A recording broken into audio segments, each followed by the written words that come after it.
am Black business. From the moment I wake until the time I sleep, I am Black business. I am Black business. Are you Black business? I am Black business. Do you support Black businesses? I support Black business because I am Black business. Black Business Expo, one of the largest business showcases in the history of Black America in North Carolina. Sign up today at www.blackbusinessexpousa.com or call 919-380-9090. I am Black business. I am Black business. From the moment I wake until the time I sleep, I am Black business. I am Black business.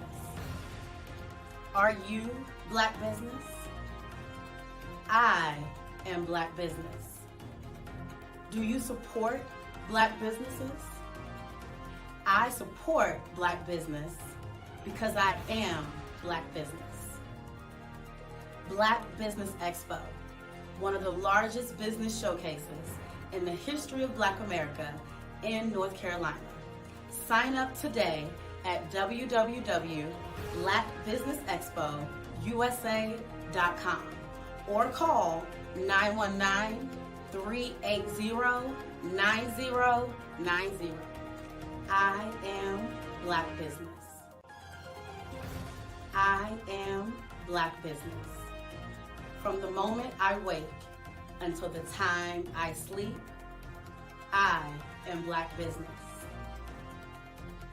I am Black business. Are you Black business? I am Black business. Do you support Black businesses? I support Black business because I am Black business.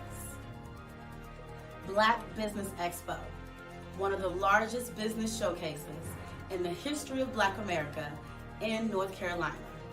Sign up today at www.blackbusinessexpousa.com or call 919-380-9090. I am Black business. I am Black business. From the moment I wake until the time I sleep, I am Black business. I am Black business. Are you Black business? I am Black business. Do you support Black businesses? I support Black business because I am Black business. Black Business Expo, one of the largest business showcases in the history of Black America in North Carolina. Sign up today at www.blackbusinessexpousa.com or call 919-380-9090. I am Black business. I am Black business. From the moment I wake until the time I sleep, I am Black business. I am Black business. Are you Black business? I am Black business. Do you support Black businesses? I support Black business because I am Black business. Black Business Expo, one of the largest business showcases in the history of Black America in North Carolina. Sign up today.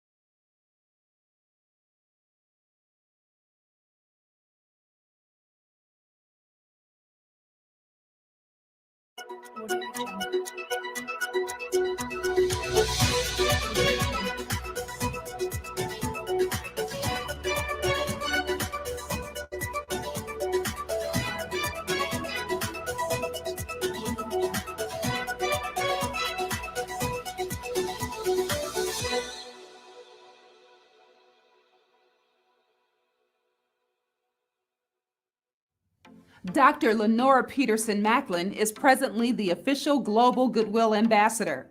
She is the founder and chief executive director of Global International Alliance Program Corporation, which was established in 2016. Global International Alliance is an accredited program under IACET standards for lifelong learning. Global International Alliance Program Corporation for National Volunteer Community Service, Online Honorary Advocate Leadership, and People of Choice Program of Uniting in Humanitarianism's nonprofit organization program located in Duluth, Georgia in USA. Dr. Lenora Peterson, PhD, has earned 2 PhD degrees in philosophy theology studies from Luther Rice College Seminary in Atlanta, Georgia, and a doctorate degree from the Shore Foundation Theological Institute in Keys of Governing Laws and Principles. Dr. Peterson presently studies at Harvard University in Laws of Humanitarian. She is now the United States of American chairperson for Ladies of All Nations International, LOANI. LOANI is a group that connects with women from all around the world from over 100 countries. LOANI headquarters is located out of London, UK. LOANI's CEO and president is Dr. Caroline Makaka. Dr. Lenora Peterson was on the front cover of the LOANI magazine, October 2020 issue. Dr. Peterson was the official certified ambassador for the former 44th President Barack Hussein Obama's Volunteer Service Award Program, PVSA, from 2012 to 2017. She has received endorsements and awards. Dr. Peterson has received from the late civil rights leader, Congressional District Congressman John Lewis, a special congressional recognition from U.S. representatives for Georgia's 5th District in Atlanta, Georgia. City of New York presents City Council citation to incorporation of National Community Service First Annual Inner City Gun Violence Award Service in 2018. And from the City of Chicago, Illinois Mayor Lori E. Lightfoot's office for the Global Empowerment Movement as advocate for human trafficking in Africa in April 2020. Dr. Peterson has been awarded over 31 different awards from organizations from many counties. Global International Alliance will be launching their new magazine called Humanitarian, Global International Alliance Impact and Service. For more information or to learn about any of the programs, please go to the website at www.giaadvocateuniversity.com.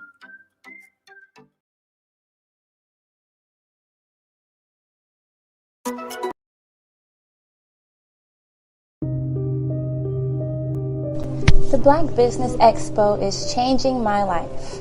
This year, they are giving away laptops and even $5,000 in cash to students just like me. I'm Alexis, and I want to go to college to fulfill my dream of becoming an entrepreneur. Help the Black Business Expo going to www.blackbusinessexpousa.com and also becoming a vendor, a sponsor, or donating.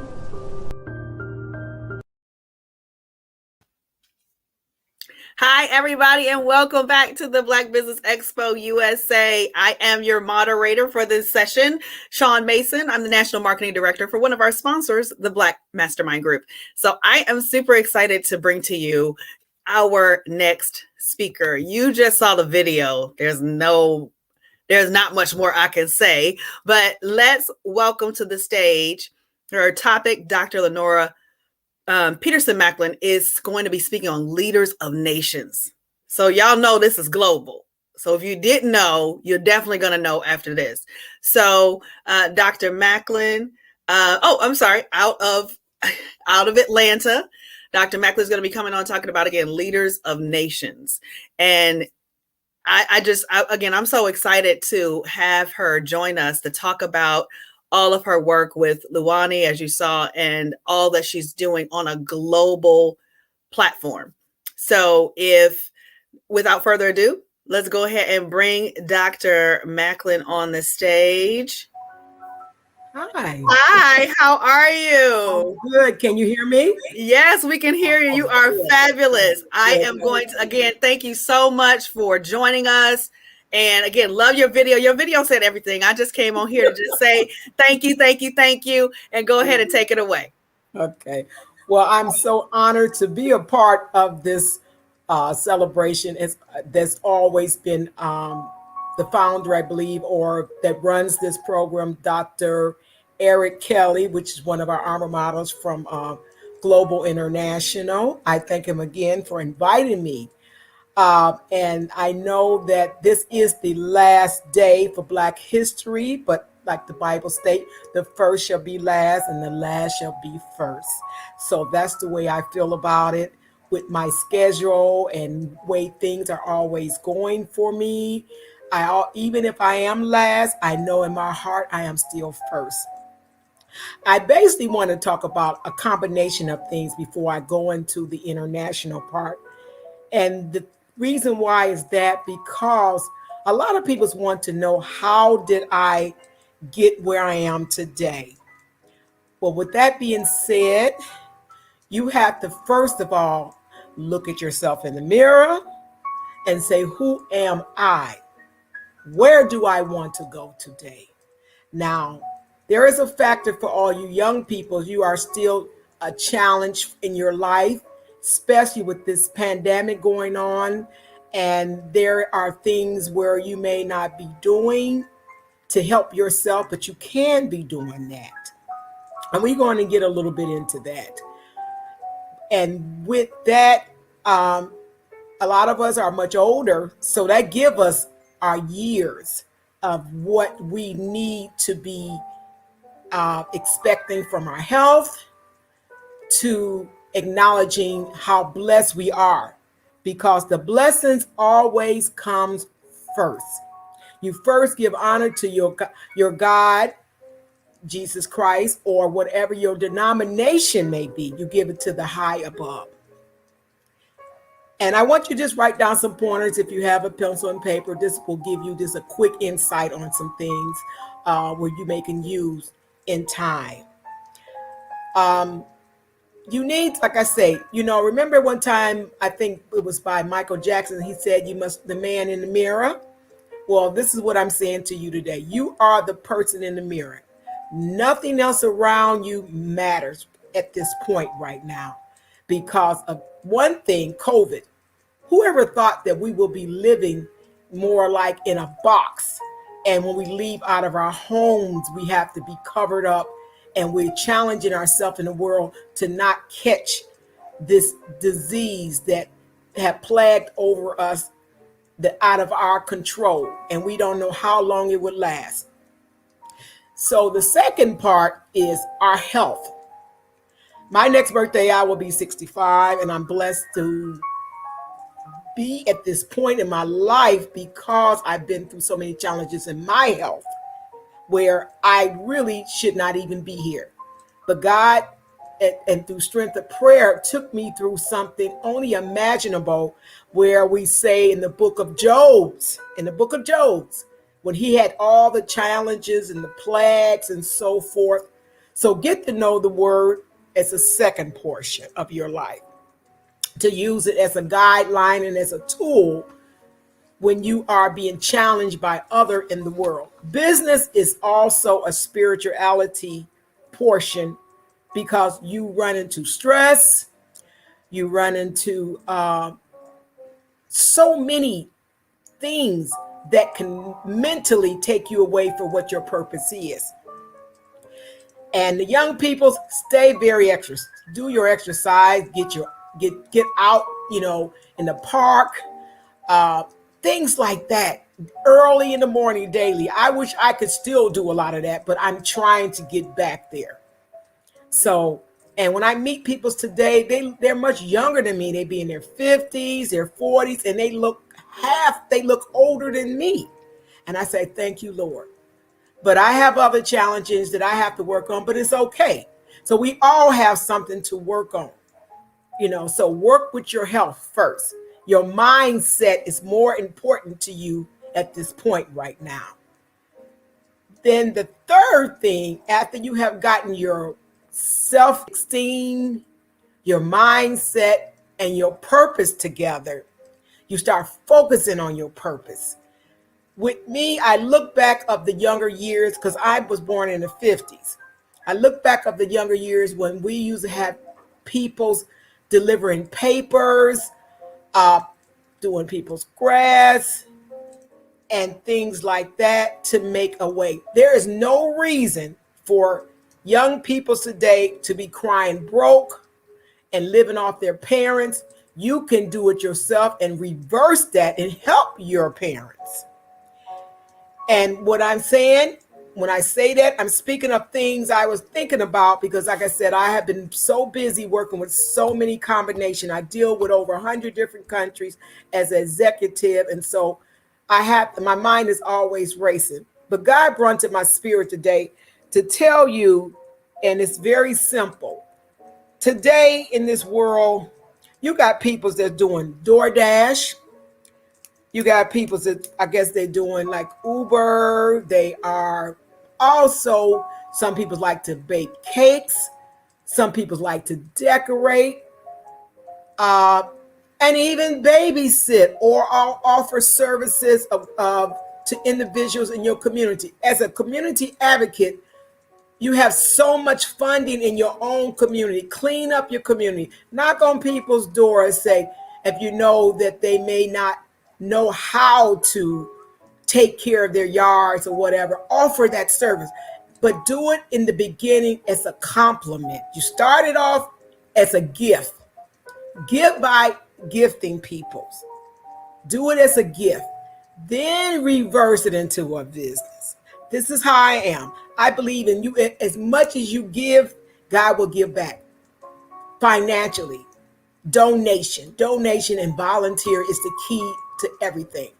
We have a lot of self-centered people out there that feel that they want to jump to the top overnight, and it's not going to happen unless you have wealth already in your family or in your bank account.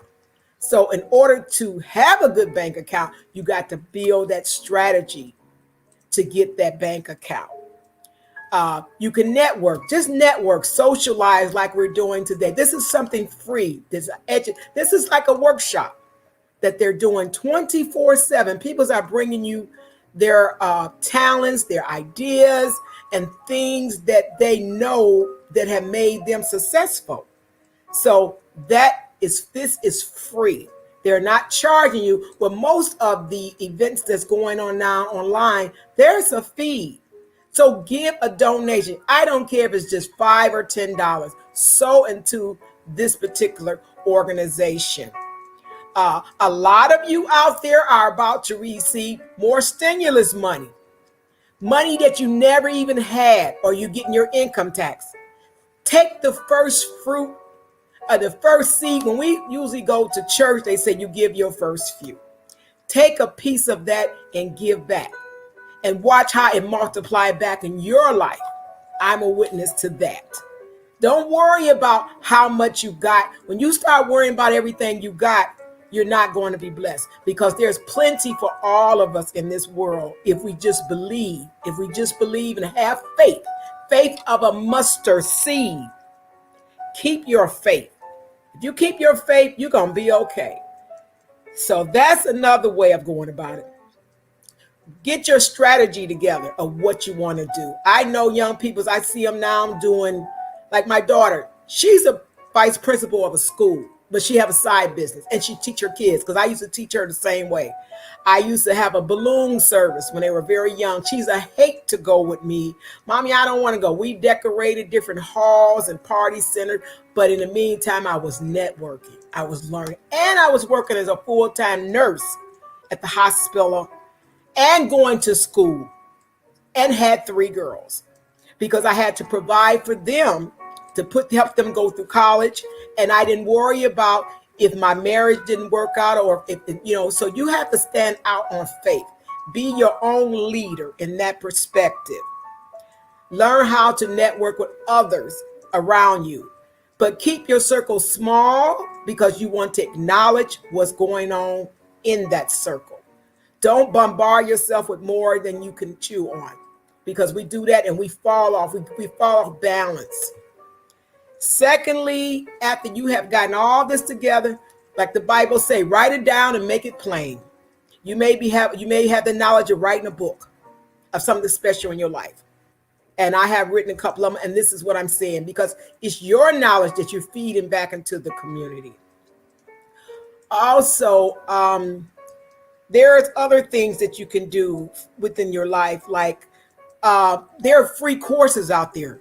Go to YouTube. YouTube shows you everything. You just say it, you're gonna find somebody to made it. And that's free. So free courses to self-educate yourself. But you must finish your high school, because some kids cannot afford to go to college right now. So learn how to take free courses, and then you can learn how to make yourself more money to go in your pocket. And as you make money, plan it in a way that you take care of all your needs, but not your wants. See, a lot of us have done this in the past, because I used to be in the auto industry. I mean, I done had it all. I was young, and people have filed bankruptcy. Some of them are still doing it today. They're losing their home. That's because they don't have a strategy. But we could start back over again. We all can start back over again. Some may have been in a situation, they come out of prison. Nobody won't give them a job. Well, make your job. What's your talent? Let them want you. There's websites called Nextdoor in everybody area. Use Nextdoor and tell them what you're about. See what's going on in your community. That's what it's all about. If you like to teach kids how to play football for the young ones or be on it, go stand by the coach and help, be assistant, help in that way. Because see, years ago, the schools offered us a lot of activities to get for free, but now the government doesn't pay for it anymore. So we have to help our own community and our own selves to do that. If you love music, find a music store in your neighborhood or somewhere and just stop up there and go in there and talk to them and learn about the instruments. You may find out that owner may turn around and hire you, or you may end up getting to learn how to read music for free. Like I said, you can go to YouTube. There's things you can learn. So your vision is there. You can make it to be whatever you want it to be. There's also things like I've seen years ago when I was younger, and I see a lot of people do it today, but we used to make baskets for holidays. And we would go to the street corner and sell them. And like Dr. Kelly, I know he was a hustler too back in the days, because you had that talent. You didn't wait on anybody. You had that talent. And this is what Black Expo is all about, teaching us your business mindset. We know that our own people may not have all the avenues and all the tools to design what they want. Everybody can't be a rapper. Everybody can't be trying to ride around here and Bentleys and all that. See, that's the wrong strategy. When that time comes for you to get that fancy car, that Mach or whatever, it will come. But be where you're not stressed out trying to pay that car note. Same thing with the housing. Long as you got a roof over your head and food in your belly, be thankful. You don't owe nobody no explanation but God and your family. Get into your children's business. This is for the adults. Don't just let them give them a book and give them a game to play all day. Put that phone down, talking to girlfriends, finding out what's going over here in someone else's business. Mind your own business. Sweep in front of your own steps. Build your own character. You have to have a character. I meet so many people in the United States and also around the world. But in the beginning, Their character shows me just what they're about. And if there's someone that I see that's not on the level where I think they should be, that's my own opinion. And if I don't agree, I either give them a suggestion, because that's what I do, or I leave it alone and respect them to the fullest and keep it moving. I don't want to carry on what you call the situation of stress. That's where stress comes from. You're worrying about something that you cannot change. So don't stress yourself out about somebody else's problems. And that's another way of being about a lot of things in your lives. Try to stay positive. It's going to rain some days, and rain where you say, oh my God, or it's going to snow or whatever. But in the meantime, the sun will come out again. And in the meantime, do what you have to do. If you're stuck in the house, do house chores, clean your closet, whatever, help mom. Find a purpose for what you are here to do for yourself and others. Do not put yourself first, but put others first. I can't stress that enough. Do not put yourself first, but others first. Sometimes we feel like, well, they didn't do it for me, I didn't do it for them. Okay, well, teach them. Teach them. Now, if they don't change, then you can say, well, you know what? I'm not going to waste my time. But give. My mom always been the type of woman that always gave. My grandmother, we grew up in a neighborhood where everybody knew everybody in the area. And I come from Cleveland, Ohio. We knew all the neighbors. And if one didn't have any sugar, the other one gave sugar or whatever. Or if they seen the kids doing something that they had no business doing, hey, they either told you about it, and we didn't disrespect them. We said, yes, ma'am, no, ma'am. And we learn. So you teach your children to be the same way with the neighbors. And that's the way we build our brand in our community. That's what advocacy is all about. And if we learn how to do a lot of that, this will take away a lot of these gangs. This will take away a lot of the situations of everybody's being mad at everybody. And we have to learn how to give others a chance to show love and show respect to them, because it's not going to always be our way. And that's basically what that comes in at. Now, with all of that, and by me being that way, the way I got connected with the program called Lodi, this lady out of London, England, she's originally from Africa, and she's such a phenomenal woman.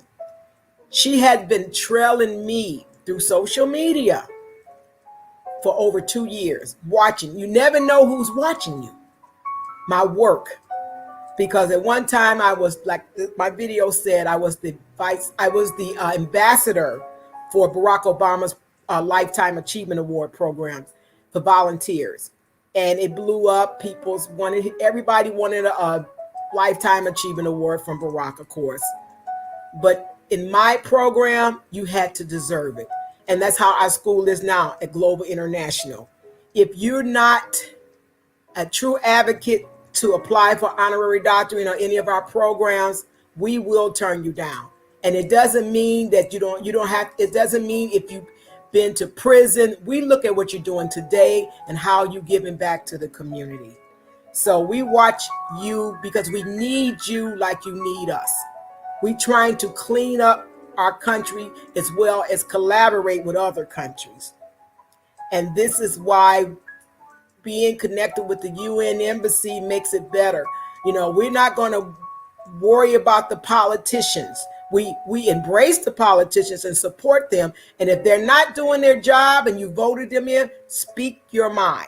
Write a letter. Like I said, write a letter and make it plain. It's nothing wrong with it. You pay your taxes. They are representing us. So see if they stand with you. If they don't, then find out why. And that goes with anything. If you go somewhere and you may get a bill for something, you feel that you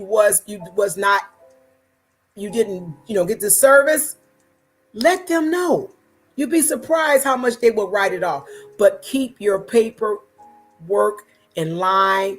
Keep everything that you normally do in line. Strategy. Get you a box, or put the receipt to the side or whatever, because we are at a point in life where everybody is grabbing.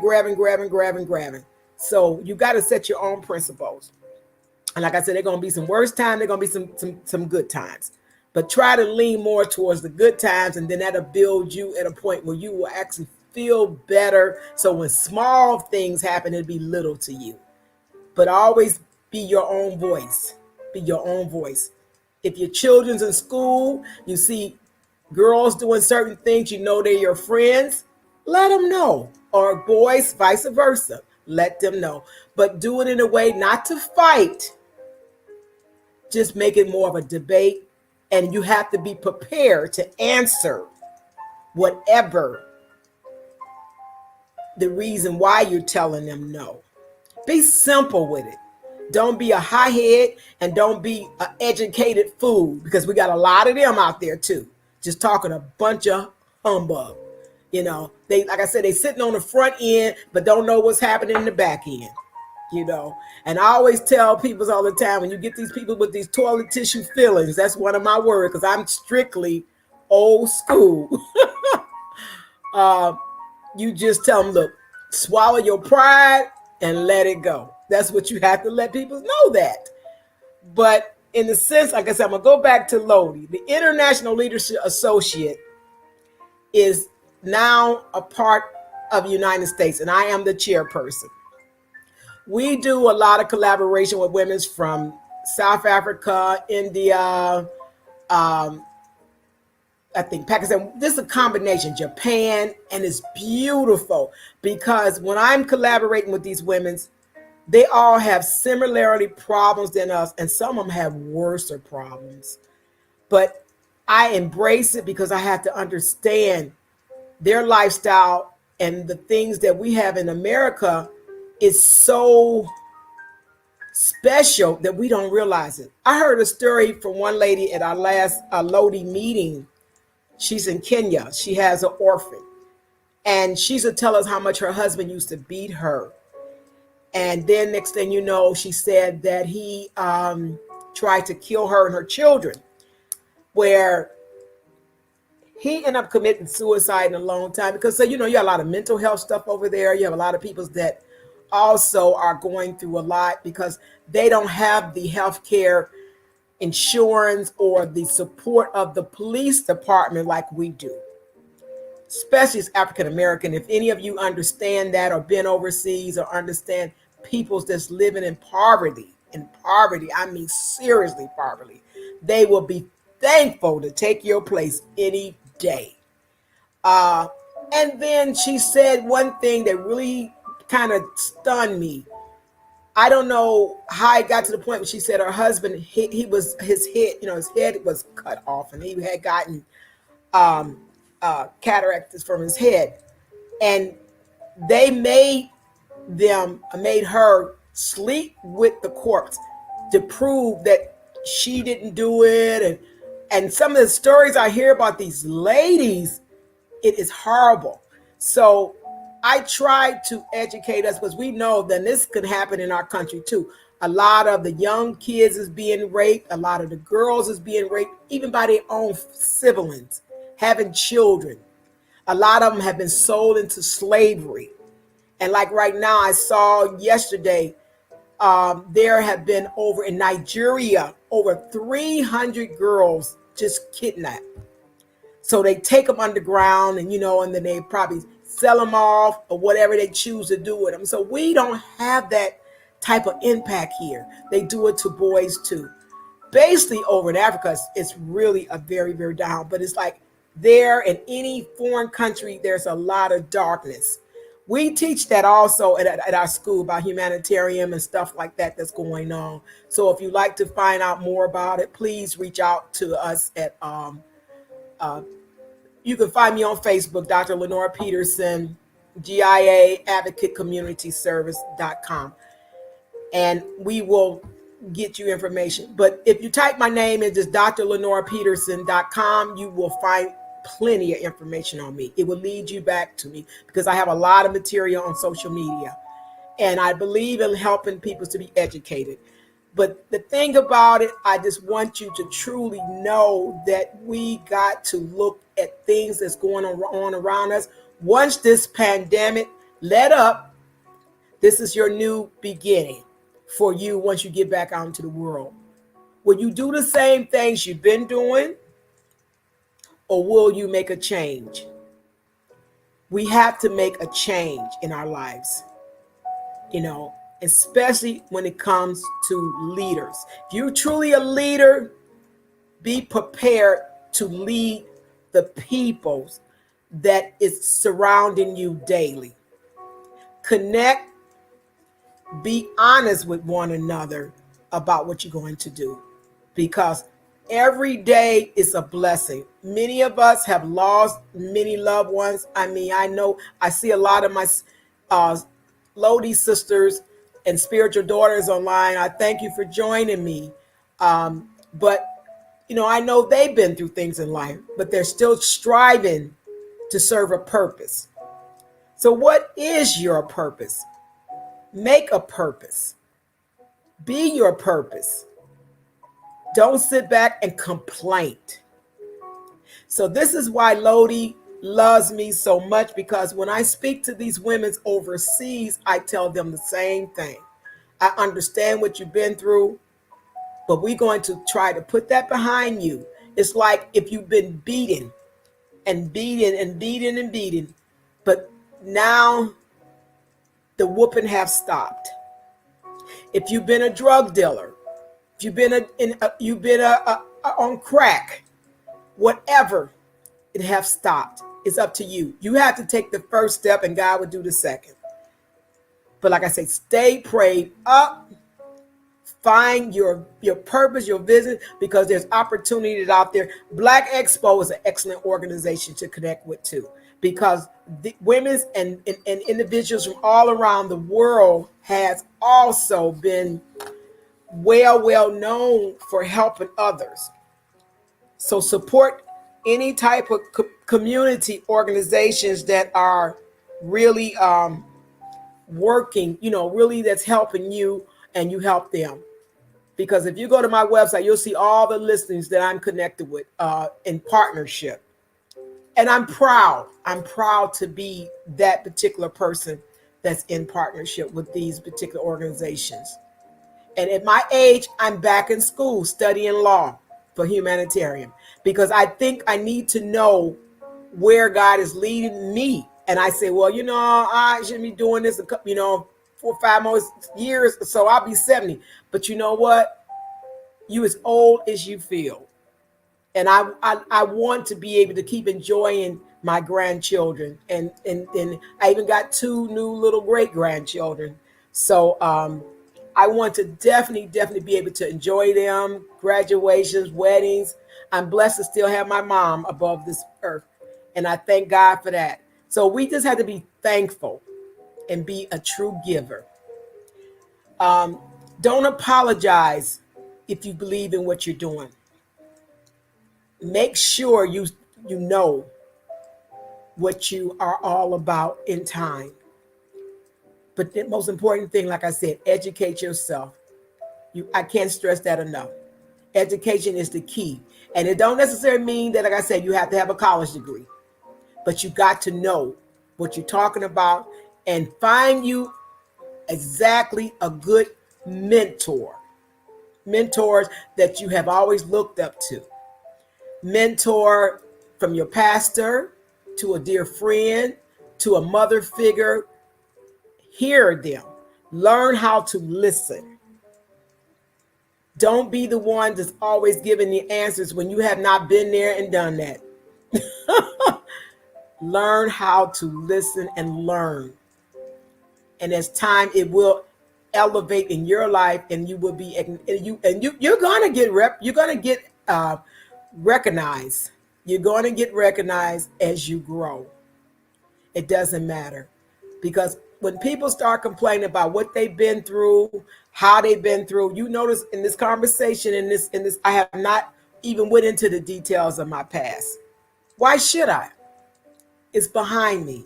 But there are some darkness that I have been through. And if you know me, and if you want to know about my past, I have a book that's called Ladies of All Nations: The Lady, the Level, and the Loyalty. You can find it. All you got to do is go to drlenorepeterson.com and it'll take you there. And it's all letting you know. But this is not what I'm here for today. I'm here for to give you special advice, to know where to go with your life. This is about you, not me. I'm just a messenger today. A messenger that God have blessed to be able to be a part of this. I can't say enough. I don't know if Dr. Kelly is listening. I would like for him to click in just for a minute to just, from the ones that don't know him, that's on here, that's for the first time with me watching, to see who he is. Okay. Well, maybe next time then. I guess he's and busy right now. But I thank you all so much. I think that I don't know how much time I still have left. Sean, can you tell me in the chat box? Do I still have some more time?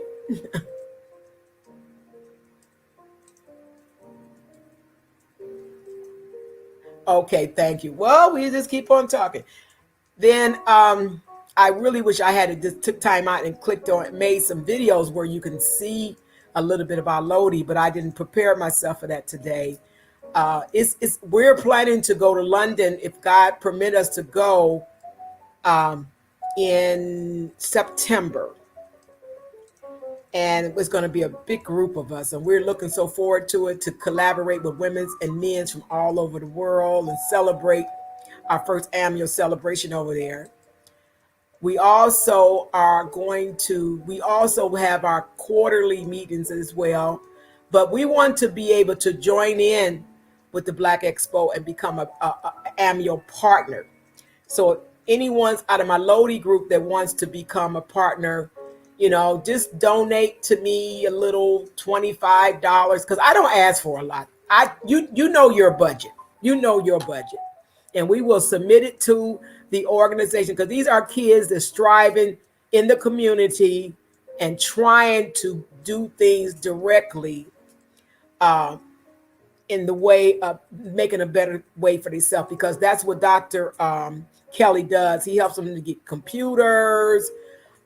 He help them with these scholarships. So whatever you give, like I said, I wanted to make sure it's up under our organization so they can know that we are supporting them. All right. Thank you so much. Oh my goodness, Dr. Peterson.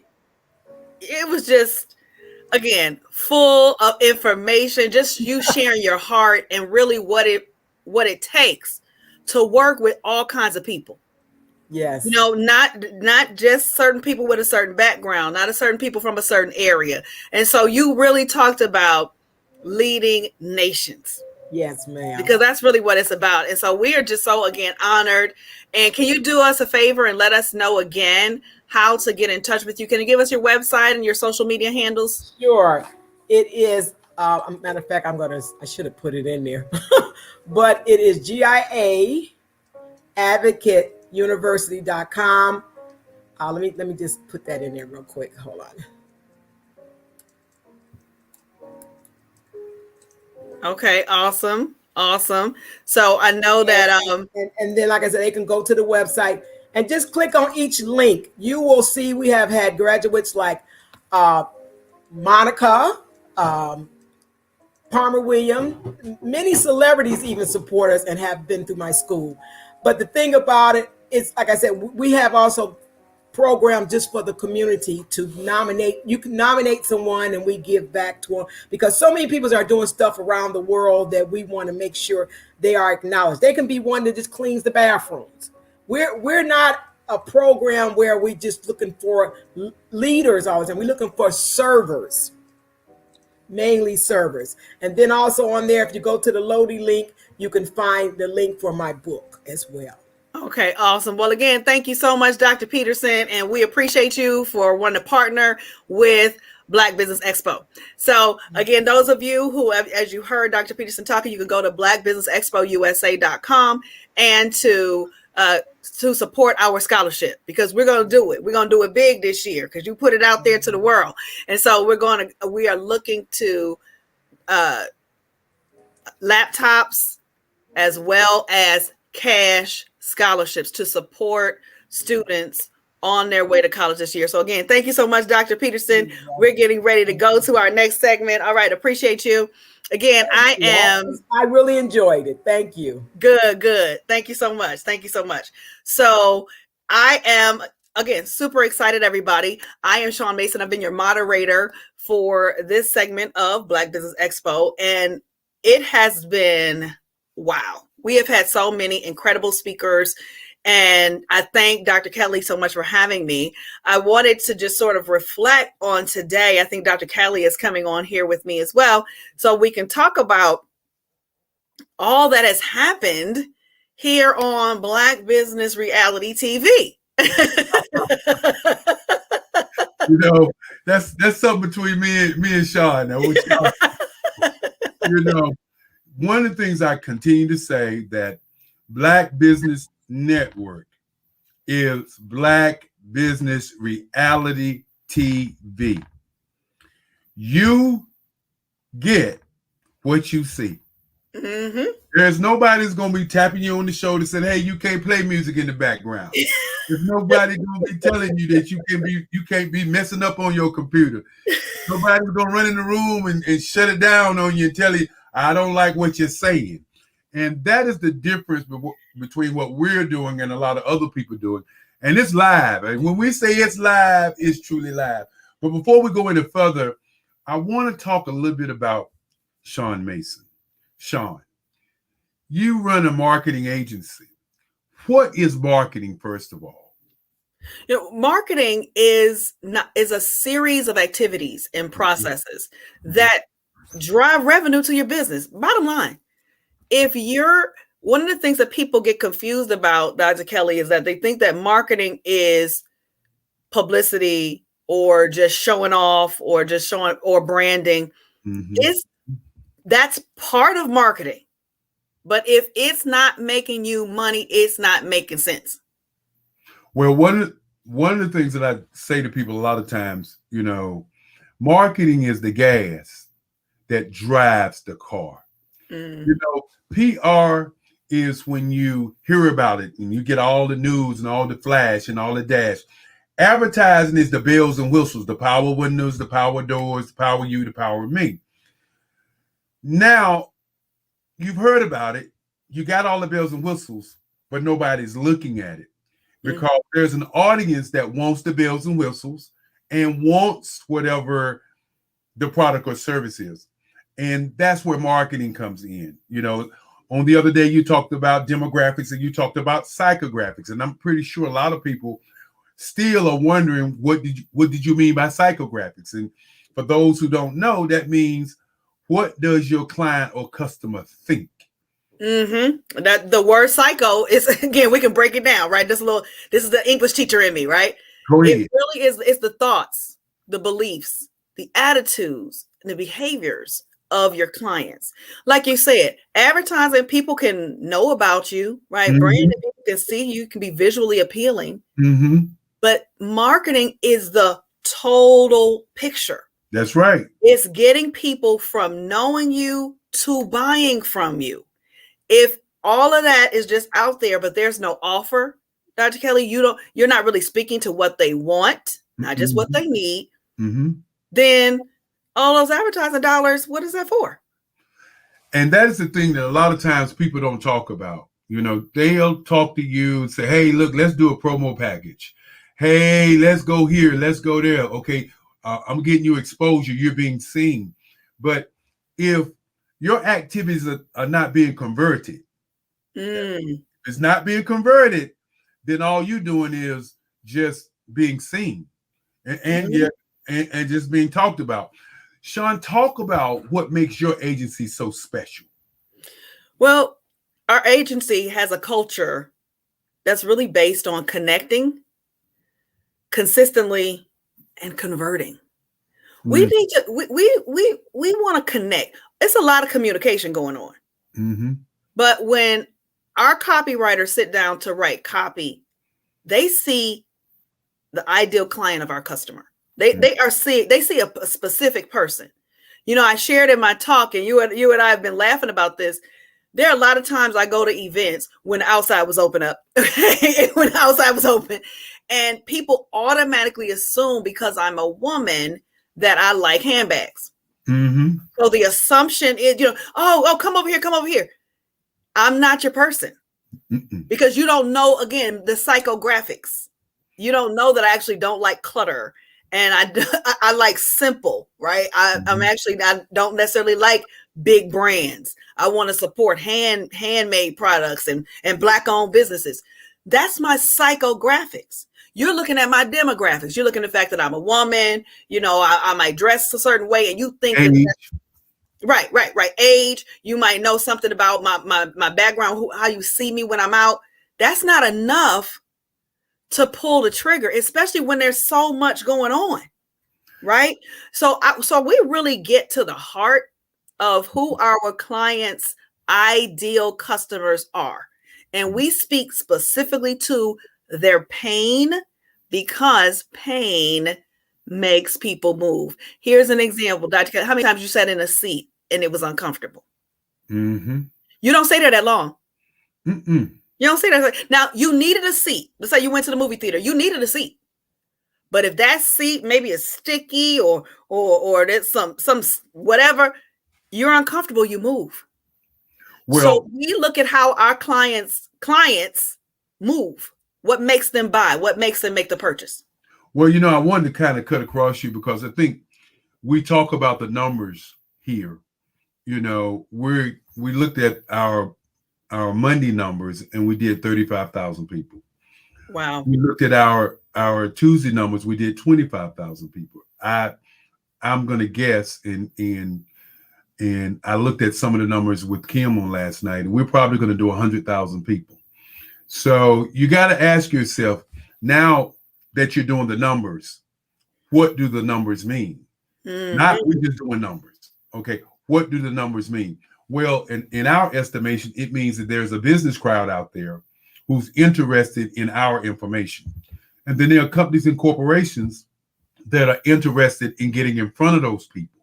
And if we did this and didn't know our numbers, then we just talk it. We just in the wind. And that is a part of what many Black businesses don't understand. And I wanted to say that because you've been on here today and you've been having a good time and you've been getting off with the people, talking to the people, making the people happy, making them smile. But behind all of the smiles and behind all of the conversation, there's still brilliance. And I don't want my audience to feel like, okay, that's just some lady who is the moderator. No, we select our moderators from business organizations around the world. You know, we select our moderators from people who are doing things and making things happen. So what is your email and what is your website so people can get some of that great marketing that you do? Okay, awesome. You can go to marketingwithshawn, SHAWN.com. That's marketingwithshawn.com. We have a free workbook based on my presentation, along with an opportunity to have a free consultation with me. It's 30 minutes and it's no obligation. Because the one thing that you said, Dr. Kelly, earlier this week, everybody is not for everybody. Yes. Just like I said, just because when people tell me, oh, my market is everybody. No, it's not. Because as I always say, if toilet paper has a strong and a soft, a scented and a quilted, come on now, if they need to specialize and they need to choose certain people, then so do you. And so so the one thing I like to let people do is have a conversation, either be myself or one of our project managers, and you're going to tell us what some of your issues are with marketing. What have you done? And we'll tell you how we may or may not. That's I'm very honest. Or may not work for you. We're going to give you some resources and point you in a direction, especially if you're not ready. Because as you said, a lot of people, they got all this exposure. When the phone starts ringing, who's there? And of course, before we go to our next host, because y'all, this is the Olympics. I know y'all gonna pass the baton, and I'm gonna let y'all do it together. But I do want to say what you just said is very, very critical. You know, one of the things I told one of my clients, and I told my client, I said, look, everybody that wants you to write a book is not your person. I said, if you're charging X amount of dollars, and that's where your profit need to be, there are going to be people that's going to come to you for $50. There are going to be people that's going to come to you for $100. And I saw it on your face, Sean, when you was getting ready to say, we don't accept all clients. And that's serious. One of the things that most Black businesses need to understand and start realizing that you don't have to accept every client, because every client is not your client. You know, I remember I was running my advertising agency, and it was called Kelly Advertising. I was on television, I was on radio, so I had exposure. So I told everybody I was going to be doing advertising. I had finally got the money. I had stopped selling cars. I finally got the money. I opened up my agency. I had tons and tons of people coming at me, not only because I opened up an agency and radio and television, but I was a well-known person in the community. And one day I was sitting in my office and I was looking around. I said, I got a lot of work in here to do. And then my mind, as I tell people, my pocketbook was saying, or my wallet was saying, but you're not making no money, man. Yeah, you got all this work, but you ain't making no money. And so I shut down for a month, and I did some study and some research on other advertising agencies. Mind you, I had already studied them, but I didn't study what they was charging. Okay, that was critical. When I opened my doors up again, the name of my company was then Kelly Worldwide, which now meant three critical pieces now, which now meant when you talk to me for 15 minutes, it was $285. Mm-hmm. After the 15 minutes, we have a conversation. After that, either we going or we coming. If you going, bye-bye. If we coming, let's do some business. And then it was, the second piece was, I was a retainer company then. You're going to retain me for 40 hours. I'm going to charge $185 for a prime client. Didn't know nothing about that. A prime client. That means you get me all the time. You can call me all the time. New clients was going to be $265, but you had to retain me for 40 hours before I did anything with you. Okay, which means now we're putting $6 and $7, $8, $10, $12, and $15,000 in my wallet before I start talking to you. Now, when you turn that into 10 clients, now you're able to hire staff. And then I was able to hire staff and then get a whole floor downtown Durham with some 25 to 30 employees. Okay, Black businesses must understand that it's not about you. You know, you good, you fine, you looking good, you got the cars, you got the house, but it's not about you. It's about your profit. And many times people don't look at profit; they look at what you look like. But that's my rant. That's my rage. As I said, that's a great pass because I got this one. Like I said, this is Black Business Reality TV. You get what you see, and I'll see you ladies on the other side. All right. Appreciate you, Dr. Kelly. All right. Oh my goodness. Thank you so much, Natasha, for being here, for being you, for being excellent, being fabulous, all of those wonderful things. Likewise. I'm just so excited. And I wanted to say that it was, again, a privilege and an honor to be here, to just share the stage with yourself, with your fabulousness, all of those things. You got an incredible bio. And I know you're going to go ahead and give them all of the deets. But I wanted to say this morning was awesome. Wow. This morning, we talked about the business and the church. We talked about your health and an incredible connection between spirit and health and science. Oh my goodness. And then we had some great interview with someone from London on today. Yes, we had a speaker from California today. We had Dr. Peterson beforehand. She was a global thought leader, global entrepreneur. You are getting ready to just take it all the way home, I know. Listen, here we are. It's the final stretch. Yes. And so again, I am excited. I'm going to still be tuned in. I All appreciate you. Likewise. And so for myself, I actually represented the Black Mastermind Group today. I'm the National Marketing Director. We're one of the sponsors. And so I thank everybody for just having me, for just sending some love in the chat. And Natasha, I appreciate you again and your excellence. I'm hoping that all goes well for you as well in this next year. Thank you so much. No problem, dear. Bye-bye. Well, listen, here we are. I am so happy again. Like I like to do my greeting, I will say a great morning, a great afternoon, or a great evening, because I know that people are tuning in all over the world. Again, I am Natasha Brooks, and I have the privilege of serving as your Black Business Network moderator for today. Again, the final day of our Black Business Olympics. This is day 7. Hopefully you've been with us all along. Go back and watch the replays. And our focus on today is business and the church. And I have the privilege of introducing our first guest for this part 2 of our Olympics, none other than the Miss Dolores Williams. And she's going to be speaking on You Are Divine Connections. For a little bit of background, Miss Williams is a remarkable leader in her community. She graduated from Winston-Salem State University with honors and received a Bachelor's of Arts in Therapeutic Recreation. Miss Williams is the founder and CEO of Divine Connections magazine that started as a dream and now has been a major publication for over 10 years and still going strong. This publication comes out quarterly via print and online. Today, Miss Williams is continuing her commitment to helping businesses connect to their potential. She encourages people to have high expectations. Businesses connect higher and higher again to their potential.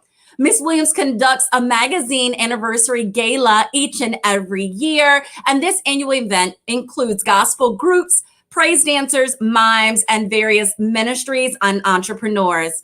Together, we will give God glory, celebrate Divine Connections publication and network, and support each other. At this time, let's warmly welcome to our platform, Miss Dolores Williams. Great day. Hi, I cannot hear you. Can you hear me? Oh, now I can. You came back in. Okay. You look beautiful. That you as well. Listen, before I leave you, let me let everybody know I'm privileged to actually know this amazing woman of God. I cannot remember how we initially met. The only thing I recall is that my nonprofit, the Birthing Movement Incorporated, was fortunate enough to first be featured in your magazine back in 2016 because it was helping to promote our women's conference that we were having, right? And then this past fall, you know, because you had to keep delaying because of the pandemic, but you pushed your way, which I was so proud of you and excited for you, that we had the awards gala. And again, for my nonprofit, we received first place for best business. So again, I just appreciate who you are and all that you're doing for our community. And at this time, hey, listen, take it away and I'll see you on the other side. Awesome. Thank you, Natasha. Thank you for what you do as well. Great evening, great day, great afternoon to everyone. This is Dolores Williams with Divine Connections. I am so excited to be here on today. A lot of times I have actually an event on a Wednesdays where I interview people and I'm on and off. And so this actually gives me the opportunity just to slow down a little bit and explain to you what Divine Connections is, what we have done, what we are going to do, and how you can be connected. So in just a few, I'm going to bring up a slide and we're going to start. So make sure, listen, if you're out there, if you connected with me before, make some comments, connect, tell people who you are and what you do. We are excited that you are here this evening. And so I'm going to go ahead and bring up my presentation so we can share with you about Divine Connections. Wonderful. Awesome, awesome, awesome. Okay, so Divine Connections, I started 10 years ago.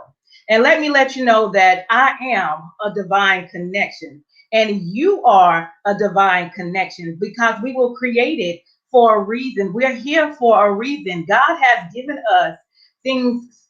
We have talents, we have skills, we have businesses, we have a lot of great things within us that can not only bless us, bless our family, and bless the individuals that's connected with us. And so, of course, again, I deal with gospel artists, praise dance, mimes, pastors, youth entrepreneurs, positive things going on in the community because I decided to use my platform for positive things that's going on. We are so overwhelmed with so much information, negative information from the news and things that's going on in the world. But if you know who Jesus is and you know that there is another side, that he is your divine connection, that he sits high and he looks low and he covers us and covers us in the blood, that you know that you are a divine connection and I am a divine connection. All right, so I'm gonna go ahead and start with my presentation. So I am a divine connections, you are divine connections. And then I want to share with you a little story. So I started basically graduating from Winston-Salem State, like she said. I grew up in a Christian home from Durham, North Carolina, Durhamites, and I decided to go to college. I wanted to go to Winston-Salem State. However, it's four of us, four girls, my mom and dad, Callie Samuel, is my mom and dad in Durham, North Carolina. I love them to life. They gave birth to me and they have showed me that God is your divine connections. Keep hold on to God because he's the one that's going to bring you through. And so it's four girls, Evelina, Miranda, Victoria, and my niece, Michaela. Okay. And so they have shown us basically just how to trust God in anything that you do, whatever you're going through, trust God in everything that you do. And so when I decided to go to college, I got good grades when I was in high school, and I went to Central actually for a year because I had a scholarship, and my dad was not paying tuition for Winston-Salem State where I wanted to go because I had a full scholarship to Central. And even though I was excited to go to college, I wanted to go to Winston-Salem State to get the college experience, as they say. However, because dad had three teenagers in the college at the same time, he was like, you going down to Street Central, and that way that's around the corner from the house. You don't have to pay no tuition. You can get to go wherever you want to go and all of that. And so I ended up going to Central for a year. And then I went to, after a year, I was able to go to Winston-Salem State University. However, Winston-Salem State, I didn't have a scholarship. By that time, you know, the year's over, and the funds for scholarship wasn't there at the time. So I was like, well, I'm still going to Salem State because that's what I want to do. And then they didn't have scholarships. So what I did was I was like, listen, I went to the financial aid counselor and said, y'all got some money for me? And he was like, what you talking about? I said, you know, I went outside and I looked up and I saw all the buildings they were building. And of course, you look up to the sky, okay, oh Lord, God, you know, God, I need you to make a way. You know what I'm saying? I'm not going to pay for college, and neither is my parents. So some money is going to come from somewhere. I don't know where it's going to come from, but I know my education is getting ready to get paid for. So I went to the financial aid counselor every day. I either went up there or I called up there every day. Y'all got my money? No, Dolores, we ain't got your money. So they knew my face and they knew my name. All right, so I'll call up there another time. You got my money? No, I ain't got your money. So the next day I went up there. He said, come in, Dolores, and close the door. He gave me money every semester. I graduated with no debt. You know, because so many people, if you're listening to me, you went to school, you got all this debt, and you know, you got to pay all this money back. How are you going to live and enjoy your life when you finish graduating, when you got to deal with, okay, now I need a job to pay all this money back. I done sit in school, and then all these classes I done went to, I'm not even going to have used during the year. Okay, so we got through that. No debt from college, okay? Then meanwhile, while I was doing different things happened in life. And so I actually wrote a book. Did not know that I could be an author. Everybody has a story, so you could definitely be an author. The name of the book is You Can Do It, Make It Happen, and Handle Your Business. So I talked about different things that I saw and different things that I had been through within the just life, and things that God has helped me accomplish through the help of God. So I graduated with no debt. My mom graduated at 65, one of her desires after having 4 kids that she wanted to do. So that was a strong will. My dad unfortunately had 2 aneurysms, but he bounced back. He's still pushing day to day, but thank God he is still here. And so in my book, I talk about you can do it, make it happen, and handle your business. All right, so it's all about the mindset. There is greater in you. Greater is he that's within you, and that he's in the world. So you got to tap into the greater one that's on the inside of you. And so now let me tell you the story, what happened next. So after college, I graduated, no debt. Okay, I'm good. Stayed with my cousins for a little bit. And then I didn't know about FICA. You know, FICA was, the credit score and all of that. But what I did do was pay bills on time, and I took care of that, and mainly cash or, card when I had to take care of bills. And so somebody was telling me, why are you renting? And you could be buying a house. And I didn't understand, what all that entailed. Okay. So what I decided to do was take a first-time home buyers class. Okay. I did that twice to get the understanding of what buying a house is actually all about and what you have to do. And so I'm grateful today to tell you that I have my first house built as a single Black woman, built from ground up at the age of 27. And I've been here for 12 years. And so I'm so grateful for the opportunity. There is greater within you. And then how did I know this was the place for me to be? There was a peace. When I came in this neighborhood, my realtor, she took me all over the place. And the houses and the areas just wasn't fitting with me.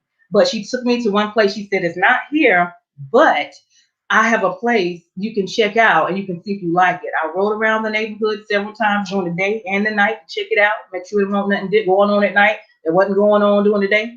And I loved it. There was a peace that came over me. So you're in the right place when there's a peace over you. And so I've been living here for 12 years. Now my next major goal is to pay the house off. And so I'm definitely believing God for that. Okay, awesome. So that's my story. Oh, and then let me tell you one more thing. Also, what I did, I didn't tell my parents about a house or anything. I didn't let them know anything.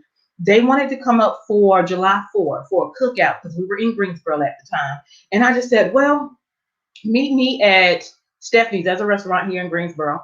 And I said, meet me at Stephanie's. So they met me at Stephanie's. And I was like, well, hey, just follow me. So I rolled up my window so they couldn't ask me any questions. And I came to my location, opened the door and said, okay, welcome to my home. Let's have a cookout.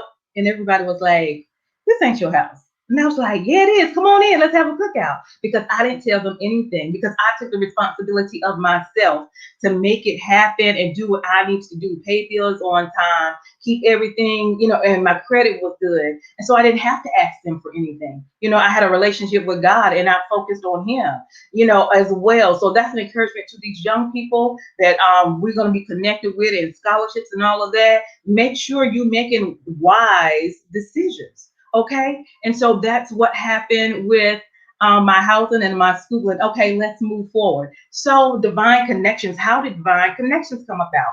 Well, people will always ask me, who do you know that does such and such? Do you know somebody who does this? And more than likely, I knew somebody who did it. And so I had all these connections already.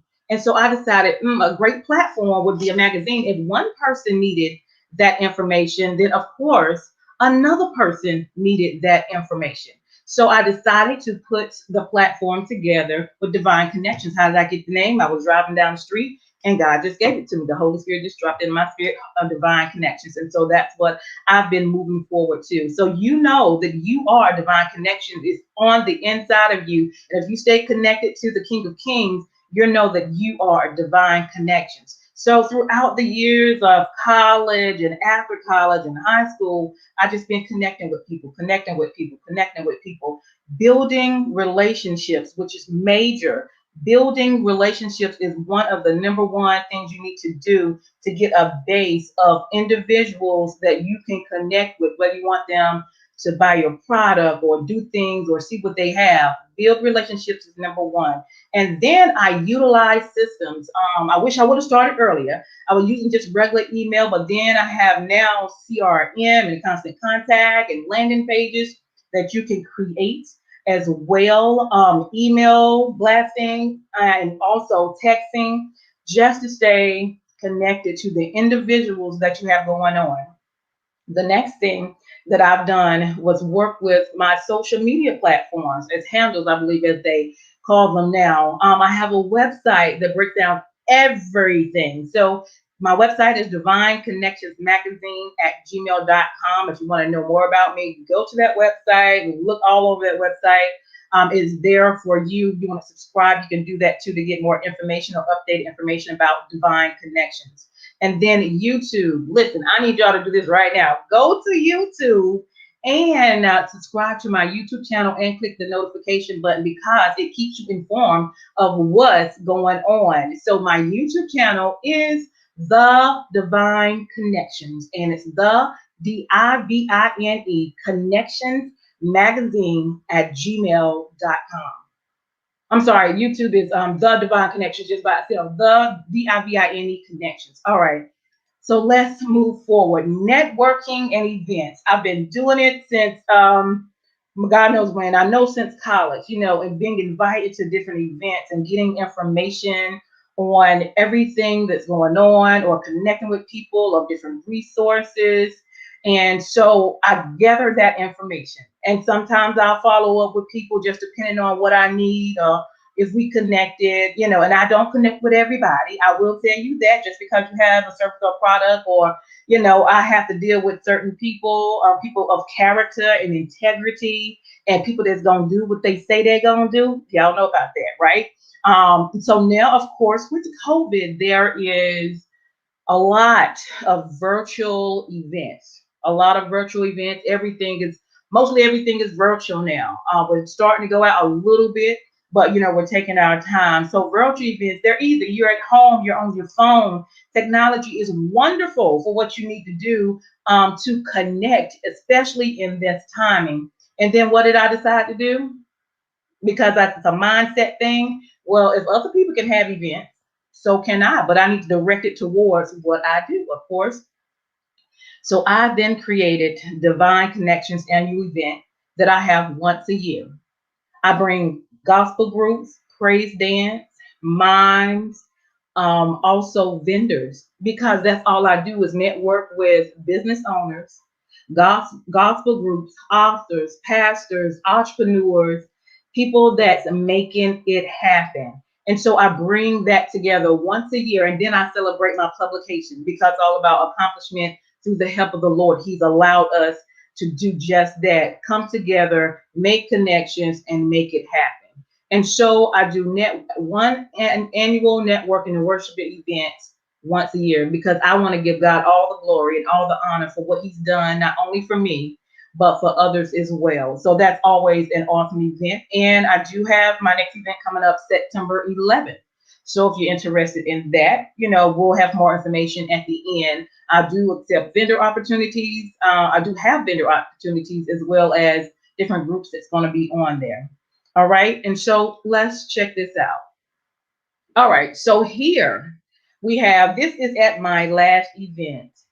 Let me give a shout out to Infinite Photography, who took the pictures, which was a great connection. Oh, the pictures were wonderful.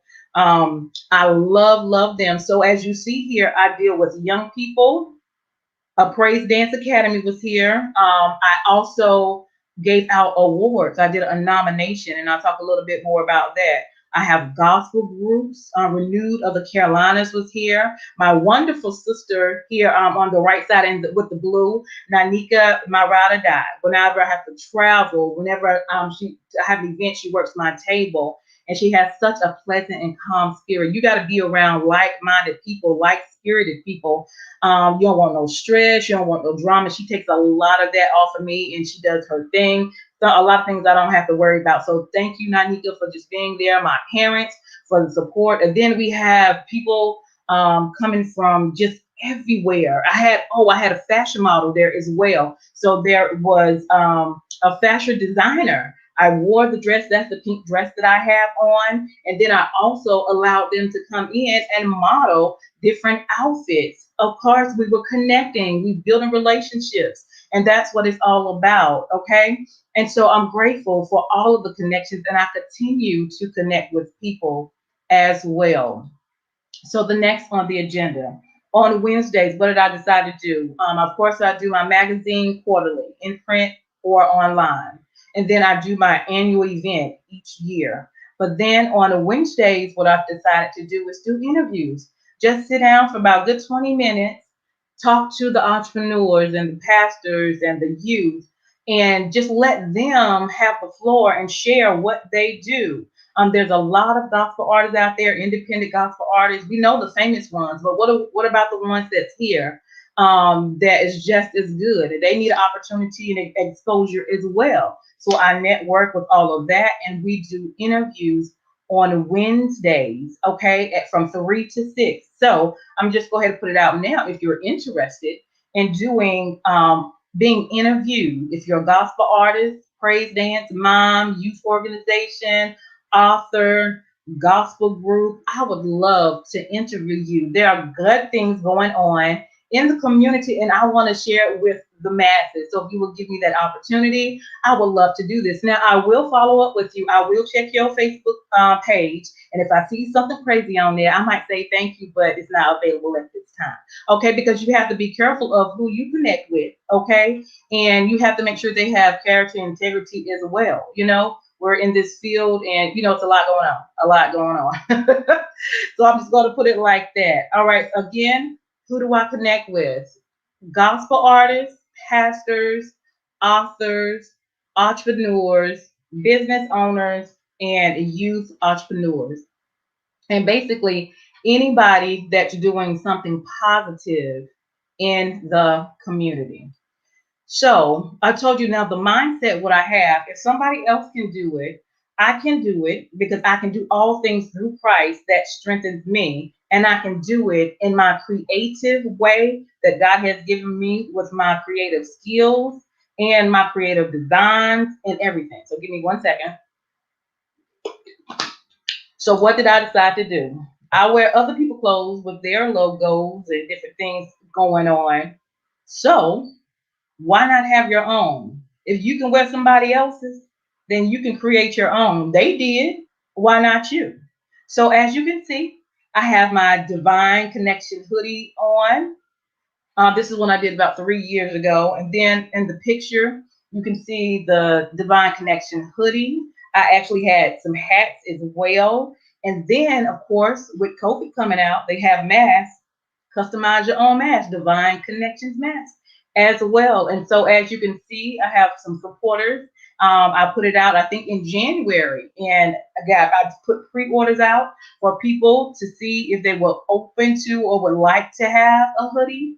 And we worked from there, and we made it happen. And so I'm so excited to connect with people and just do your own thing in the way that God has given it to you. All right, the next thing I want to share is YouTube. Again, go to your YouTube channel. Go to my YouTube channel. It is called The Divine Connections. All right, I have a goal. My goal is to get 1,000 subscribers. All right, so I'm about right at 200. But after this presentation, and this is going to rotate for a good 3 months, I believe it's going to increase, because I'm just going to speak it. I'm going to get to 1,000 subscribers. Why? That's just one of my goals. And then we'll do some things after that as well. So your gift will make room for you. So here are some accomplishments and some boards just by working in the community. I have a very small team. I don't have a lot of people that I work with, because of course I'm very selective. My business is my baby. So I don't let everybody get connected. I don't let everybody touch it. And so I'm grateful for my core.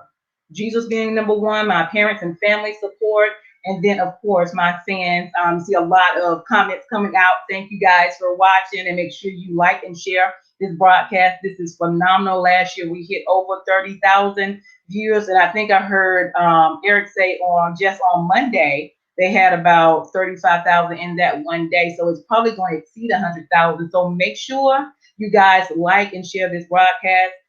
There are so many entrepreneurs on here. I think he has up to like 70 to 100 speakers on here. Make sure to share this good news. So the accomplishments that I have made throughout the years are: I won the Gospel Magazine of the Year, Gospel Music Choice Awards in Atlanta. That was a very eye-opening for me. I had never won a big award, I guess, for my business like that. And then also, I connected with the owner, which is Jeff Holmes, and he was such a humble guy, And so that was the first time I went to an award show. So of course I sit, I brainstorm, I think, I pray.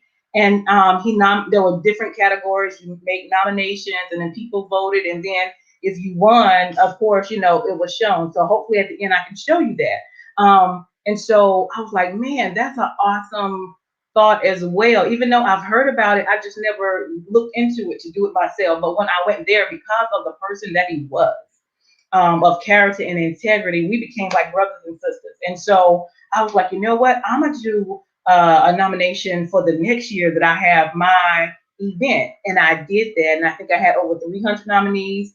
It was awesome. They had certificates and trophies, and that was some of the pictures that you saw earlier. And of course, if you go to my Facebook page, Divine Connections Marketing, you'll see some of those as well. And so you can take an ideal and brand it for yourself. And then not only that, he turned around and did a magazine for them for his area or abroad as well. So just from that connection, I did a nomination that I'm continuing to do right now. And he started a magazine that he's continuing to do. And so we just had great ideas.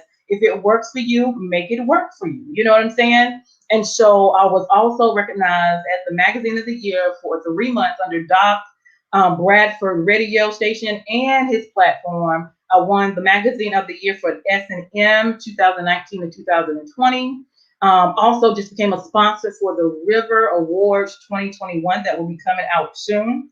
And also, of course, here, a speaker for the Black Business Expo, which is phenomenal. And I was a host as well. And plus we had Divine 5 on Monday when we talked about things. So go back and watch all of those, as well as the other speakers as well. And then through connections, I also give a shout out to YBE, the Year of the Black Entrepreneurs. I connected with them. They are by Ryan Ray, the owner, and they are doing great, fabulous things in the community. So you can stay connected and get connected with who you need to connect with to make things happen. And right now, actually today, I believe it's going to start, or very soon, I'm nominated for the Best Magazine of the Year for S&M for 2021. So go to my Facebook page, Dolores Williams, or my Divine Connections Marketing, and the link will be there so you can vote Best Magazine of the Year for Divine Connections. Okay.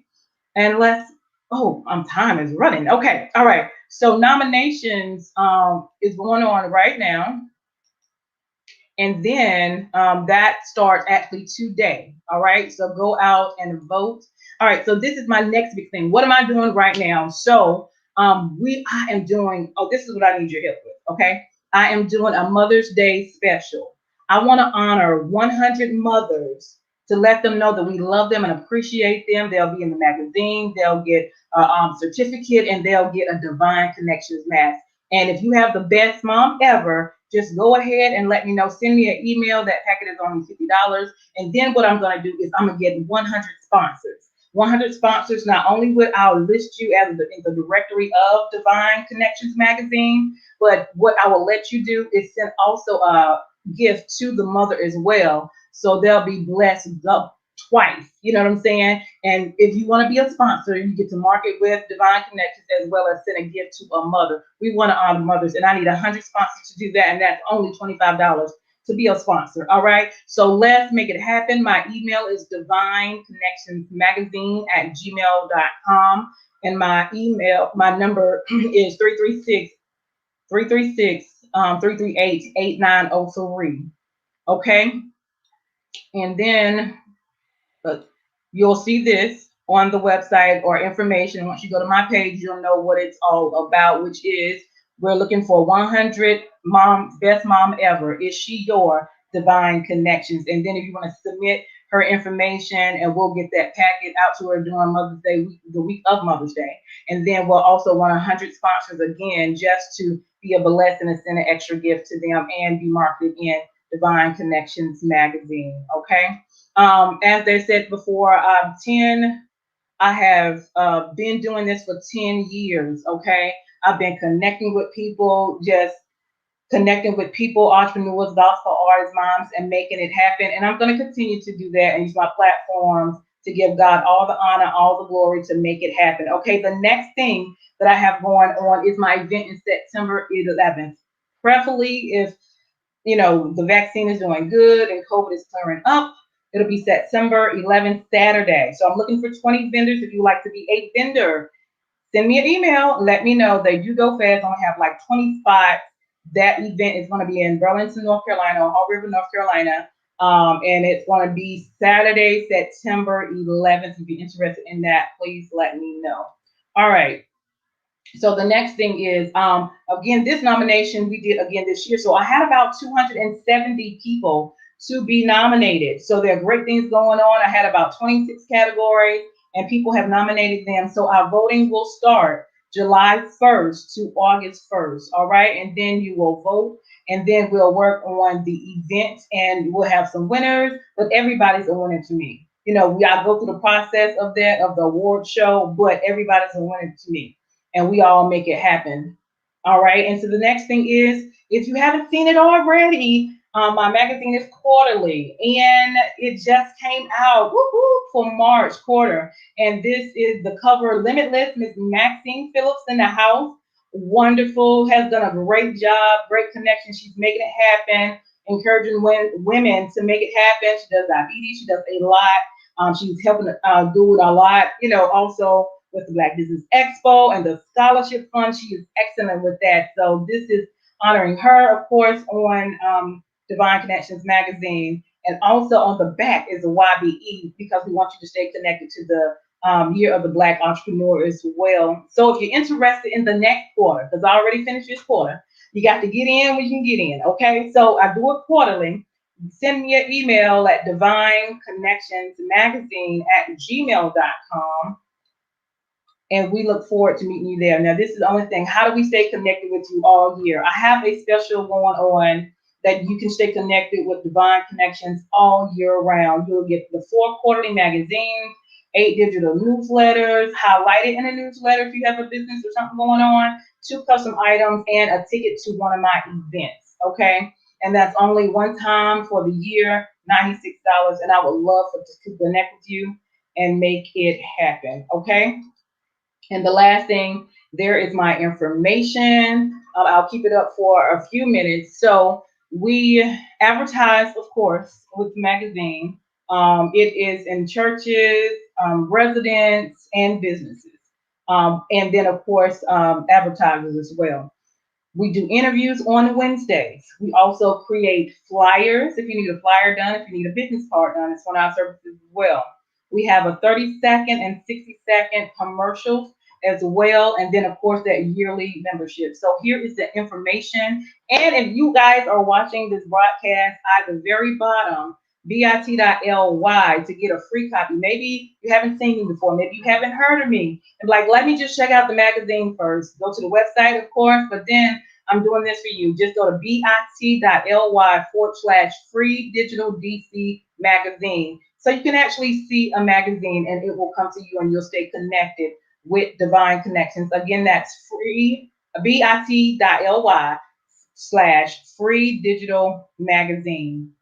I am so excited, and I do want to share just a little bit with you. Sorry, the sun's coming out. but the sun's just shining. That's all right. It's all right. And so I wanted to see if I can just bring this up right quick as well to let you see one or two little things, and that is your gift will make room for you. So check this video out. Let's see if we can get it. The next nominees is Gospel Magazine of the Year. Oh, let's see. The nominees are Dolores Williams. with All Divine right, Connections hold on. Magazine. Pam It's Jones, playing, but I don't see it playing. So anyway, it's the video of and the winner is when I was able to get the awards in Atlanta for the magazine of the year. Okay. And so okay, there it is. It's just a little slow. All right, hold on for a second. Now let me go back to it. And because I just want you guys to see, I have to put my actions to work. It's Gospel Magazine of the Year. The nominees are Dolores Williams with Divine Connections Magazine, Pam Jones at River and Word Magazine, and the winner is Dolores Williams.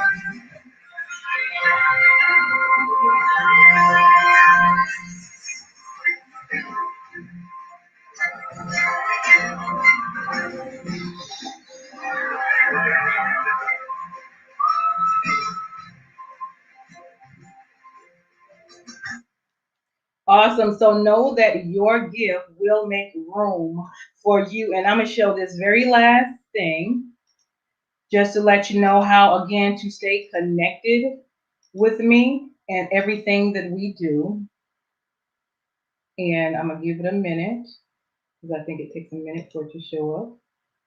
We will. So thank you so much for you guys watching. I have just one more thing. This is Dolores Williams with Divine Connections Magazine, and we're so excited that I was able to get the opportunity to share with you today about Divine Connections and that you are a divine connection. And this is my last little piece. Divine Connections Magazine. Get major exposure for your business. Is someone looking for your service? Do you need networking? Are you a gospel artist or ministry? Do you have a major event that you want to promote? Divine Connections Magazine has the solution for you. We can distribute to residents, businesses, churches, and online. Don't miss this opportunity to expand your marketing locally and around the world. Find out more about us at DivineConnectionsMagazine.com. Get your spot in the next issue of Divine Connections Magazine by emailing us for details at DivineConnectionsMagazine@gmail.com. Make sure to like us on Facebook at Divine Connections Marketing. Follow us on Instagram at Divine Connections. Let's get it started now. Awesome, awesome. Thank you guys so much for your time, energy, and just I want to thank Eric and as well as the sponsors for doing what they do. Make sure you stay connected to Divine Connections. Of course, the website is DivineConnectionsMagazine.com. DivineConnectionsMagazine.com. Make sure you subscribe. Make sure you go to my YouTube channel, you guys, and subscribe and click the notification button. And that's The Divine Connections. And you want to send me an email with if you want to be on the Mother's Day list or the sponsor or your mom is the best mom ever, or if you want to get interviewed, my email is DivineConnectionsMagazine@gmail.com. Thank you so much. No, thank you. That was absolutely amazing. So I just have a couple of things that I would love to go over. Sure. First, congratulations on all of your accomplishments, both personally and professionally. I'm just grateful that you allowed us to take a sneak peek into your past and to see your journey along the way. And I think something that you stated that was key, speaking those affirmations and declares and decrees that I am a divine connection. Right. That you are a divine connection. And we know that God is the ultimate divine connector. Yes. I love how you reference, of course, 1 John 4:4, greater is he that is in me than he That's that right. is in the world. And a thing that you repeated a couple of different times was the mindset. Yeah. And you did allude to Philippians 4:13, I can do all things through Christ Jesus who strengthens me. And again, stating that you can just make it happen. And you talked about the peace, which is Yeah. basically another form of confirmation, right? Right. And Exactly. sometimes the confirmation can come from the resistance, the friction as well, right? It's like the enemy Right. tries to get you off your course to like, don't Yes, go that way. sure. But there is something about the peace and the presence of Mhm. God that is unbelievable. I want to learn a little bit more about your book. And if I wrote down the title correctly, I believe you said it was You Can Do It, Make It Happen, and Happen for Have- Your have business. business. Yes. Can you tell us a little more Yeah. about Yeah, so I talk about basically my journey and my accomplishments of what I did with the help of the Lord. So I talk about my business. I talk about the debt that I did not have in college, as most average people do. Just the mindset of that. My mom graduated at 65. Of course, she was married and had kids, but what she did not do is stop her dream. After we grew up a little bit and we were a little older, she went back to school at 65 and graduated. So I titled that "It's Never Too Late." So I don't care how old you are, Right. you can still accomplish things that you have. And then I talk about basically the responsibility as an individual. Once you grow up and you're, adult now, take responsibility for yourself. I hate to see kids, just still acting like a child when they're adult. I know we have those times, but it's like, get your life insurance, get your health insurance, get a car that's paid for. You don't have to be that fancy unless you got the money like that. Don't overdo your bills. Stay within your means. Yes. Another thing I did want to mention, which I didn't say, just like the stimulus thing that's coming out. What you doing with your money? Are you wasting it? And I'm just going to give an example of what I did. Sure. Those bills come every 30 days. Get ahead. Take the smallest bill 3 months in advance. Get ahead. Maximize the opportunity that God has given us. We're in COVID, but we are maximizing the opportunity. I mean, look at all the virtual stuff that's going on. Businesses shutting down, but more business people are coming out because there's something in you that God want to shake up and stir up in you to make it happen. You know what I'm saying? And so Absolutely. He's given us this opportunity to do so. Yes. And you spoke about relationships, the importance of connections, in which we know the right connections, right? Right. The collaborations and things of that nature. So I want to know, through this journey, how has your relationship with the Lord been strengthened? Oh, you have to have one first. Hey, that is You gotta have one. You know what I'm saying? You cannot make it in this world by yourself. Family and friends are good, but at the beginning of the day, God is always there with you. You're gonna have trials and tribulations. If you're doing something good, you're definitely doing something to glorify the kingdom. The adversary is there waiting on you. You know what I'm saying? And so whatever areas, it's like one area will work and then something else will happen. I know I did an interview one time with a couple and they were awesome and I was excited and I was in this room. And what I did not know is when I had just used the bathroom right quick and before I got here, I went out there 30 minutes later, my house had flooded and I had no idea. And I was just like, oh my God, and so it's like so many things that happened, but it was just like, I'm connecting with people, I'm making it happen. They had a strong ministry and I'm like, okay, God, devil, I got you. You know what I'm saying? I was hot for a minute now. I was hot, because I didn't expect it. I didn't hear no water running or nothing. And I have an upstairs, downstairs. So I had to, oh my goodness, $10,000 worth of damage and I had to pay $500, but I had insurance. So it wasn't as bad as it could have been. You know what I'm saying? So just things like that. Just you have to look out for the enemy and things happening and, hold on to people that you love. This is COVID time. A lot of stuff is going on. But at the end and the beginning of the day, God is the King of Kings and the Lord of Lords. So whatever happens, if you have a relationship with him, know that he is your divine connections and he will take care of you. Yeah, there's something about his grace and his mercy. Right. And there's something when we really realize that we are truly his children. He is Right. our heavenly Father, that he is royalty and we are part of that royal lineage. Right. He's the ultimate source. So as long as we stay connected to him, the kingdom currency never runs out. Okay. I'm so glad I'm a King's kid. I am so glad and grateful that I'm a King's kid. Not that I'm perfect, not that I don't make That's mistakes. right. I'm grateful for grace and mercy. That's right. Can you go back? Because I know that you had noticed the time and you were trying to get through so much that you have going on. But let's go back to, again, honoring the mothers, the 100 mothers. Right. Yeah. So tell us some more details. Yeah, it was just a creative idea that I came up with. You know, my publication shares information about positive things going on. Well, Mother's Day is coming in May. Let's do it's something small and significant, but it can be major. You know what I'm saying? Let's recognize the mothers. They they have us, they nurture us, they do the best they can for the most part. You know what I'm saying? So why not take the time to honor them? You know how you see the big fancy people in the magazines, and that's great. But my mom is the bomb. You know, my mom, she took care of us. She provided, along with my dad. And there's a lot more up there. So just an opportunity to share with that. So I'm doing just a small packet. If your mom is the best mom ever and she's your divine connection, it's just like $50. And I just want 100 of them. I'm going to put them all in the magazine. I just need a paragraph of why your mom is the best mom ever, a picture, and then, what is it? And then I'll send a mask and a certificate and put them in the magazine. And then on the other side, I want 100 businesses to say, hey, I just want to be a part. It's only $25. You'll be listed in Divine Connections directory, as well as I will ask you to mail one gift to one of those mothers. And just to show them the love, we got to maximize the opportunity while we're here. That's exactly right. Well, thank you so much. And again, tell the people once more, how can they stay connected to you or to visit your website so they can go back and recap, or social media, recap again the things that you have going on? Sure. So my website is divineconnectionsmagazine.com. You can subscribe there and stay connected all year round. My email, which is the best thing, you say, hey, I saw you on there.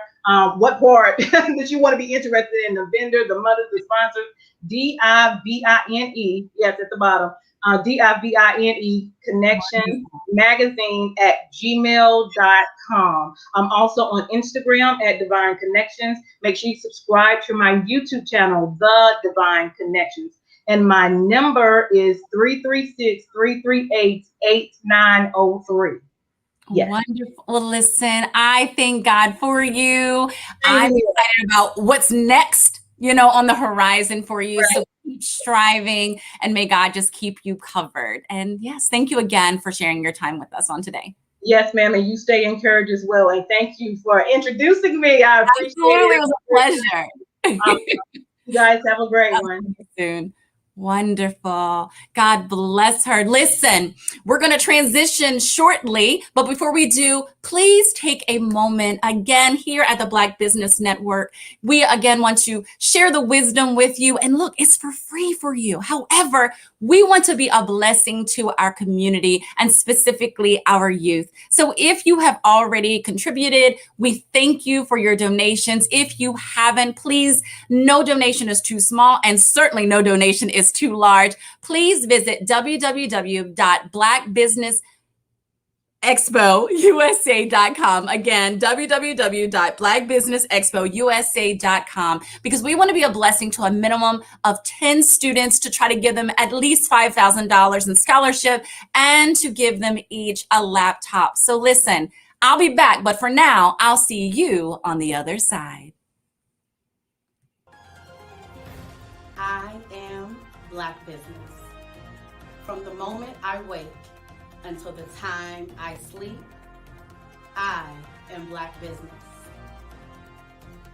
I am Black business. Are you Black business? I am Black business. Do you support Black businesses? I support Black business because I am Black business. Black Business Expo, one of the largest business showcases in the history of Black America in North Carolina. Sign up today at www.blackbusinessexpousa.com or call 919-380-9090. I am Black business. Black business. From the moment I wake until the time I sleep, I am Black business. I am Black business. Are you Black business? I am Black business. Do you support Black businesses? I support Black business because I am Black business. Black Business Expo, one of the largest business showcases in the history of Black America in North Carolina. Sign up today at www.blackbusinessexpousa.com or call 919-380-9090. I am Black business. I am Black business. From the moment I wake until the time I sleep, I am Black business. I am Black business. Are you Black business? I am Black business. Do you support Black businesses? I support Black business because I am Black business. Black Business Expo, one of the largest business showcases in the history of Black America in North Carolina. Sign up today at www.blackbusinessexpousa.com or call 919-380-9090. I am Black business. I am Black business. From the moment I wake until the time I sleep, I am Black business. I am Black business. Are you Black business? I am Black business. Do you support Black businesses? I support Black business because I am Black business. Black Business Expo, one of the largest business showcases in the history of Black America in North Carolina. Sign up today at www.blackbusinessexpousa.com or call 919-380-9090. I am Black business. I am Black business. From the moment I wake until the time I sleep, I am Black business. I am Black business. Are you Black business? I am Black business. Do you support Black businesses? I support Black business because I am Black business.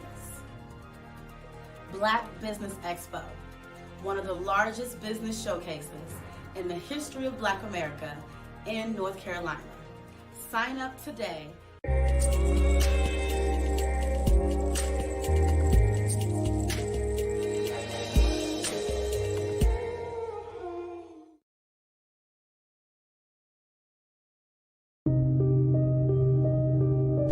The Black Business Expo is changing my life. This year, they are giving away laptops and even $5,000 in cash to students just like me. I'm Alexis, and I want to go to college to fulfill my dream of becoming an entrepreneur. Help the Black Business Expo going to www.blackbusinessexpousa.com and also becoming a vendor, a sponsor, or donating. Well, welcome back again. I am Natasha Brooks, and I have the privilege of serving as your moderator right here on the Black Business Network. And for those of you that are not familiar with this platform, it is geared towards showcasing Black businesses, business owners, entrepreneurs, thought leaders from all across the world. At this time, I would like to thank the following individuals: Jermaine Moody, Chairman and CEO of Moody Capital Partners; Black Leaders Worldwide, Glendola Beasley of GM Beasley and Associates, and Dr. Janetta Watson of the National Mastermind Group, as well as Black Business Expo Board. Well, listen, we are still running on this track here at the Black Business Olympics, and I'm ready to introduce our next guest. None other than Miss Coco McMillan. She is going to have some sister talk for us on her Coco McMillan show. She is a graduate of Shaw University, an international gospel singer from St. Paul's, North Carolina, a Stellar Award nominee for New Artist of the Year. She's made appearances on BET, TV One, at the Word Network, and beyond. She is a native, again, of North Carolina, and she received her Bachelor's of Arts in Criminal Justice. She was also an inductee to the Shaw University of the Hall of Fame. She's won the Next Gospel Star competition in Raleigh, North Carolina, and this experience led her to share the stage with Kim Burrell, Shirley Caesar, Michael Bublé, Michael Jackson, and other guests, such as Gerald Levert for 11 years, Aaliyah, Mickey Howard, and the OJs. She was also discovered by Dr. Bobby Jones and his gospel show. He was so impressed with her that he invited her on the Worldwide Network retreat. She continued her journey and completed international assignments on Morocco and Africa, performing at several prestige events, even in the presence of kings and royal families. She is the first to admit that she has been truly blessed and not able to accomplish her goals without trusting and depending on God. She keeps her faith intact as a member of Michener's Grove Baptist Church in Franklinton, North Carolina, under the leadership of Reverend Melvin Jackson, her pastor. Her experience brings creativity, inspiration, and leadership to grow youth ministries to its next level. Miss McMillan has been both a mentor and teacher for the youth of the church for 11 years, and she is the proud owner of the Coffee Cafe located in Cary, North Carolina. At this time, let's extend warm love and bring to the stage none other than Miss Coco McMillan. Hi, how are you? I'm doing well, woman of God. How are you? I am wonderful. I'm wonderful. Thank you so much. Listen, I'm so ready to eavesdrop on this conversation in the background. I'm going to try not to jump out too much. I'll just make my notes. But listen, I hear that you have some special guests for your sister talk. I do. I am so excited. It's like, oh my God, we are going to have so much fun. And just to let you know, you have done a phenomenal job. I love you hosting the show. It's been excellent. I have been enjoying the Black Expo all week. It's day 7. It is day 7. And you know, day 7 in the Bible means complete. It sure does. It sure does. So let's keep it rolling. Let's keep it rolling. I'll be back later, but for now, I'll see you on the other side. All right. Thank you so much, Ms. Woods. Welcome again. Welcome to the Black Business Expo via the Coco McMillan Show, via Sister Talk. It's going to be an amazing, amazing show. I see backstage we have some phenomenal guests that's going to be with us today. And as I said earlier, I would like to thank Dr. Eric Kelly. The Black Business Expo that has been doing a wonderful job. I've listened all week to the speakers that we've had. We've had over 100 speakers. Shout out to Maxine Phillips in the scholarship program. If you have not donated to the scholarship program, please make sure you go to the blackbusinessexpo.com/scholarship and please donate to the scholarship program to help our young adults to go to college, to buy computers, and just kind of give what they need. So we want to make sure that we support the scholarship program. The speakers have given so much information this week. I mean, I am so inspired of all of the information that we have received, and I hope that you have watched it. If you have not, it's going to be airing 24 hours, so please make sure you go back and watch the show. You will find some amazing information that can help you in your business, in your life, in your career, with your family, All phenomenal information. So please make sure that you check that out, all of the replays. And with that said, I want to bring on a special guest this afternoon. A very good friend of mine. Her name is Miss Sharon Jarrett. Sharon is the president and CEO of Jarrett Affairs, events design and productions. She's an award-winning event management firm where the business expertise and creativity meet to deliver live, virtual, hybrid brand experience on time, on target, and on budget. Prior to becoming a full-time entrepreneur, Sharon enjoyed a successful 16-year career at IBM New York in finance and marketing and managed global projects with a $36 million annual budget. Sharon also spent 5 years as the Senior VP of Events of Enterprise and Global Marketing Communications firm, leading events worldwide for Fortune 100 clients.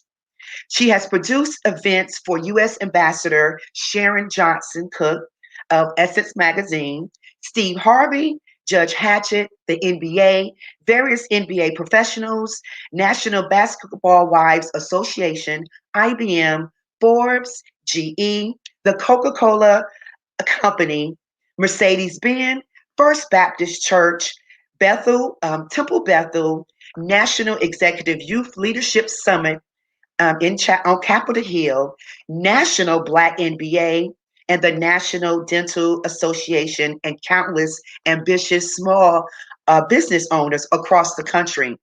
Sharon's commitment to excellence is evident. She continues to build her client roster and strives to exceed exceptions every time.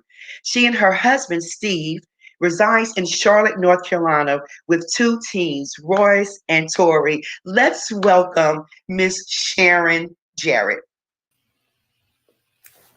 Hi, beautiful. I can't hear you. You can't. I can hear you. I can hear you fine. Let's see. Is that a little better there? Coco, I can't hear you. Okay, so let's see. We're gonna, if Mark is behind stage there, if we can just check with Sharon to see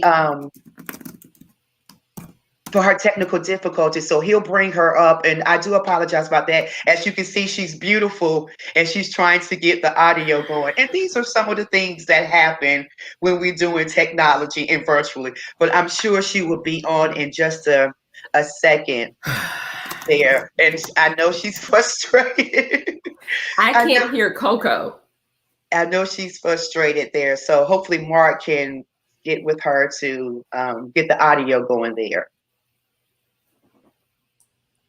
Let's see. Okay, so this is perhaps as we're trying to get her audio together, if you would like to go ahead and introduce your next guest, and we'll try to. That would be great. That would be great. Awesome. Thank you so much. You're welcome. And so this next guest I want to introduce to you while Sharon is working on the audio. A phenomenal 20-year-old entrepreneur. She's a visionary. She's a thought leader. She's a speaker. She's an author. She's a dancer. Her name is Faith Shamley. Faith is a graduate of Heritage High School in Conyers, Georgia.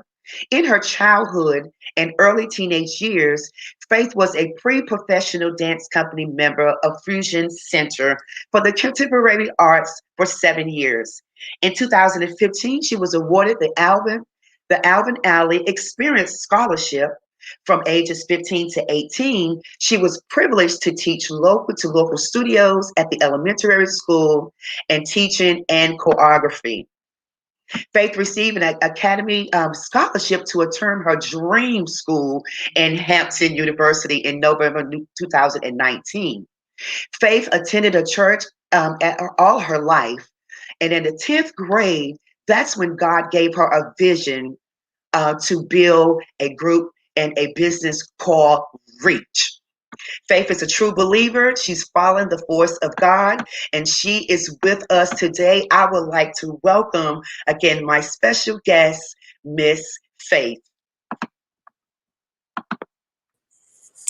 Hello. Hi. How are you? I'm doing amazing. How are you doing? I am doing great. I'm doing great. I'm so excited and Yeah. so glad that you are here with me today.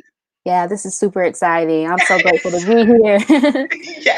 Yes, I'm just so excited to just jump in, at your story because when I Mhm. spoke to your mother, it was so amazing when she was telling me about your journey, and your mother and I go back a ways back. She's phenomenal woman. I love her dearly. So I want you to talk about your journey, Faith. How did you get started? And what inspired you to really go into your business? I know that you said that, God spoke to you. And I know sometimes when you hear the voice of the Lord, you saying, well, should I do it or should I Right. not? So just kind of walk us through your journey. Right. Yes.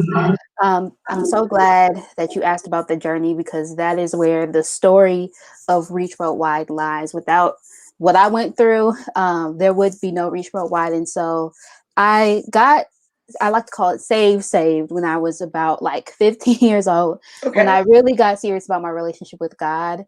Prior to that, I really wasn't that serious and that committed, but that's when I really decided to surrender my life to Him.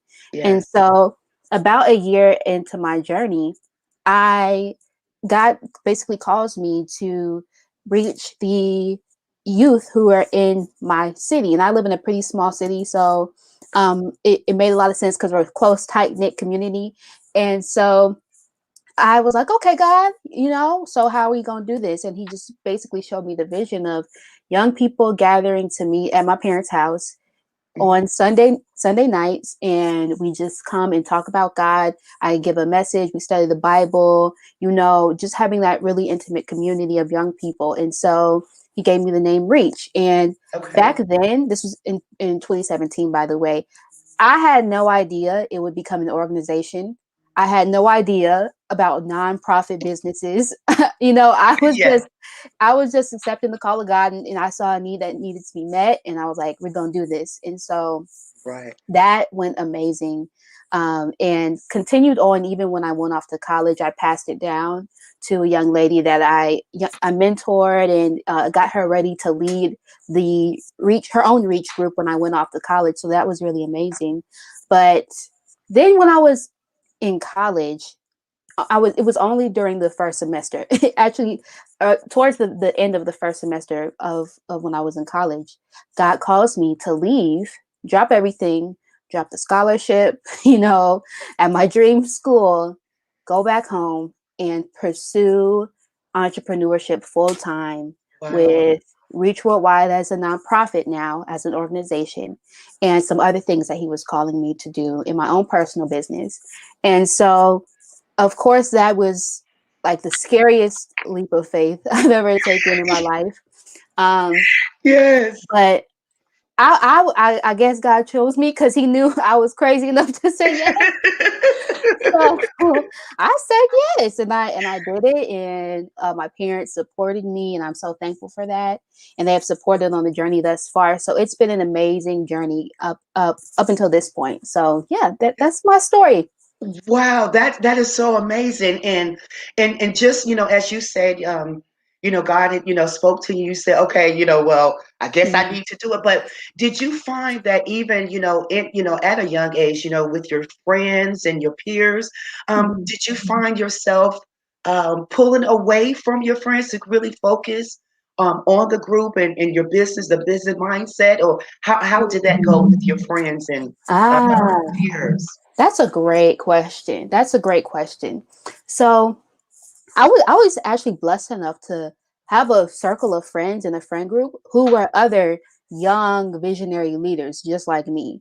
Okay. So literally I had like the most supportive friend group. I'm able to bounce ideas off of them, confide in them, about certain things. So on this level during the past year when we've been preparing to launch the organization, it's been pretty smooth sailing friend wise. But when I first started Reach back in 2017, when it was a ministry, God really took me through a pruning season, even with my friend group and in my friendships, especially when I surrendered my life to Him.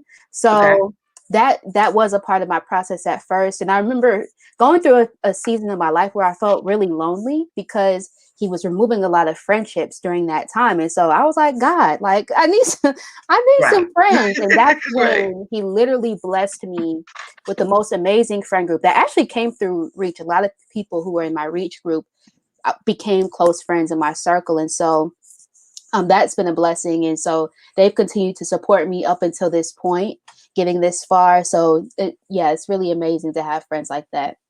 Yes. Oh, wow, that's awesome. Now with the organization, with the young the group.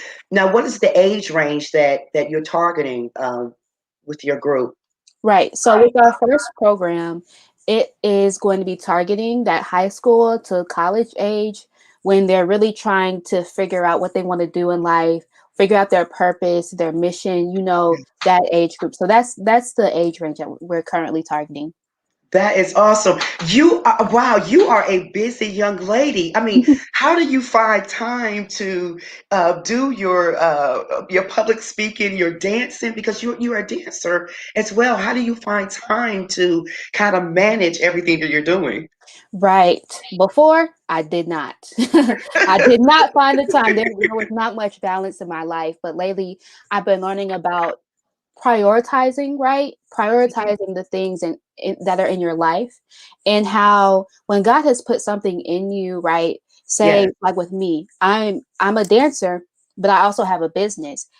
He's graced me to be able to handle both of them, and he actually desires for me to handle both of them. So I had to get fine with the fact of, okay, on maybe Fridays when I go to dance class, I can only spend maybe 2 hours on my business because I'm dancing, I'm working on my craft, and I'm not shaming myself because I'm not spending all the hours working on my business, and everything will be okay. So that's kind of how I balance, is just prioritizing in the right way. That's awesome. And that's good. Look, I am, well, say my age, but I'm still trying to prioritize everything that you do, because I know that it can be a challenge, with the work-life balance, trying to balance everything. Now, where do you see yourself? I see we have some special guests, other guests that's joined us. This is a sister-to-sister talk, so I have my other sisters that's coming on with me. But I want to ask you, Faith, where do you see yourself in the next 5 years? Ooh, in the next 5 years, I really see myself using my platform more and reaching a lot more people. I've been kind of behind the scenes, very underground. I don't post a lot of the work that I do on social media because there really hasn't been that much of a need yet to, market and reach people in that way just yet. God really had me in a like a confined circle, but now he's calling me to start reaching out more and reaching more people. So in 5 years, I see myself still doing that, still continuing to say yes to God, and hopefully just thriving in everything that he's called me to do. Awesome. And for those that, again, if you could just give us your contact information and how people can reach you. Yes. So you can reach me. You can go to the Reach Worldwide website at reachworldwide.net, and our contact info is on there. And you can reach me personally at faithshamley@gmail.com. And yeah, and my Instagram is faith.camille, CAMILLE. If you want to follow me and connect with me on there, I'll respond to my DMs and we can have a good conversation. So awesome. Thank you so much, Faith. We want you to stay on, hang on, because they may have some.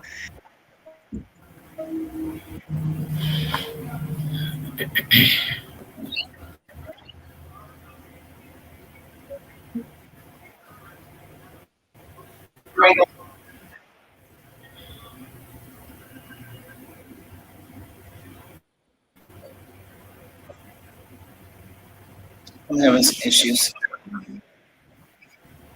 issues. You can't hear her.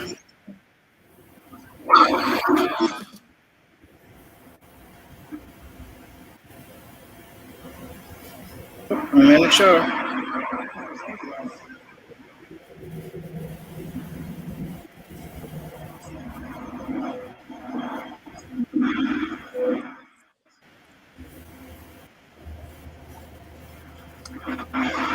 We can't hear you, Natasha. I think you're on mute. Can you hear me? Yes, we're good now. Excellent, excellent. So I guess we're having some technical difficulties, so we're going to try to keep pressing through that. We'll just keep going until Miss McMillan comes on in the room. So Miss Hubbard, welcome. How are you? Thank you. Thank you. I'm well. Thank you. Wonderful. Thank you. Excellent, excellent. Miss Corbett, welcome. Thank you. Miss Jarrett, glad to have you back, ma'am. Can you hear us clearly? I can hear you clearly now. That was excellent, crazy. excellent. And again, Miss Council Wilson, again, a pleasure to see you once more. Can you hear us? I believe you're on mute. I can see you, I just cannot hear you. And for Faith, Miss Shanley, let me just tell you this very quickly, and then we'll just keep moving. Faith, listen, I have a niece named Faith. And you referenced Hampton University, correct? I believe that was referenced. Yes. My daughter started Hampton University in 2019. So she did her freshman year there. She has since transferred to where I serve at High Point University. But I was like, wow, this is great. And she's an entrepreneur major. So I'm sure I'm going to have to make sure that you two get connected. Well, ladies, listen, let's just go. This is sister talk. This is sister talk. We're going to keep going until Miss McMillan comes in because I'm not sure what she wants to have. But how important is it being a woman to actually have sisters that are in your corner when it comes to relationships and partnerships with business? We'll start with you, Miss Hubbard. Well, I think it's imperative to have women that are in your corner. I've come back to North Carolina. I am originally born and raised in New Orleans, but I lived here 15 years, from 2002 to 2016. And my relationships that I built here are just, I can't put it to word. And I'm sorry. Oh, okay. The relationships that I formed here and the sister summits, I call them sister summits, because the women that I encountered and what I found was that everyone wants you to succeed. Everyone wants to rally behind you and help you to succeed. Now, at the time before I left, I went back to New Orleans to take care of my mom. And I just came back this weekend. I've got boxes all over the place. But coming back here, when I was there, I realized I missed that connection.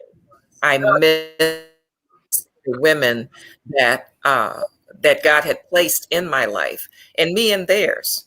And so can get behind each other and push each other and propel each other forward. It's an awesome thing. It's just really an awesome thing. Absolutely. Miss Corbett. I don't think you can be successful unless you have women around you that want you to be successful as well.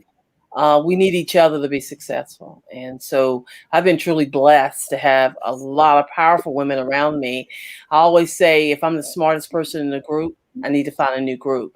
So I always have people around me who are a lot smarter, who are experts in their field, and that I can depend on, that I don't have a jealous spirit, but I have a spirit of excellence, that we all can be excellent. And so I'm blessed because I got two people on here, Sheila and Charlene, who are part of that group, who want anyone that they touch to be better than they were before. Wow, you spoke about the not being jealous. Miss Jarrett, how important is that? You know, sometimes people get caught up in that. At first you seem like you're okay, but then you start to see that competition, right? Yeah, you're absolutely right. And I think for me, I'm going to have the best intentions with my sister friends because I count on them for two things. I count on them to, number one, hold me accountable when I say I'm going to do something. And I also count on them to speak my name in spaces where I may not be, because I can't be all places at all times, right? I count on them for the best. And looking at my girlfriend, I have the best. There's no need for me to be jealous. We can't service. If I work 24 hours, 24 hours a day, 365 days a week, I still won't be able to service everybody in the world, right? There's enough for everybody to go around, and I just operate in that vein. I mean, it may not be for me, but it may be for my sisters. Therefore, so absolutely. Well, listen, your host is still came back. She's here. Miss McMillan is here. So I'm going to get out the way. What I would recommend to you ladies is perhaps when you're not speaking, go ahead and put your mics on mute. So that way we don't get some feedback and we can hear clearly everything that you have to say. But then again, when you get ready to answer, don't forget to take yourself off of mute. At this time, guess what? I'll see you on the other side. Okay. Thank you, Ms. Brooks. Thank you again. And thank you. We apologize about the technical difficulties, but that was a great segment she let in about the jealousy, because it doesn't really make sense to be jealous of anyone. What God has given you, it's for you. You know, nobody can take that away from you. So what's the point of being jealous? Why we just can't work together? And that's one of the things that I learned this week about our knowledge, our wisdom. If we just imagine if we just come together, you know, now is the time. And what I got out of all of the speakers this week, I took that winning is necessary. It's necessary for us now, because this is the time, and we can do it if we come together. There's no need to be jealous about anything, because again, what's for you is for you. So thank you for that. Hi, Miss Sheila, how you doing, sweetheart? Good to see you again. We have other guests that's joining us. And if you could just take your off of mute for just a second and go ahead and introduce yourself, and we'll bring you on in the sisterhood chat.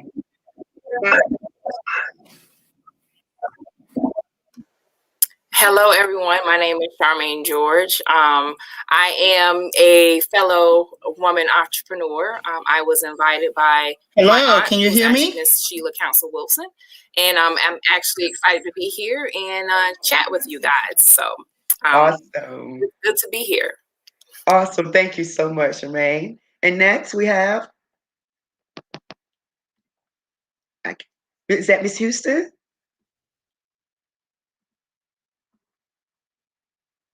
Okay, I can see her. Okay, she's on mute there. Hello, my name is Charlene Hepburn. How's everyone? We good.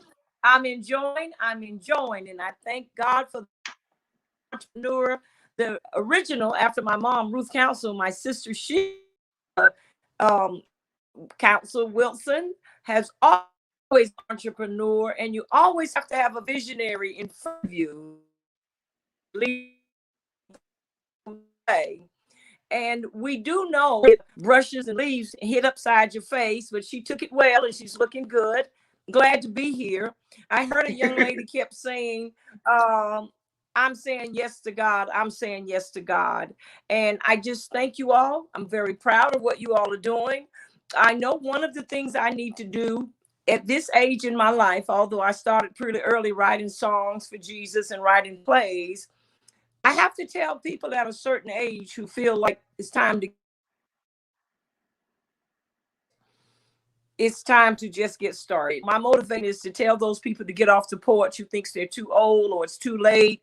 Many of us got derailed along the way, but I'm so glad to see you all on the rail and you're moving forward for Jesus and to bring glory to his name. So thank you for inviting me to just sit in and listen and learn. God bless. Awesome. Thank you so much. Thank you. Thank you. And I'm going to jump in really quick before we all kind of start to talk to Sharon just for a second. I know we was having some technical difficulties earlier, but Sharon, if you could just, Sharon Jarrett, if you could just kind of walk us through your journey and your career. I know that you worked for IBM for several years in finance and marketing. I think that's how I met you. And also, you know, with your company and what you're doing now and, you know, what your company is offering us. Can you share that with us? And if you could take, you can take it off mute, Sharon. There we go. You put it back on mute. This is when I need my assistant sitting next to me. But for me, my journey was very interesting. So I was at IBM, enjoyed the job, but I started doing events on the side in my community and in my church. And I really found those things very exhilarating, very challenging, and I loved it. So fast forward 16 years in IBM, and I interviewed for a job at IBM. That was the 15th year, interviewed for a job at IBM, and I wasn't the one selected. And I'm like, wait a minute, why? I'm Sharon Jarrett. Why didn't I get the job, right? But God was setting me up for my departure, okay? Because what happened, not 6 months later, I was pregnant, and my division was sold off. Now, had I gotten that job, I would not have been eligible for the buyout, right? Because I would have been in a different division.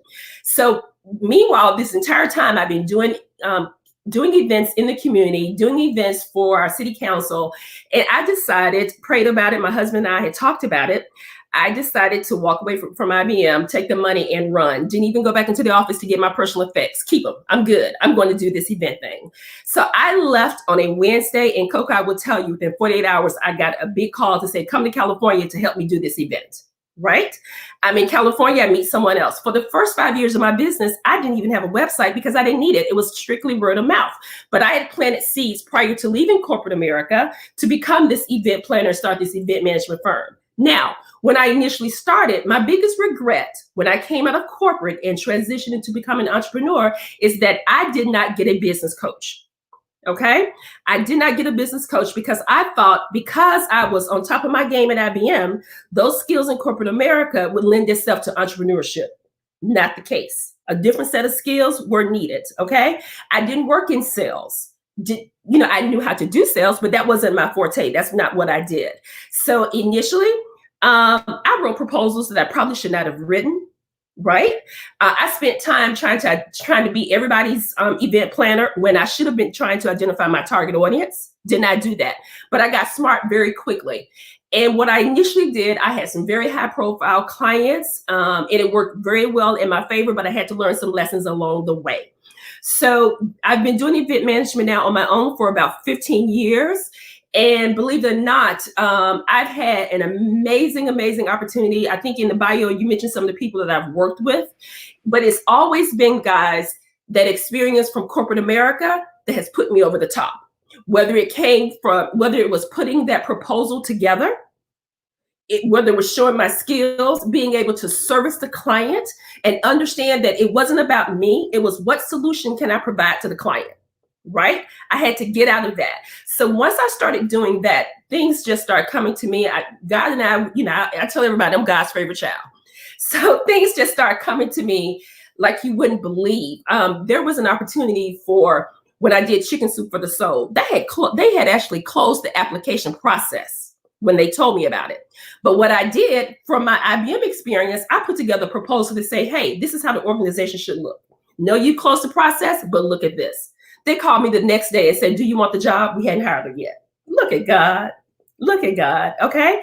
And I was always at the right place at the right time and have been able to service some amazing clients. Now, I've had some sticklers as well. It has not been an easy journey day in and day out, but I learned from them. And I now know the clients that I just cannot. They're red flags. The longer you do your business, there will be red flags that will stand down and say, that client's not for you. I'll give you a prime example. When I send an event proposal out, because I'm very good on, I'm going to deliver this event on time, on target, and on budget. So my ideal client has to be somebody that values that and values my time. If I send you a proposal out, you get 2 times to pare down that proposal, right? For whatever reason. Could be price, could be whatever. But after that second time, because if you're only going to hire me because the price, one, I'm not interested in being the low cost provider. I'm not that person. I don't want to be that person. And once you pare that proposal down for a second time, Coco, you know me, I have a form letter that states, I wish you well with your event. Perhaps in another time, I may be able to service you. But for your goals, budget, and objective, there's probably somebody else to serve you. Because I, as an entrepreneur, I get to choose who I work with. right? And if it doesn't feel good, if it's not a win-win situation for me, I can't do my best work. So I'm always going to look for that win-win for everybody, and I'm going to give you 110%. So here I am 15 years in, just having fun. Amazing. Awesome, Sharon. And I just have a quick question for you. Someone has a question before we turn it over to Sheila.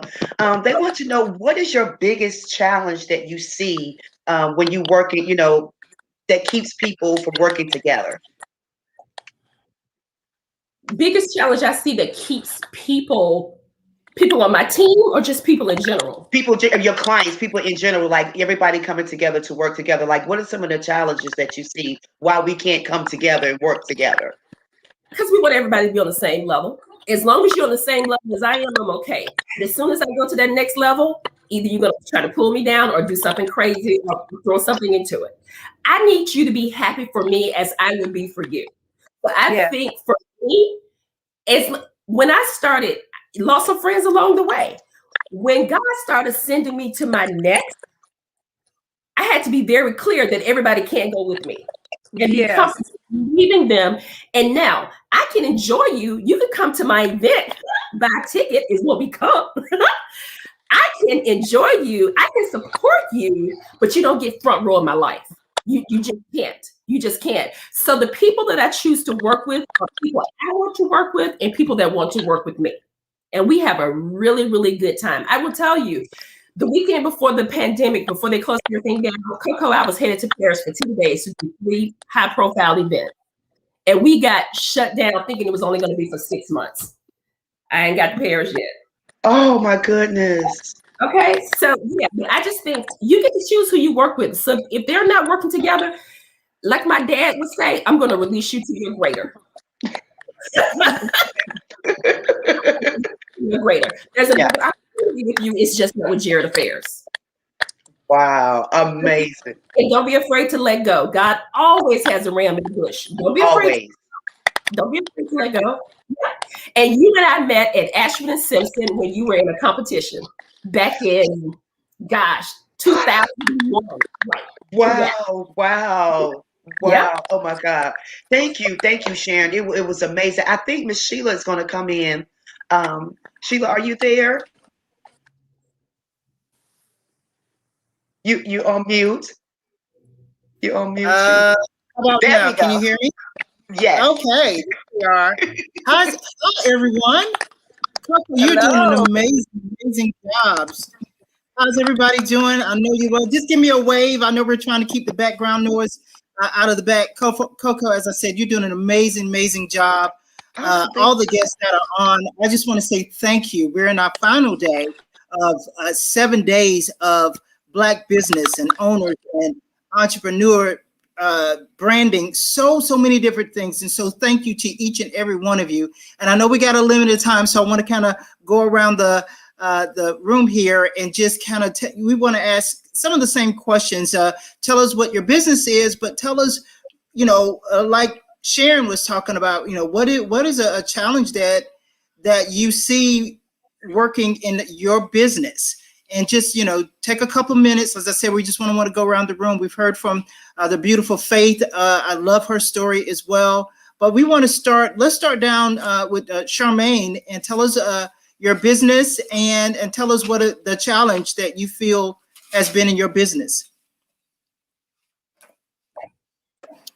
Hello again. Hello everyone again.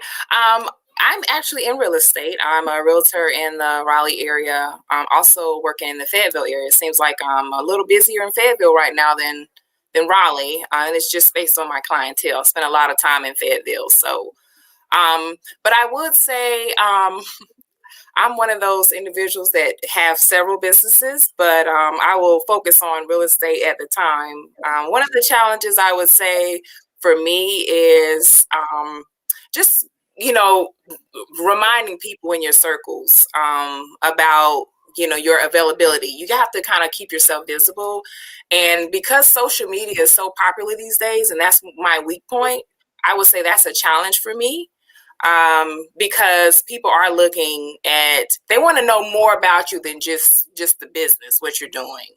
They want to learn more about you. And that's one of those things about real estate. I do want to help people. I enjoy that part of the business. I enjoy, especially buyers, new home buyers, going through the experience, because my background is training. I was in corporate America for about 13 years, and I had a chance to work with all kinds of people. And so I like incorporating that part of the business. I like helping to educate them. I like kind of walking them through the process. I enjoy, I get satisfaction out of them saying, oh, okay, I didn't know that, or yeah, that's helpful, or okay, I'm going to work on this so maybe I can get a better interest rate, or, you know, just different things like that. But for the most part, one of my challenges is, you know, just keeping myself out there so people know that I'm available to help them buy or sell a home. But yeah, that's just my own personal challenge. Well, that I'm sure a lot of us can identify with that. We're going to swing up to Dr. Donna Corbett with Amazing Grace Etiquette. Dr. Corbett, tell us a little bit about your business, and we'll deal with some of the same questions. And we also, and I want you guys to be thinking about this as I swing around. We want to talk a little bit about goals after we go around. So just be thinking of that as we go to Dr. Corbett. Hello, everyone. So nice to see all of you. I own Amazing Grace Etiquette. We've been in business about 16 years, and we work with young people from the ages of 4 years old to adults in their 80s, and very, very excited about teaching etiquette. But etiquette is so much more than which fork and knife to use. It's about you being your very best self. So I love it. Been doing it for a very long time. I think one of my biggest challenges, is that what you're needing, Sheila? One of my biggest challenges would be that people understanding that etiquette is needed. They think it's something that's, you know, something, a nicety. Some people have it and some people don't. They don't realize how important it is for a job interview, how important it is to control their anger, those kinds of things. So etiquette is broad, and being able to educate not just the children, but their parents or their grandparents that etiquette is important and that it's needed. It's probably been my biggest challenge. Absolutely. Thank you for that. I know that sometimes the kids learn some things that the parents should know. And so sometimes the kids feel like that they've learned this, and when they try to make it work at home or at school or church, that sometimes the adults don't necessarily listen to it. So thank you for that. Miss Charlene, let's talk about what you're doing and your greatest challenge as well.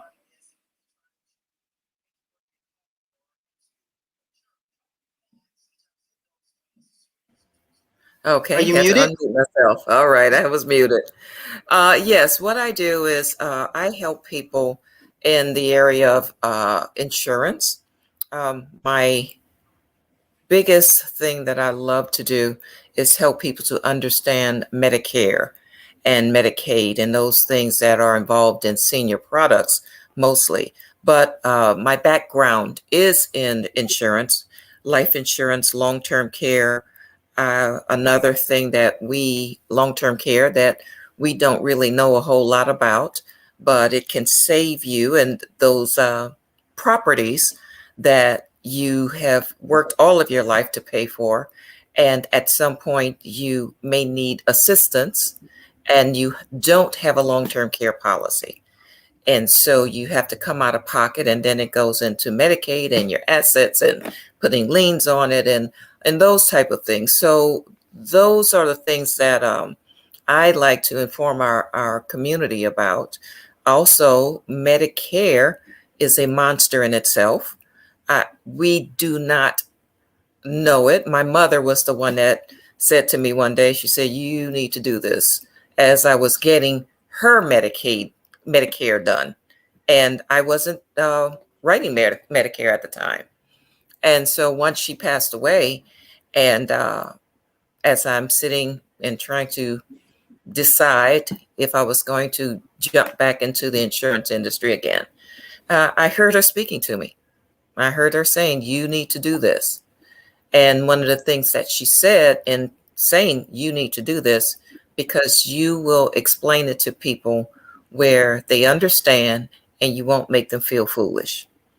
And so it's become my passion, and helping people to maneuver the whole Medicare monster, I call it, and getting the right plan for them. Like I said, other than that, insurance is what I do. Life insurance, both final expense, term insurance, universal life, the whole gamut. I don't delve into property and casualty and homeowners, but anything that involves saving you money and those things that will preserve your inheritance for your children and your children's children, as the word says. And so that is what I do.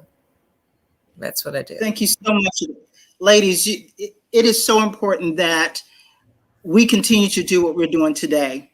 Everyone on this Zoom call should be Facebook friends, Instagram friends, or something, because we all will run into someone who needs someone to do special events. A young person who is saying, well, I want to start this, but I don't know, and they don't feel that they necessarily could talk to an adult, but they can talk to Faith about what they're doing. When you have real estate, people are looking for offices and property and land and those type of things. If we don't come together, then we are doing each other a disgrace. Now, the beautiful part of it is that you are an expert at each of what you do.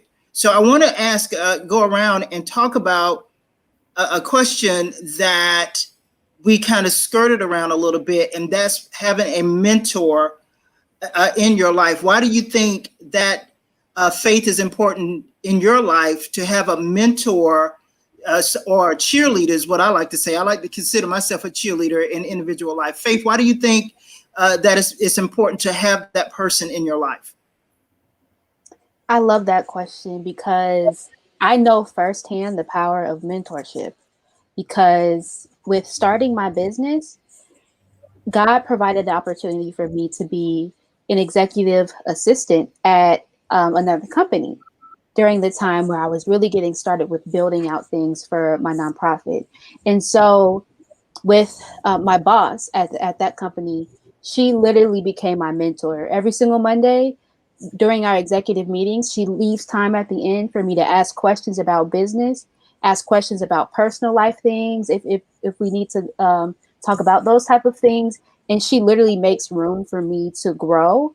And she looks at what I'm doing and tries to provide the best way to cultivate my gifts and cultivate the skill set that I need to thrive in what I'm doing outside of her company, which is so amazing because I know she's not in it for selfish reasons. She literally just wants me to thrive in whatever God's called me to do.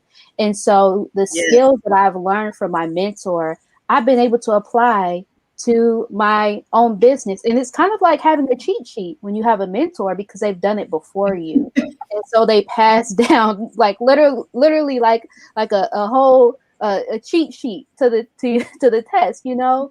And so that's why I'm such a believer in mentorship, because as I learn too, I know I'm going to pass it down to others as well. So mentorship is so, so important. Thank you so much for that. You know, this is so important. And Sharon, you know, when you're dealing with the events that you have to deal with, you have to bring people along that even have like minds with you. And when you do you find a mentee possibly in what you're doing? Absolutely. No, absolutely. I actually, as a matter of fact, I intentionally have mentees working with me because I want to bring others along who either, you know, I can groom into, you know, what the industry needs. I can pass business on to them. And I know they've kind of been trained my way. So absolutely. I definitely believe in having, you know, having mentees and being a mentor. But also what's important for me, like Faith said, it provides that cheat sheet. But also what I had to understand, not all mentors have to look like me, right? They don't have to look like me. They can be totally different. And some of my best lessons from mentors have been for people that did not look like me. And in addition to that, one of my mentors is actually younger than me. So you have to be open to mentors that come in all races, genders, age, and industry, but very important. Absolutely. Dr. Corbett, I know that you work with young people, and you've had the opportunity to work with individuals who have been incarcerated as well. You have your Keep It Right and Get It Right program that you developed. But what have you learned? Do you feel yourself having to be a life coach sometimes to individuals, the young girls, as well as the people that you had to deal with that have had a bump in the road? Well, I agree with Ms. Jarrett that not only have you being a mentor to them, but having mentors of your own. And sometimes your mentor is not the most positive person. You can learn and grow from somebody who really was not the person that was your cheerleader. You can learn and grow that person, I'm going to do everything that person did that was negative, I'm going to turn it into a positive. So that's a different type of mentor. But working with men and women who are incarcerated, unemployed, or underemployed individuals, it's a great opportunity, as you know, Ms. Wilson, to work with the group so they can get motivated to do better. And I hope and pray that I am a mentor to many. And also by having an etiquette school, I am blessed to have young people like Faith who want to learn entrepreneurship, and it's the perfect time for them to be around somebody who's an entrepreneur to see all the positives and the negatives of entrepreneurship, because it has some challenges, as all of you know. But having folks like Faith who take that and take it to the next level, that's a great thing. That's a great response. Charmaine, I want to jump to you, and I want to talk about, we talked about life coach and mentorship and being mentees, but how important is the spiritual side of being in business? I think you're muted. Faith without works is dead, right? I mean, it has everything to do with it. We have no being without our God. It is Him who gave us purpose. We are all here for a purpose. He gave us our gifts. He gave us our talents. He said, this is what I want you to do. This is what I want you to do. And that goes back to that jealousy thing you guys were talking about earlier today. Everybody has their own unique gift. You have your own unique sound. God made your voice different. You may sound slightly like your sister. Somebody's listening on the phone. They're like, well, which one am I talking to? There's still some distinct differences in our voices and how we move and how we see things. And I believe that has everything to do with what God placed in us. I knew as a young girl that I was a businesswoman. I just always knew that. I just didn't know how I was going to come about being a businesswoman, but I always had the desire to have my own.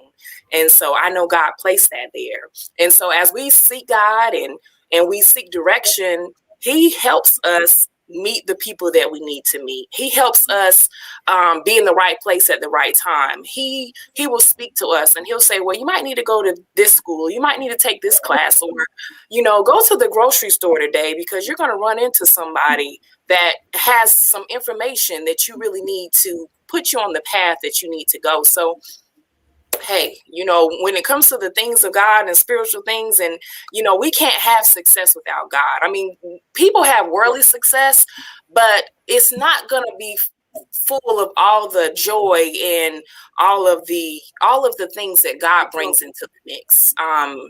You're not going to be full and whole when it comes without God. So yes, I'm all for it. I can't do anything without Him, and I don't want to try. Amen. Well, I'm gonna give you a definitely an amen. I'm going to shake on that. Awesome. I'm not sure. I think we lost Miss Hepburn, but we really wanted her. If she can get back in, we would love for that to happen. And so I want to start with Charlene on this, and I know you alluded a little bit earlier about you moving from New Orleans to North Carolina and back to New Orleans and so forth and so on, and coming back this way and those type of things. What has been one of your greatest lessons and being in business, making the choices, going back to be with your mom, to help her, watch her on that journey. And we all probably can talk about that. But just tell us, as far as your business and in a little bit of your personal, we have about 10, I'm gonna say 9 minutes before we have to go. So I want to get a chance to go around to everybody and ask them their question. Okay, I'm gonna try really hard to keep this short and sweet, which is kind of tough. My biggest challenge, and as someone said earlier about mentorship, I've been in insurance since 2008. I started at New York. Well, actually, I started at Allstate and decided I didn't like property and casualty. Went into New York Life, recruited me, learned a whole lot. They have great training, and as I learned the business side, or learned insurance itself, because I didn't know insurance. You know, your parents tell you, make sure you got insurance. It's like, okay, I got some on my job. Well, I worked for Delta Airlines for 29 years. God told me to leave Delta. And I was living here. I was living in Wake Forest. And I had all of the people at my house after Katrina, 20 people at my house, and my 100-year-old grandmother. And I'm in Starbucks one morning, and God says, they're going to offer an early out package. Take it. What? They're going to offer an early out package. And the devil is a lie. I got a great job. I'm traveling all over the world in wonderful hotels. That is not God. No. I've lost my rental property in New Orleans with the Katrina. My son now lives with his dad, child support gone. And my last resource, you want me to leave? That can't be God. No. I just purchased a house out here in Wake Forest, built from the ground up in 2002. Now it's 2005 and you're telling me to leave. The very next month, Delta made an announcement saying that they were offering an early out package. God's like, yes, that was me. And that began my journey of learning who God is. We think we know God. We think we know faith. But when God put you in a position of totally leaning on him, I was 49 years old. I didn't know that I could not get retirement income until 52. I have a house in Wake Forest that was just built 2 years earlier. And I have no income. So I started painting. I started painting people's house because I would paint my whole house. Sheila knows it. She come to my house one week and it's green and the next week it's orange. But in all of that, he showed me who he is. And fast forward, my mother had dementia, Alzheimer's, and hallucinations. She was 94 years old when she passed. I went back to New Orleans. She was 91 when I went back to take care of her. And in doing that and maneuvering through, because I had to put her in a nursing home. So maneuvering through all of that, maneuvering through the Medicaid, maneuvering through the Medicare, and it all fell on my shoulders. And so with all of that, I learned the Medicare side. And I really wasn't wanting to get back into insurance, but mentorship, here we go. A young lady in doing Medicare, said to me, Miss Charlene, you can do this. She's 38 years old. I'm 65. She's 38 years old. And I would call her at all hours. Okay, what is this? What does this mean? How do I do that? And she was patient with me. And she taught me Medicare. And so we have to be mindful because, like you said, someone said earlier about age. At 65, I've started a new business 2 years ago. And not just started it, okay, it's set up in New Orleans. I've got a great client base there, but now I'm coming here and I've got to start all over and setting up a client base here. So the biggest challenge for me at this point is starting over here and still keeping that business going there. Finding persons who are interested in financial services, first of all, and who have a heart for people. Because the name of the business is Integrity Asset Management. I don't know if you ever see my shirt. Let me show you that. Integrity Asset Management. And so if persons are just in it for the money, just want to make a quick dollar, that's not going to happen because you're going to lose it. Yeah. But I need people who are really, really have a heart for people, want to do the right thing, as opposed to the most expedient thing, and doing the right thing for our community, for our people. And so, yep. Absolutely. Well, we welcome you back. But I'm a little biased on that. I see that Ms. Hepburn has joined us, and so we want you to unmute real quick because we want to bring you in. Okay. And talk a little about tell them who you are, and tell them about. I know a little something about you, but I like people to talk about themselves because I'm going to brag on you. So okay, just a little bit. And so Charlene Hines Hepburn, she's using Miss George's name there. So just for the audience to know who you're looking at. All right. Thank you, baby sister. I want you to know that I wouldn't let her be the baby sister for a long time. She's 8 years younger than I, and I didn't want to move. But whoever has the leadership, that's who you need to follow. Thank you so much for sharing your stories. I want to do this very briefly. I kept getting knocked off where I was. Can you hear me? Mm-hmm. Yes. Okay. I want to say, I bet every one of you know Maxine Waters. I'm reclaiming my time. Hallelujah.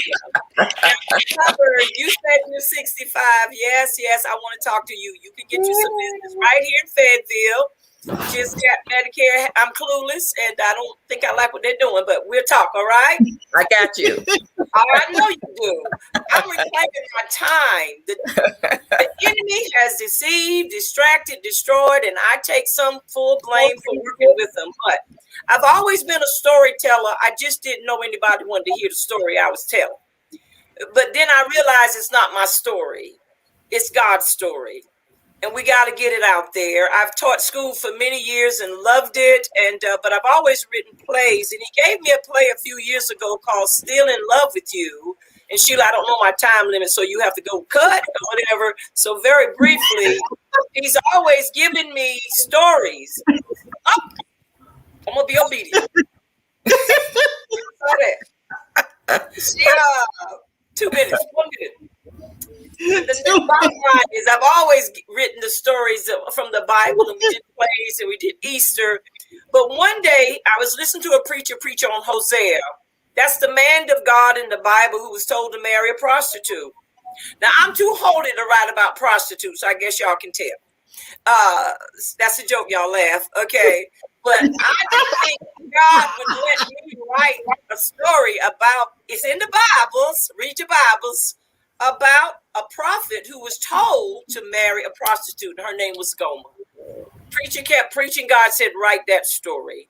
Well, he wrote that story, and he said, I want you to modernize it, modern day. I want you to tell the modern day story of unconditional love. And he did it. He wrote that story called Still in Love with You. And Hosea kept coming back to love. And God said, but Hosea is my heart. I'll keep coming back because I love you. I don't care what you've done, what you said. I love you. And all you got to do is come back. So the play was moving and it was doing well. And as a young lady who's on her way to Paris, we were on our way to start moving this play around North Carolina. And COVID said no, but COVID is not my boss. So as soon as it lifts, I pray every one of you get ready to come and see this love story.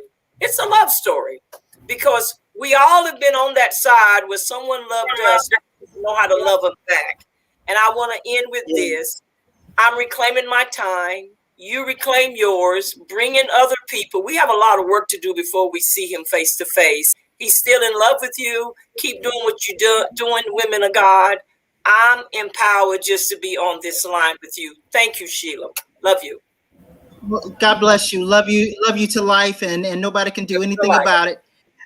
I want you ladies to know, Coco, it has been, and I just want to kind of bring it home. Of course, you ladies know that we are raising money, at least $5,000 plus, and giving away laptops. And so I want everybody listening, I want you to go after this. We're going to be replaying this as well, but we want you to donate as well if you have the time. It is really important that we give back. And just by us doing this, just by faith, even though I believe she said she was in Georgia, but just by her being where she is, where Sharon is, where Donna is, where Coco is, where we all come together. So we all are gifted. We have gifts. We have talents. We have anointing. It is so important. You can watch the Still in Love play. It is on, I believe it's YouTube as well. But here's the thing I want you guys to say to me is tell me what is next. And I want to start with Coco on that as well. Coco, tell me in just a few short words, tell me what's next for you.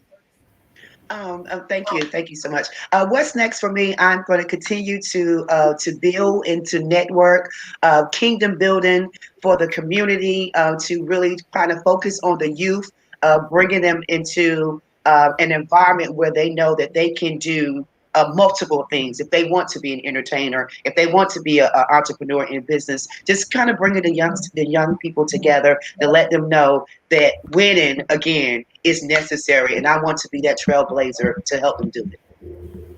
I love it. Sharon, what's next?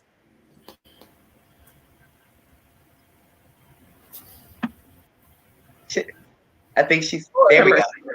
I think you're muted. I'm on now. I'm on. Yes. So what's next for me is just to continue to deliver, design, and execute game-changing events, whether it's live, virtual, or hybrid, for my clients on time, on target, and on budget. I love it. I love it. Thank you for that. Miss Faith, tell us what's next. What's coming up with you? Yes. So what's next for me is finishing the development of actually my curriculum. I didn't mention this before, but I'm in the process of developing the curriculum. So launching that, and once everything gets launched with this, I'm gonna start focusing more on dance and however God wants me to use the gift He's given me in dance, because I put that on the back burner for a while, and I feel like it's time to revive that up again. So that's what's next for me. I love it. I love it. Before I bounce over to Charlene, ladies, make sure your information is on our online so that individuals who are listening to the program, that they will know how to find you. And I think I've seen some scrolling across, but I want to make sure that everyone has the opportunity to do that. So Miss Charlene Hubbard, tell us what's next. What's next is to establish an office here and get some of the boxes out of storage, but to establish an office here and find and start to recruit agents who have a heart for people. And I know everybody's hearing you say here, but I don't think they realize that you literally pulled up in a moving truck just yesterday, back to North Carolina. And real quick, before I let you go and jump over to Dr. Corbett, can you tell us what states you are licensed in?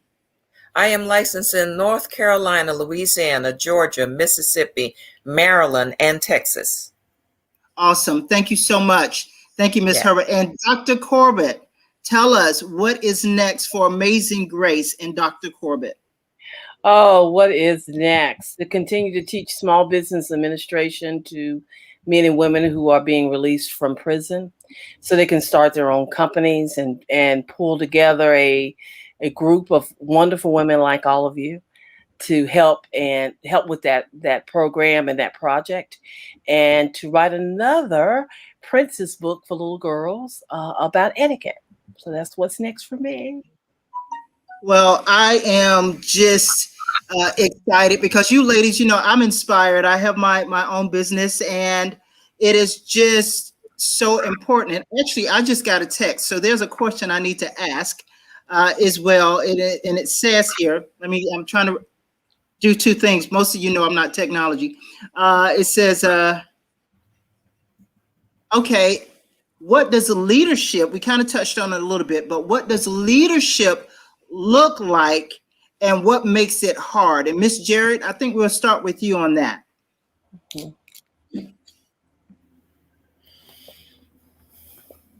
That's a good question. So what does leadership look like? So for me, leadership, first of all, has to be someone who's willing to serve someone else, even as a leader. In addition to that is knowing when to push and when to hold as a leader, right? Someone who's able to set the tone for their team and inspire their team to do great work. For me, that's what a leader is. Great. Dr. Corbett, same question. Leading by example is a true leader. The person that can lead by example and people follow that person and lives a life that is something that you can really aspire to. I think that is what leadership means to me. And that's very difficult to find. People can talk the talk, but they don't walk the walk. So having someone that leads by example, I think. Thank you. Coco? I would definitely agree with Dr. Corbett, leading by example. Also, in just having the mindset, you know, when you're a leader, there's people that you know that's going to follow you. So you have to have strategy, you have to have goals, you have to network. So being a great leader, you know, as she said, you have to be a follower to be a great leader. And when you're in that leadership, your mindset has to be different because you have people following you. So it's important to be a great leader because people are watching. They are. They're watching your every move, and the move that you don't make, they're trying to anticipate the next move. Ms. Charlene, same question, but what's difficult about being a leader? Well, what's difficult about being a leader? Actually, it's all of those things that has been said, because we have to always be mindful of there's always going to be someone watching you. And so we always have to be mindful of the example that we set. I always say each one, reach one, teach one. If each of us can reach just one person, and bring them along and teach them what we know and have the mindset to be able to want them to grow and develop to their full potential. That's what leadership is about. Yeah. Faith, I know that you're one of the youngest one on the panel. You know, most of us, you know, are young at heart as well, but you're one of the youngest ones on the panel today. What do you think as at your age, what has been hard for you as a leader, if at all? Yes. So I would say being comfortable with executive decision making. So as the visionary for my business, right? No one else is the visionary, only I'm the visionary. And God appointed me to see the vision that nobody else can.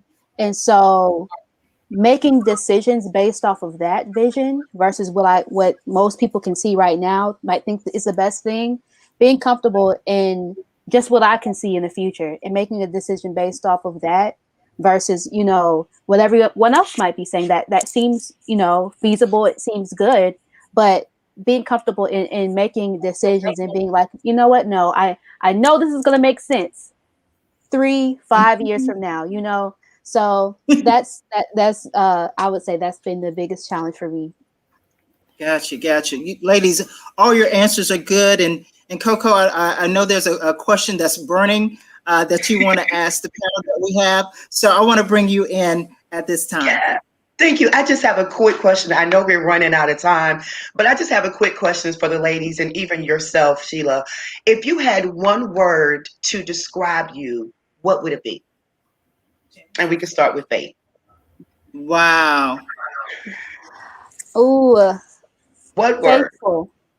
Faithful. Faithful. Mm-hmm. Yep. Okay. That's my word. Okay. Miss Charlene. Resilient. Ooh, love it. Love it. Dr. Corbett. Empowering. Yes. Ooh, I'm getting chills, ladies. Sharon. Committed. Committed. And Miss Sheila. Aspire.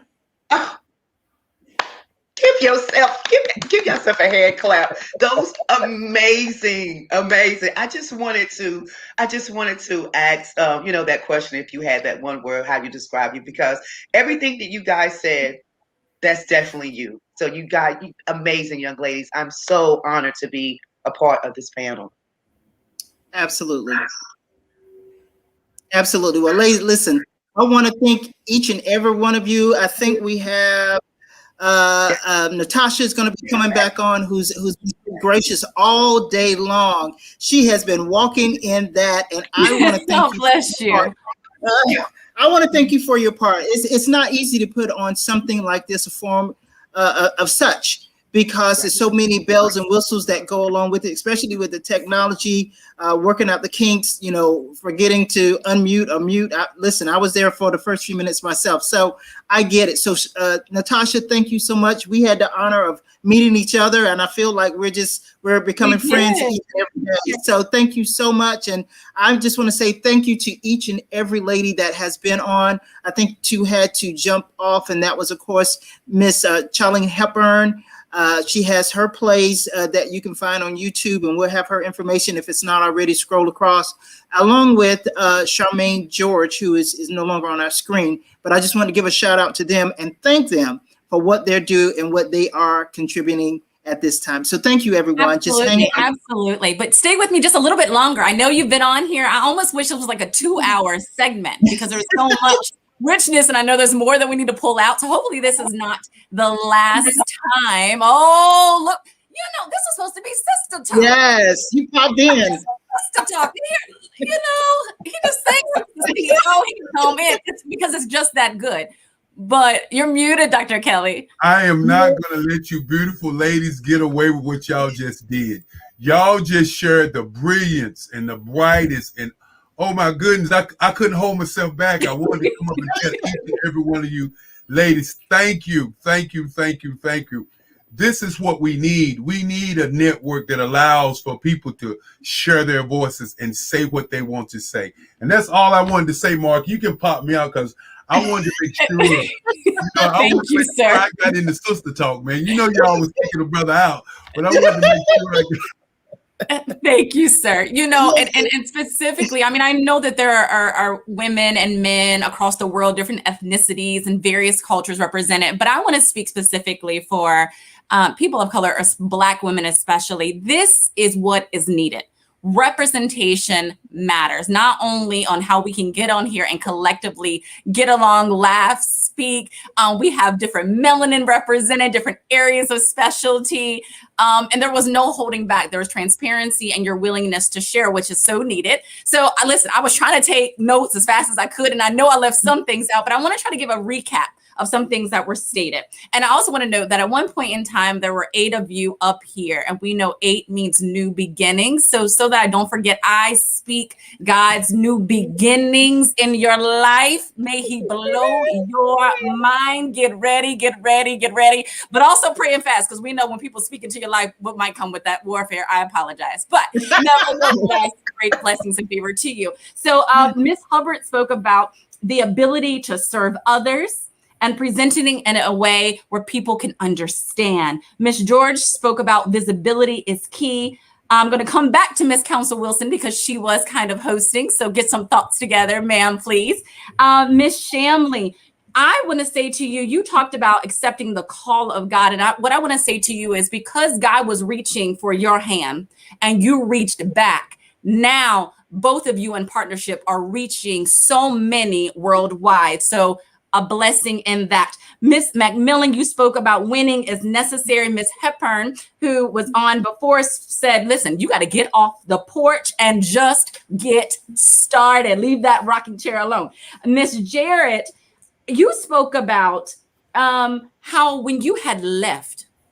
that you were able to play into the seeds that were planted. And what popped into my spirit was seed time harvest. And the power of moving, and several different ladies spoke about that. I think Miss Hubbard spoke about, Miss Shamley, about when God told you to move. And how when you really let go and let God, the things that he can do, it's completely amazing. No, it's not easy. Yes, it's uncomfortable. Yes, it's scary. Yes, people might call you crazy. Yes, people are gonna fall off. But look at the beauty that has come. I'm sure, Miss Jarrett and everyone else, you've probably done far more by you stepping out than what you would have done had you stayed in. And I'm going to maybe even come back to that. Let's see. Dr. Corbett, you spoke about that etiquette is beyond silverware placement. It's about being your very best self. And as a whole, I know that this is the Black Business Olympics. And typically you give out gold medals. But since this is our platform, we're going to do some platinum points that you ladies dropped. And you basically stated that as an entrepreneur, you get to choose. That integrity is vital. That when God sends you to your next Miss Jarrett, were you speaking about that when God sent you to your next? Can you finish that for me? Was that me? Was that you? I thought you said something about when God sent you to your, must have been Holy Spirit. And that's okay. We know when he gives it and you release it, you don't have a clue what you just said. We'll watch the replay. Don't worry about it. When God says go, go. No questions asked. Absolutely. Thank you. Release you to your greater. When it comes to leadership, you got to be other-centered. Live a life that one can aspire to. Be mindful of the example that we set. Be comfortable with decision-making. When it comes to mentorship, when others impart into your life, then you have the capacity to pour into others. Learning lessons from negative experiences with others.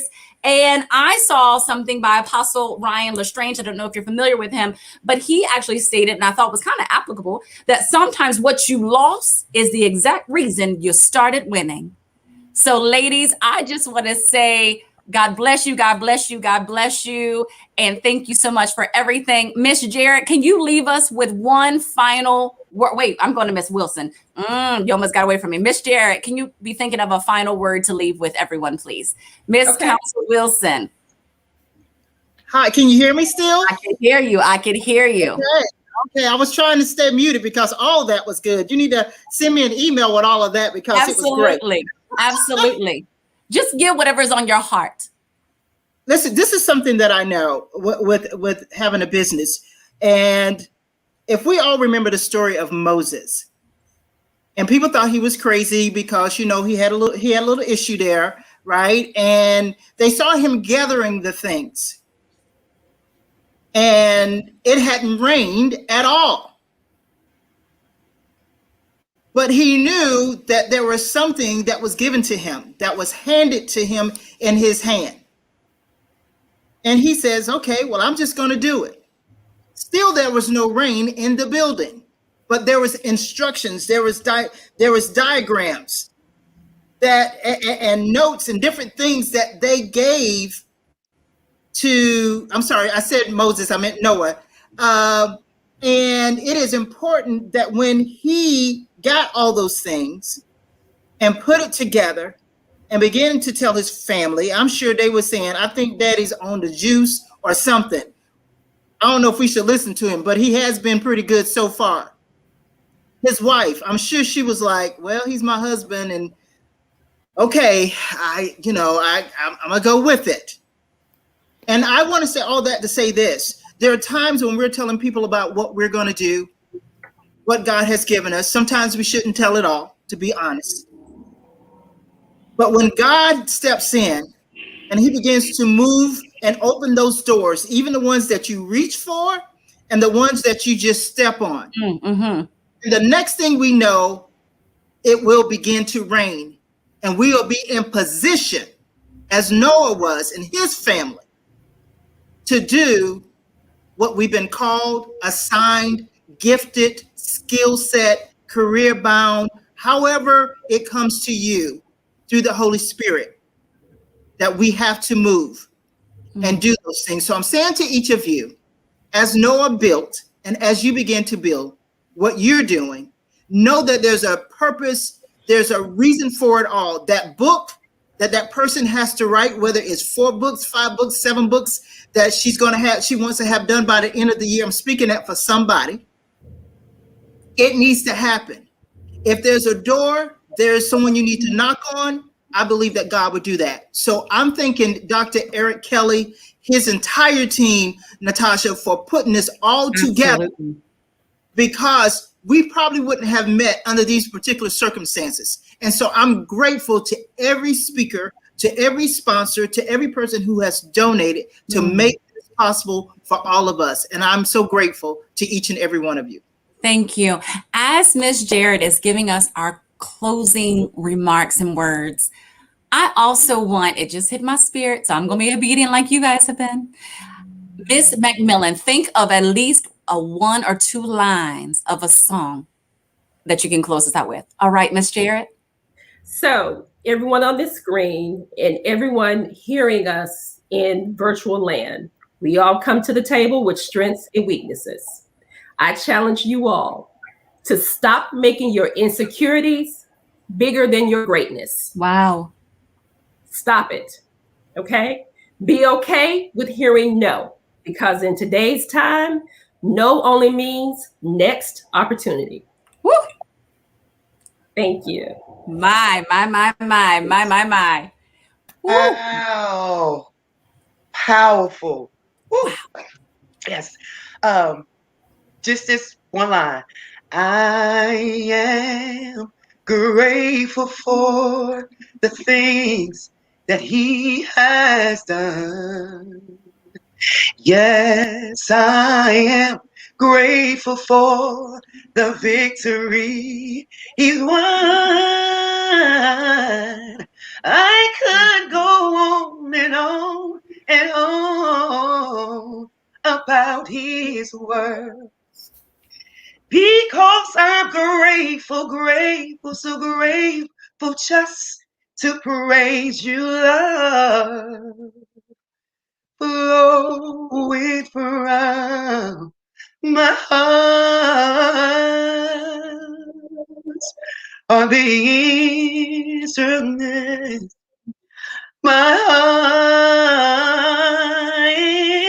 is gratefulness. Yes. And on that I'm grateful. God bless each and every one of you. And until we meet again, I shall see you on the other side.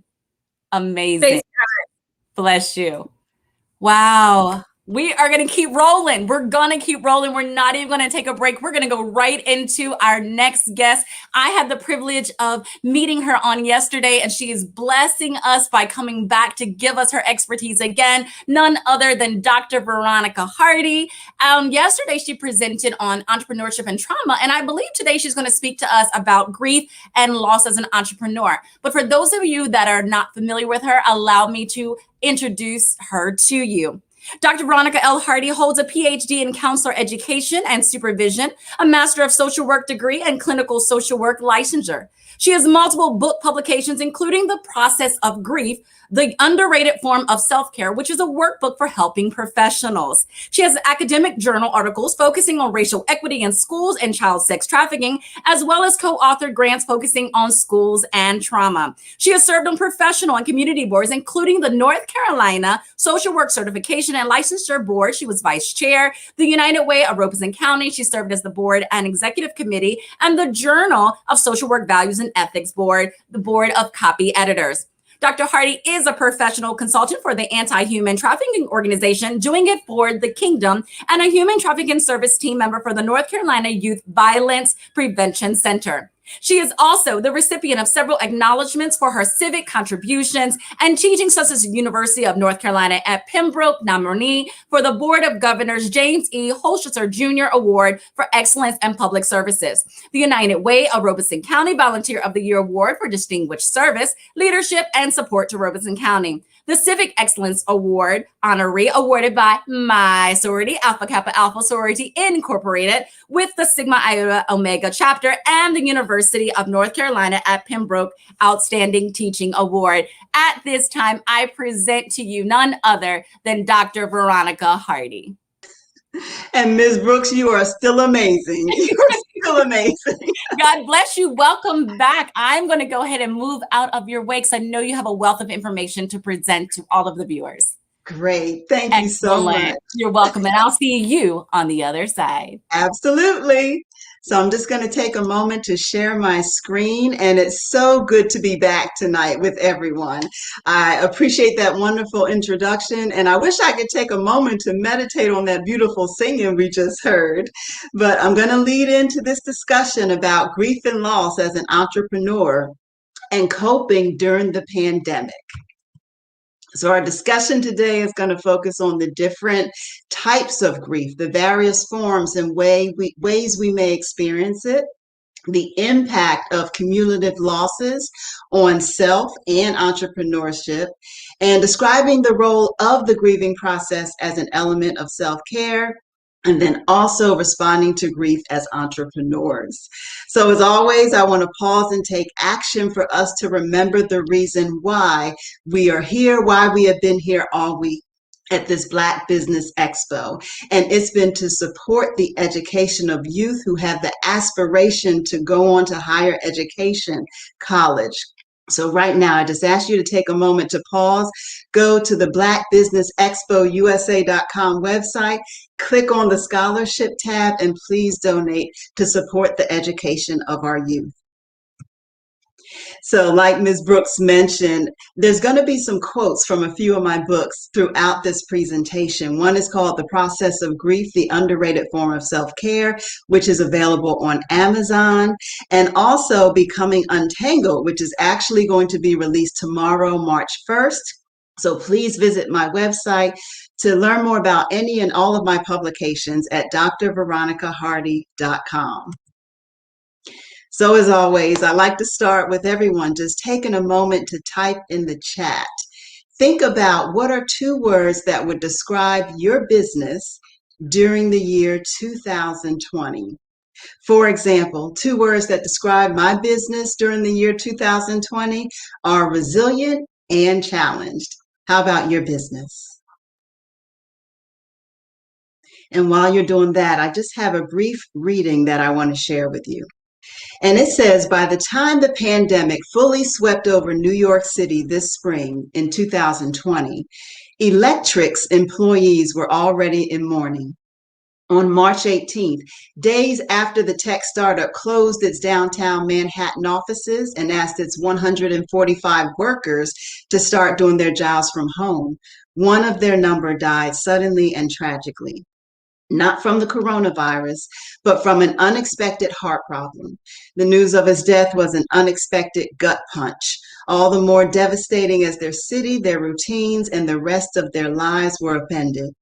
Nor was it the last of the spring's tragedies for Electric, where another employee soon lost her brother to COVID-19. Meanwhile, the death of George Floyd set off protests through the New York streets and national waves of pain over police brutality and systemic racism, especially for the company's Black employees. So how do we wake up in the morning and pretend you can come to work after experiencing something like that? You can't. And yet more than 147 million U.S. employees are doing so, coming to work after a crushing burden of grief this year.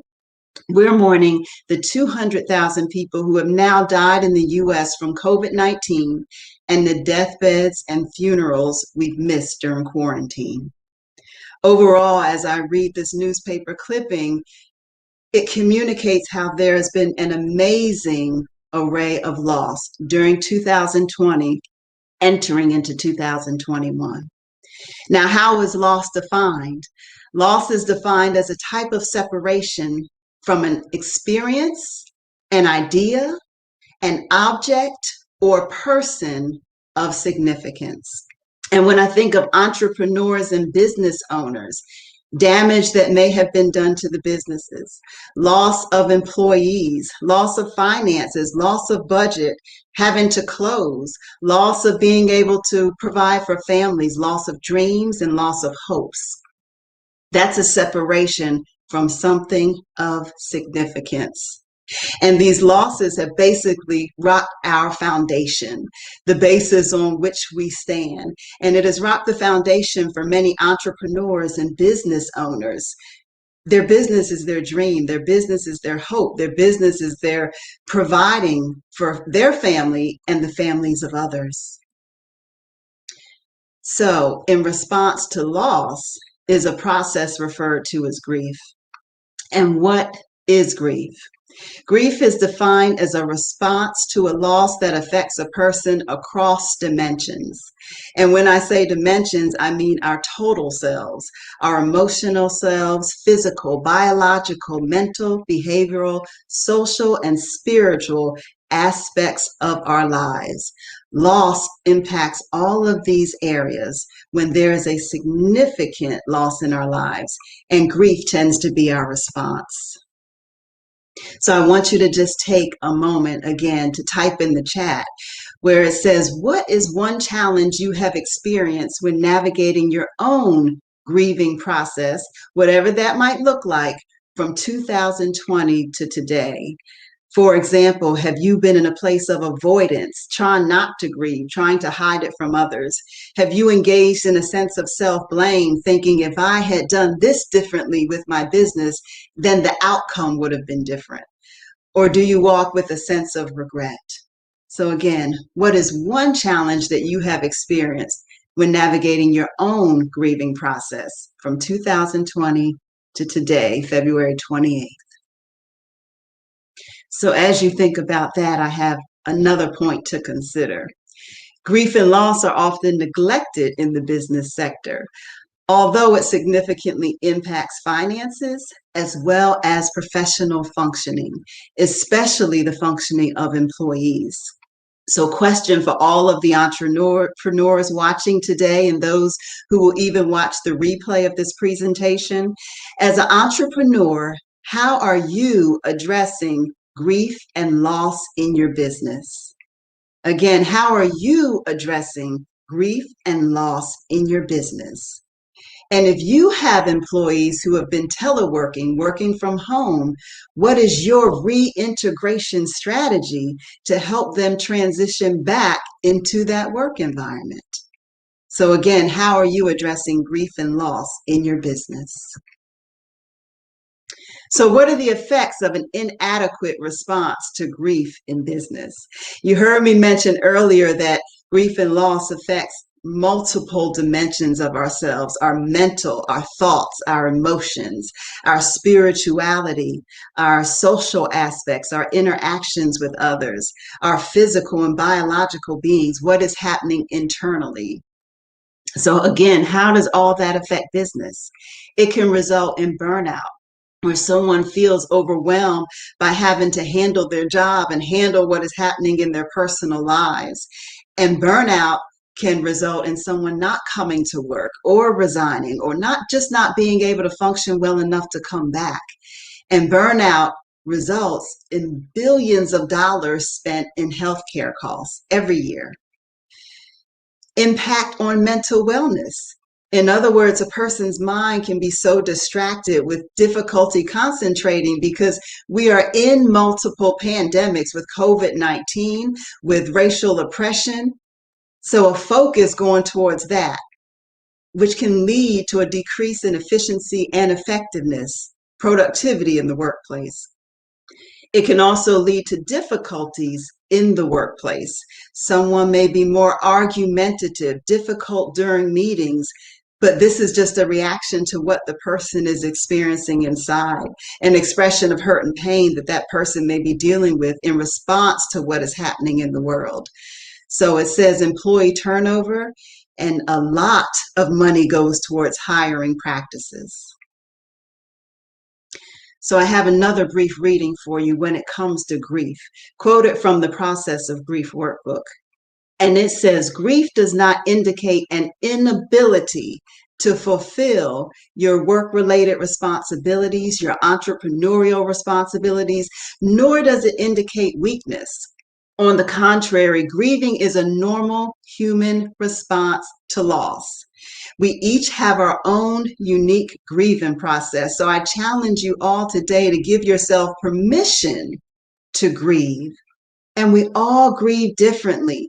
Our reactions are unique based on our culture, our life experiences, the models that we have observed throughout our lives who have shown us or taught us how to grieve. So often we're taught to be strong. And I wonder how many of you have been taught this. Be strong, with strong meaning suppress your feelings. Don't let people see you cry. Don't let people see you hurting. And because we end up suppressing those feelings, so many of us do not have the opportunity to process our grief in a healthy manner. In other words, we suppress it and hold it in. But how many of you know that when we suppress something and attempt to hold it in, it's going to come out in other ways eventually? So I wanted to share just a few types of grief and loss experiences. Again, these are just a few, but there are multiple. Again, like I said earlier, we are all unique in what we identify as loss, and we are all unique in our own grief reactions. So there's a type of grief and loss that's referred to as a normal grieving process. And many of us may be familiar with this. When we experience a type of loss, again, something, someone, an idea, an object that is significant to us, within 12 months or so, we are able to be back to our usual sense of functioning, back to a sense of normalcy. Now, we do have memories and we do have recall, especially when there are triggers such as significant holidays, but we have been restored to a way of functioning where we can navigate our lives in a way that was similar, maybe not the same, to what it used to be. Another type of grief and loss is referred to as cumulative grief. And whenever you think of the word cumulative, think building upon. So cumulative grief means multiple crises, multiple losses are all happening where the person barely has a chance to catch their breath, to understand what is happening, to respond, to cope. So I just have a few examples here. Over 2020, we've had public health crises, including pandemic and oppression. We've also had job losses, loss of finances, loss of business. All of these are losses that accumulate over time and affect someone's grieving process. Another type that we're all pretty much familiar with is collective grief, meaning as a society, whether it's domestic in the United States or international, we are collectively experiencing a sense of mourning and experiencing a sense of loss from the pandemic. So I have, for example, nationally traumatized workforce. And I really want all the entrepreneurs and business owners to think of that in regards to your workforce, in regards to your employees, and the trauma that many of them have experienced. So I'm going to restate again, do you have a reintegration strategy in place to help your employees who have been teleworking transition back into the work environment? Again, collective grief may lead us to live in a constant state of crisis. COVID-19 isn't over. As well as the impact, we have to consider the impact of isolation, being in our homes and in a space of confinement. And how will that impact people who are transitioning back to a work environment? Types of loss often experienced by entrepreneurs, there are many, and they are vast. And I just included a few types here, as well as examples that several of you may be able to identify with. For example, a type of loss is the closing of business, loss of finances, loss of dreams, inability to provide as you once have for your own household, inability to provide jobs, which may have been one of your dreams, especially for your unique community. Thinking about how your business hopes, your business dreams for the year of 2020 have been affected. So I'll take a moment to think, what are the types of losses you have experienced as a business owner from 2020 to now? I always like people to, what I call, pay attention to their body. Symptoms are important. I tend to say that our body speaks to us and we have to pay attention to what it is saying. And there are physical reactions to grief, and there are also emotional reactions to grief. And there are many more than what you see on this slide. But just imagine in your mind, if you were to put little check marks next to the ones that you could relate with, what would they be? And if you feel safe enough, you can feel comfortable to type the ones that you may be able to relate to into the chat. But there may be shock and numbness. Your sleep may be disturbed. Either you're oversleeping to avoid, or you're undersleeping. Your thoughts are circling overnight. You have difficulty concentrating, and you're ruminating. Fatigue or lack of energy, again, difficulty concentrating. How many of you may have experienced frequent crying spells, or what I call these unexpected, out of the blue, just tearfulness, and then before you know it, you stop? Anxiety and fear, guilt and self-blame that you're not able to maintain the business or provide for your family or provide for your employees like you once had, or even anger and frustration at the situations, the pandemics that may be taking place. So again, as always, I want you to listen to your body because it is speaking to you and is giving you warning signs about what it is experiencing. And when you tune into those warning signs, it is asking you to find solution or resolution. So please take steps to find solution and resolution and respond to the symptoms that you are experiencing. What are some responses to grief that may be unhealthy as far as entrepreneurship? You have an image that stands before you. Some people may engage in what I call hyperproductivity. How many of you busy yourselves? You will overwhelm your schedule so you don't have to think about the challenges and problems that lie before you. Hyperproductivity can be seen as a form of avoidance or withdrawal from your normal responsibilities and normal interactions. Self-harm, and self-harm from the perspective of developing a dependence on something so you don't have to deal with what lies before you, or you think that dependency is helping you to cope. And when I say dependency, examples I have are excessive use of drugs, alcohol, gambling, etc. Anything that pulls your mind away that you think is helping you to cope. So be aware if you are engaging in self-harm and developing unhealthy, unproductive coping skills. Withdrawing from work-related responsibilities. You may sit in the office, but you're not doing any work. Your mind is having difficulty concentrating and you just can't pour into your responsibilities like you used to. And then I mentioned earlier about self-blame, believing that the loss of jobs, possibly the loss of your business could have been prevented just if I did something differently. So I have a quote here on this slide by Mitch Davidovitz, who is a therapist and as well as a photographer. And the heading I have above it says, empower yourself through mental, and mental meaning mind, heart, and spirit help. There's often a stigma when it comes to taking care of our minds. I'm not fully sure why, but I know it differs as far as culture, as far as beliefs, as far as what media has communicated to us about mental health. But we have to remember that we need to keep our minds strong and in order to keep our bodies functioning as well as to navigate this world. So empower yourself through mental, meaning mind, heart, and spirit health. So this quote says, never allow a feeling of shame to prevent you from asking a person to hold the light for your struggle.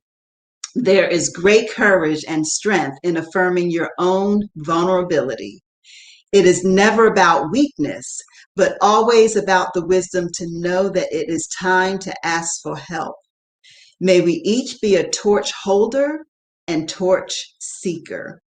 Overall, it is okay to be vulnerable and to reach out to your support system, no matter who or what that support system may be, whether it's professional help, whether it's a relative, whether it's a friend, whether it's someone from your faith-based institution, or even if it's just a coworker that you want to talk to. It is okay to be a torch holder and a torch seeker. So as we draw closer to the end of this discussion tonight, I want to focus on grief processing and self-care, ways to allow yourself to grieve during 2021 and reflecting on what may have happened in 2020. And there are several ways to go about doing that, whether it's by yourself, because I know many people are personal when they grieve, and then others want to grieve with someone else. So I put a whole list here before you on this slide. Grounding, if you had the opportunity to view the entrepreneurship and trauma presentation yesterday, I closed it with a grounding technique. And oftentimes when we are in a period of loss, we either tend to think back to the past or we're thinking forward to the future, which consists of worry. But rarely will we sit and be still and stay in the present. And grounding is a technique that brings us back into the present to help us reset and refocus our thoughts so we can think clearly. Breathing exercises. You'll often hear breathe in through your nose and then out through your mouth. And that helps to calm us because we're taking in that oxygen, which I often refer to as the breath of life that keeps us going. But although you're breathing, pay attention to how you're breathing. If you are inhaling and your chest is going out, your chest is lifting, those are shallow, anxious breaths. Those aren't the good breaths. If you breathe in and your abdomen is lifting and going out, those are getting the deep breaths. Those are the good breaths you want. So pay attention. If your chest is doing a lot of lifting when you're breathing, that could mean you may be experiencing worry, anxiety, etc. So pay attention to that and pay attention to where you're breathing from. There's another technique referred to as self-reflective journaling. And journaling is not necessarily what it used to be, where we have a book and we scroll through it and write in it day to day. It can be as simple as speaking into your phone, jotting a few words down on your desk calendar. So I put a few journal prompts here to help support some of you who enjoy writing or communicating through journaling. So today I am feeling, and you fill in the blank. When I find myself feeling a sense of burnout, I will fill in the blank. Another self-care technique is through artistic visual self-reflection methods. I know often when I was providing services to clients who may have been experiencing anxiety or a sense of grief and loss, some of them were very poetic and creative and artistic. So they weren't talkers, so to speak, but they could draw, and they would draw their stories, they would draw their emotions, they would bring in their poetry, and we would just read it and process it together. And you can do the same in your own space. Build collages, draw, write your poetry, write your songs, take a moment to sing. Again, another way to help process your grief. And again, for all our entrepreneurs, think about the workplace methods that you can integrate. What are you doing for your employees, both as individuals and as a group?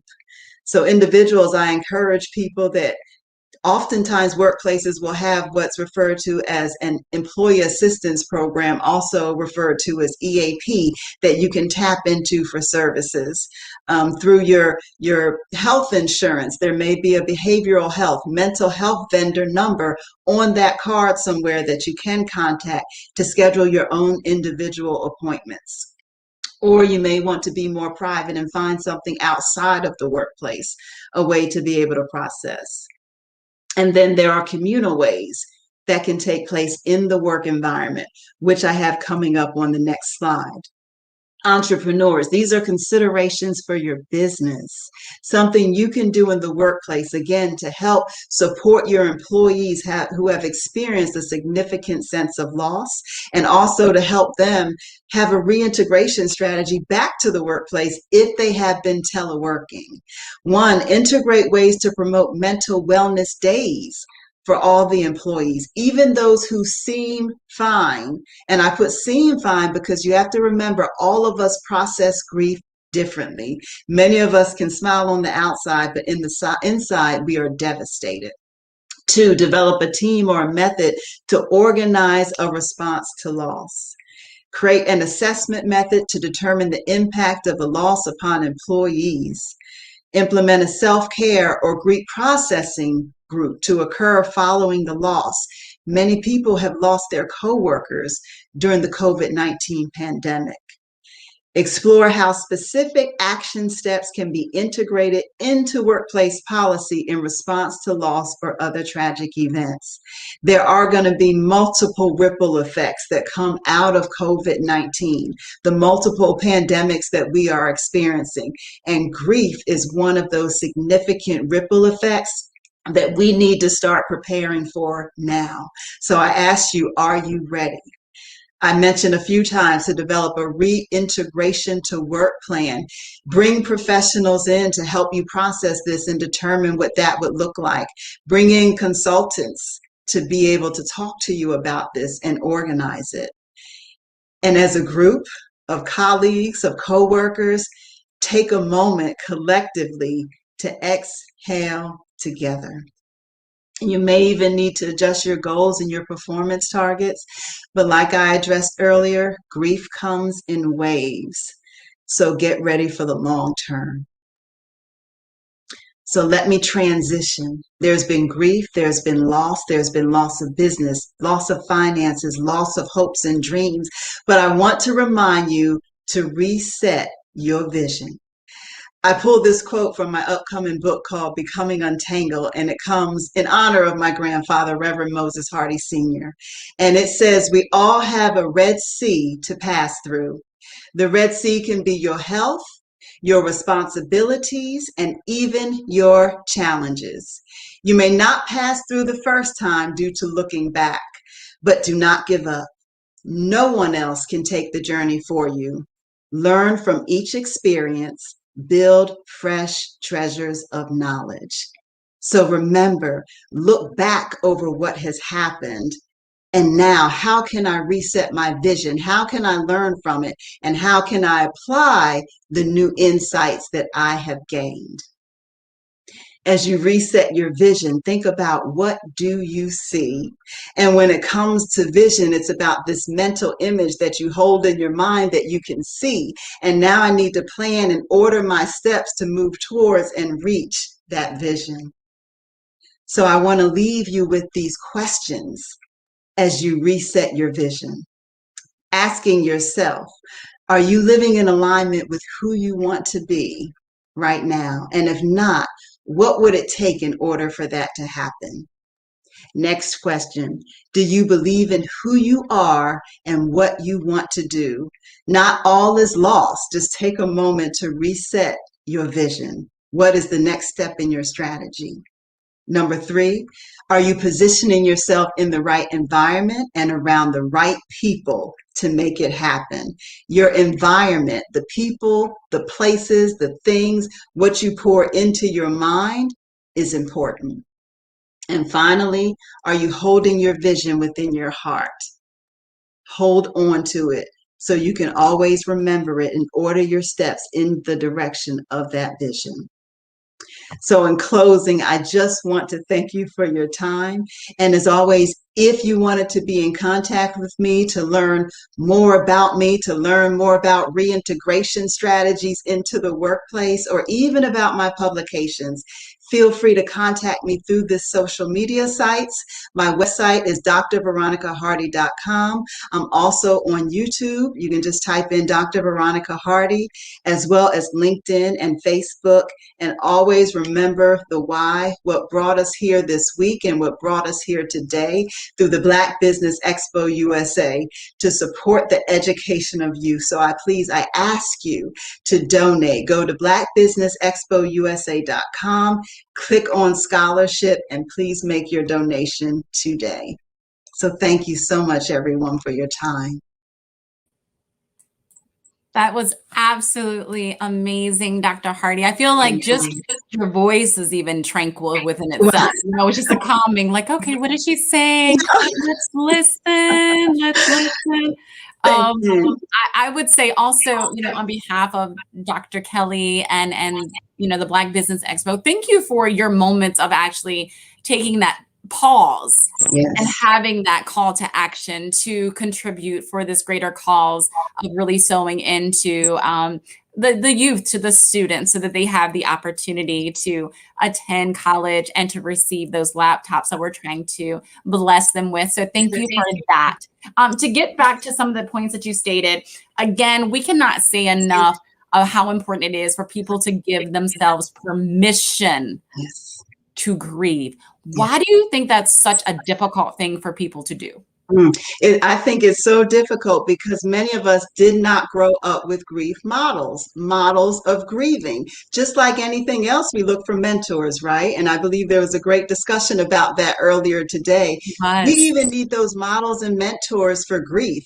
And if the models that we had were the ones who did not show their grief process, then oftentimes we're going to replicate it and make the assumption that it's not okay to express it. Or if I do express it, that represents a sense of weakness. So I always like to let people know it is okay. This is your life. Give yourself permission to grieve, because if we suppress it, like I mentioned, it can come out in other ways, unhealthy ways.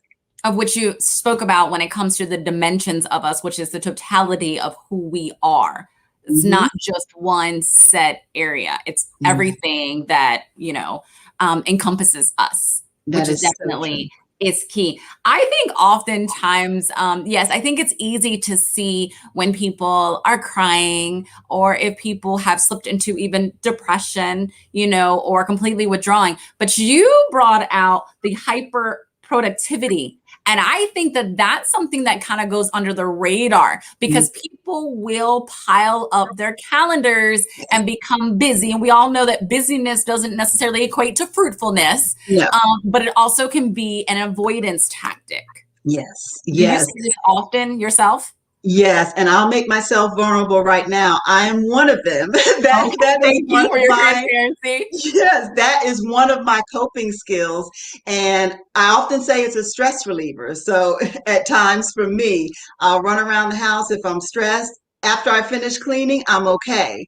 But some people may not be okay after they do it. They may use it as a sense of avoidance to not think, to distract their mind and focus on something else. So we have to be careful. Some people do it through overscheduling their kids. I have to run the kids here and there. I don't have time to think and pause, or let me take on someone else's work responsibilities. So we have to be cognizant if we are wearing ourselves out in such ways simply to avoid things that we don't want to think about. And since you were transparent, I'll be transparent.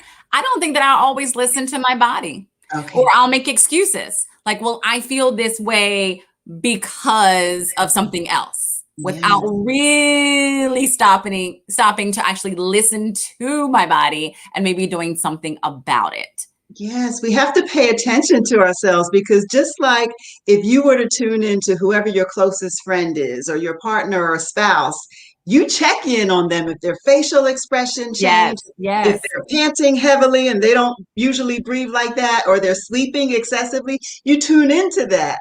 But if we do it, we give ourselves a pass and we write it off of, it'll be okay. But we need to be a friend to ourselves too, and tune in and respond. That's key. That's key. And I think people understanding that grief or grieving, the process of grieving, is not a linear thing.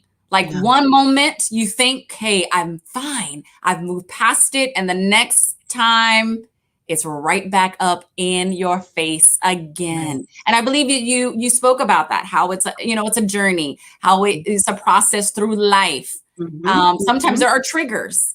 That's right. And like I was mentioning, grief comes in waves. It comes in waves. And like I'm speaking to the entrepreneurs, the business owners, get ready for the long term, because like you mentioned, there are triggers. It can be a smell.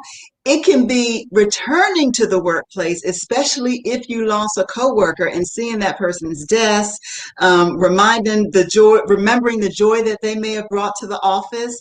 So we have to remember that a trigger can take us right back to where we were. Absolutely. I remember hearing of the story. There was a woman, her father had passed away, and several years later, she ended up conceiving a child, and she broke down after delivery. But she was in the process where she was able to evaluate that situation, and she knew she was having such difficulty because her father always wanted a granddaughter, but he was not there.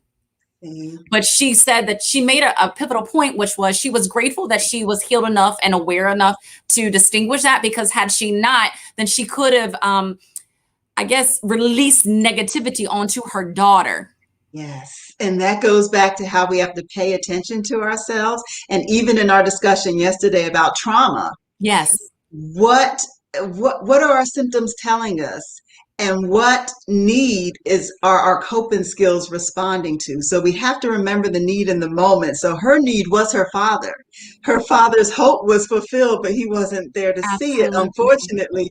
But she still knows he would be joyous that this baby is here that represented something that he had hoped for. Absolutely. Again, thank you for all that you do. And I would like to state that I loved what you had up there, where it stated, may we each be a torch holder and a torch seeker. Dr. Hardy, how can people follow you and get in touch with you? Absolutely. One of the best ways is through my website, drveronicahardy.com.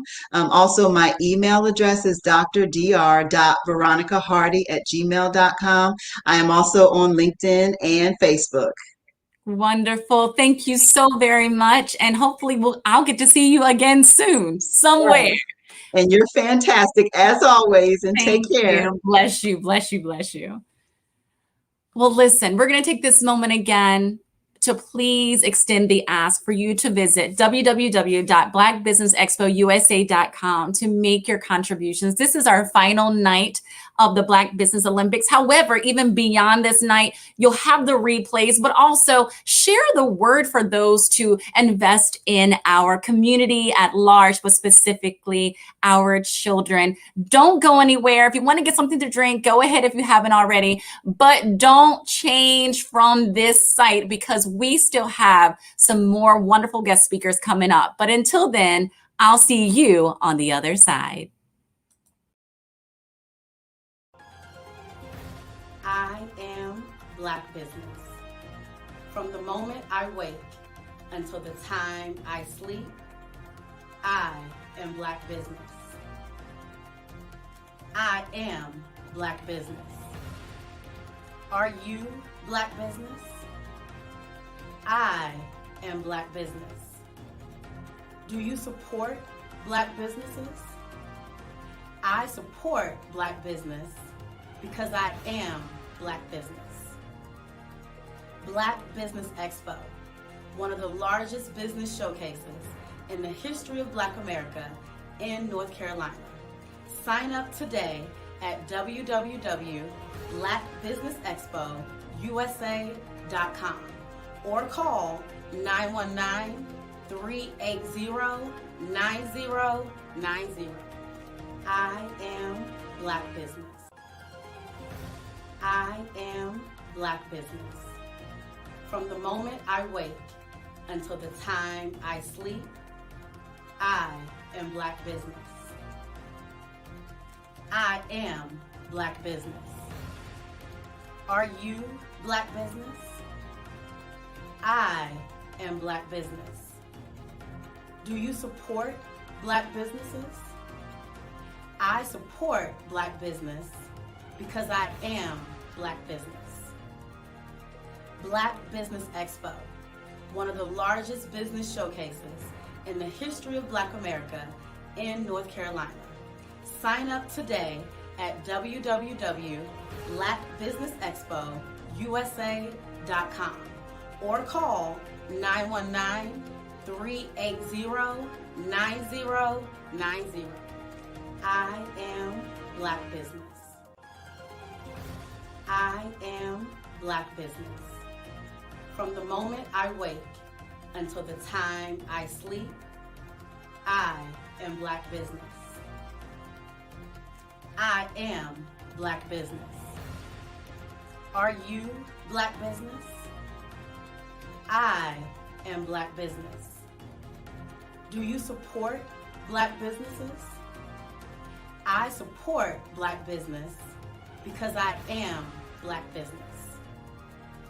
Black Business Expo, one of the largest business showcases in the history of Black America in North Carolina.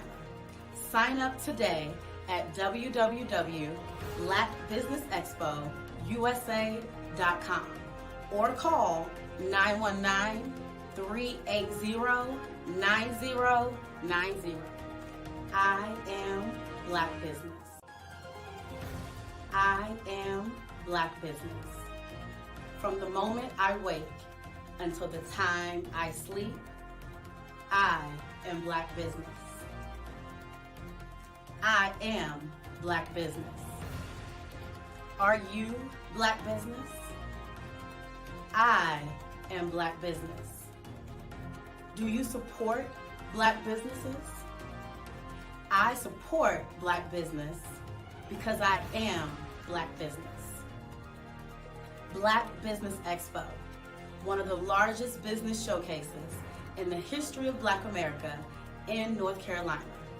Sign up today at www.blackbusinessexpousa.com or call 919-380-9090. I am Black Business. I am Black Business. From the moment I wake until the time I sleep, I am Black Business. I am Black Business. Are you Black Business? I am Black Business. Do you support Black businesses? I support Black business because I am Black Business. Black Business Expo, one of the largest business showcases in the history of Black America in North Carolina. Sign up today.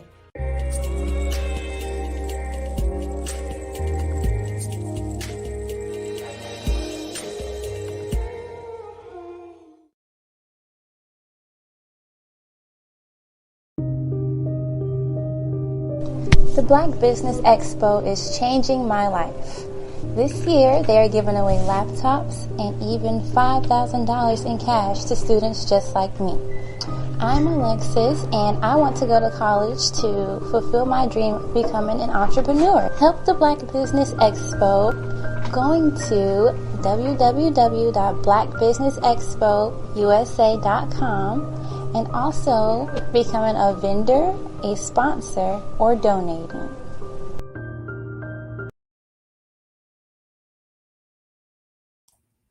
Well, welcome back. And for those of you that are joining us for the first time, thank you for tuning in with us.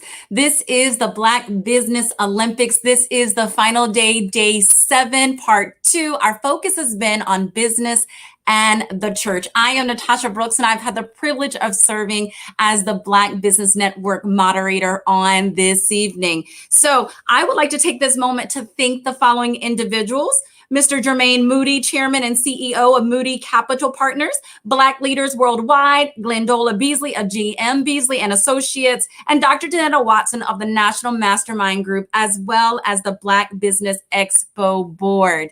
And at this time, we're going to go ahead and present to you an amazing guest that we have lined up for you, none other than Dr. Sharon Brown. And she's going to be speaking on the topic of finding the power of your voice. Dr. Brown lost her voice, found her voice, and is currently using her voice today as a platform to expose the dark world of sex and human trafficking and exploitation. As she uses her voice to help transform the lives of others, she has a distinct pleasure of hearing her voice through the lives of those she has inspired. Dr. Brown has learned many valuable lessons along the way, but the greatest lessons was the day that she understood her worth, her value, and became a woman of power and found her voice. Dr. Brown is fortunate to have found her calling and is passionate about making a difference in the lives of others on a professional and personal level. As a life coach, she is an expert in the area of growth, women empowerment, youth development, and STD awareness. Dr. Brown uses a multi-dimensional approach to personal and spiritual growth to help people to own their truth, release their past, make a connection within, discover their passion, and work on continuing education while applying their acquired knowledge to get transformative results. She travels and presents various workshops to help motivate women, teens, and college students through personal development, growth, and raise awareness about sexually transmitted diseases by hosting workshops, conferences, community outreaches, and summits. Dr. Brown has been featured multiple times on various platforms such as CBS Radio and has been coined the Extraordinary Life Coach. She is living and walking in her purpose by helping others to navigate, develop, make progress, transform, and tap into the power that lies within. Recently, she was named Unsung Heroine Award for her humanitarian work, and she found her calling and is passionate about making a difference in the lives of others on a professional and, again, personal level. At this time, let's extend a warm welcome to present to you, again, Dr. Sharon Brown. Hello, hello. Thank you so much for having me. Absolutely. Thank you for blessing us. And again, we're looking forward to hearing what you have to present. So I'm going to get out your way, but guess what? I'll see you on the other side. All right. Thank you. So hello, everyone. Again, thank you so much for that amazing opening. Wow. Thank you guys so much. If you are here and you're following us on our pages and all of our social media platforms, I want to say thank you for coming and joining us. I'm really, really excited about this time tonight that we will share together. And so I want to say thank you again. So let me go ahead and get some house stuff out of the way. I want to start off by saying thank you so much to Dr. Kelly and Dr. Peterson for referring me for this awesome opportunity.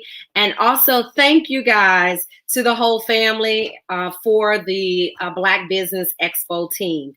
And so I'm going to just go ahead and jump in. You may see me veer off it because I do have some notes here. I don't want to miss anything or any of the nuggets that I would love to share with you guys.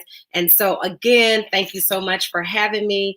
And yeah, I'm so excited. You know, we are in this month of Black History. And so we are doing some awesome things to shed some light on some of the things that we all have overcome and trailblazed through.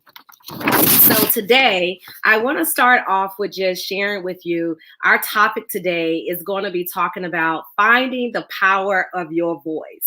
And so many times people have asked me over the years, you know, Dr. Sharon, what did you do? How did you get to the place in your life where you are, you know, doing some of these awesome things, international? And the truth of the matter is that it didn't just start here. My journey started, you know, a long time ago. And so I want to get into it a little bit about the story and how I got to this point. Okay. So my story began when I was about the age of 5. I was molested by my babysitter. And by the time I was 7, I was inappropriately touched again. And so I began to have many places in my life where I began to lose the power of my voice. I lost the power of my agency. I lost the ability to say no, the ability to say this doesn't feel right and that I am not comfortable. You know, I thought a lot of things that was happening to me, it was my fault. And so it took me many years to understand that, no, that wasn't my fault. And so by the time I was 12 years old, I had already started smoking weed, getting high, you know, just going to school, smoking, sometimes just trying to cope with the traumas that had taken place in my life. But as a young woman, I had no idea that was some of the things I was acting out. You know what I'm saying? I did not know that these are some of the things that was setting me up for a tremendous great fall in my life. By the time those things had started to take place, there were many other occurrences that took place in my life. And then I went off to college. My freshman year in college, I was raped at gunpoint. And I came home to visit my parents. And before I knew it, I went out on a blind date. And that date turned out to be something was very, it could have cost my life, you know, and a lot was taken from me in that very moment. And so for me, I understood that you know, if things don't get right, I don't know where I'm going to end up being. And I just felt like my life was going into a vicious cycle of a spiral. And not to mention, 2 months after that, I was recruited into the #1 strip club here in Atlanta, where I began to meet the face of this brutal thing called human trafficking. I was coerced into human trafficking. So there's 3 ways to be able to identify with human trafficking. Either it's force, fraud, or coerced into the industry. So it was by 2 females, and those females, they're dead today. They're not here to tell their story. They're not here to be able to talk about some of the things that even the part that they played, being a recruiter, recruiting young women. And, you know, I was that kid that just could never get it right, you guys. Like, I don't know how many young people that are listening to me today, but I want you to know that I understand what it feels like to just can't. It just seems like, you know, the odds are not for you and that they're all against you. And it just seems like you can't never get that thing right. That was me. You know, I suffered academically growing up through school.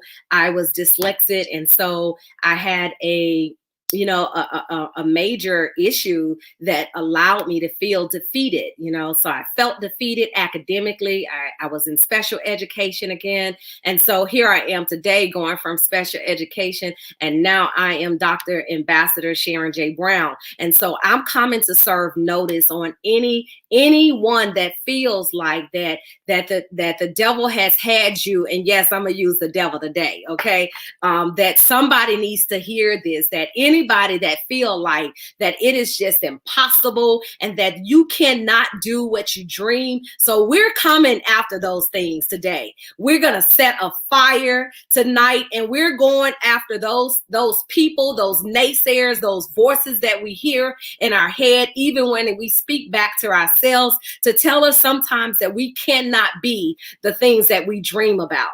And so I'm going to talk to you tonight about finding the power of your voice, and also a few other things. So get your pen and paper and get ready to get into this with me, okay? And so many people have asked me, how was you able to do that? You know, and I say it was the beloved community. It was the village in my life. It was those people that was ordained to be there, to walk with me, to connect with me over the years of my life. And, you know, I did not know that, you know, and sometimes people ask, like, what did that look like for you? And what that looked like for me, it wasn't all Black people. It wasn't all men. It wasn't all women. It was a collaboration of people from not just here, but there are still people that is assigned to my voice and and they are a part and connected to the process of allowing this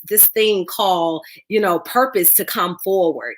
So, as you know, when you begin to look at what that may even look for yourself, I'm here to tell you that it's a mixture of different people that has assigned, that has declared, that has come aside. You know, maybe it was one of your mom's friend or your parents' friends, or maybe it was somebody, a girlfriend, or maybe it's somebody right now that is connected into your village and connected into your purpose, and they are there to do their assignment also. I want to just read this to you. Dr. Martin Luther King, he popularized this notion that the beloved community. King envisioned the beloved community as a society based on justice, equal opportunity, and the love of fellow human beings. That's what this should be about. You know, you cannot find the power of your voice if you are not willing to do some of the things that we're going to go over tonight. Someone in your village, there's always someone in your village that I felt for me that loved me enough to push me into my destiny. So it's very important to apply these 3 things if you want to hear, be able to use your voice, want your voice to be heard. These are the 3 things, and I call them the 3 deadly F's that I wrote in my first book. And one of those things is finding your voice is one of the things that I believe in is that we're going to have to do to find our voice. Finding your voice will require you to soar over your past. It will prompt you to take charge and to release the 3 deadly F's that I believe keeps us all and has kept me from really being able to maximize my life. And one is fear, frustration, and unforgiveness. Fear equals no movement. Frustration equals no balance.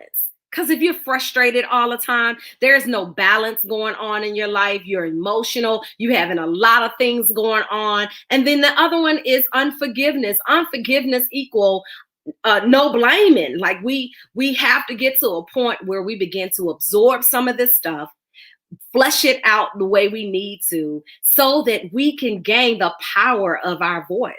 So you have to be able to do that. One, to find your voice, you got to deal with the 3 deadly F's. Okay, y'all writing? Y'all getting this together? Okay, let's keep moving. The second thing is to discover your voice. The discovering process is not finding your voice. No. And I'm going to share with you a little bit more about what that looked like for me. But discovering your voice is saying yes to the voice of God that speaks to you from the inside. It's him telling you that you were created for this moment. This is what, when we think about, we've all heard this same scripture over and over. And this scripture says that God will make room for our gifts, right? Or in Proverbs 18:16, it says, a man's gift makes room for him and brings him before great men. It is God inside of all of us. He wants to bring us before great people. And I don't care what has taken place in your life, what kind of obstacles you're facing. And tonight we're going to get into talking about giants that has caused me to feel like I could not release my voice.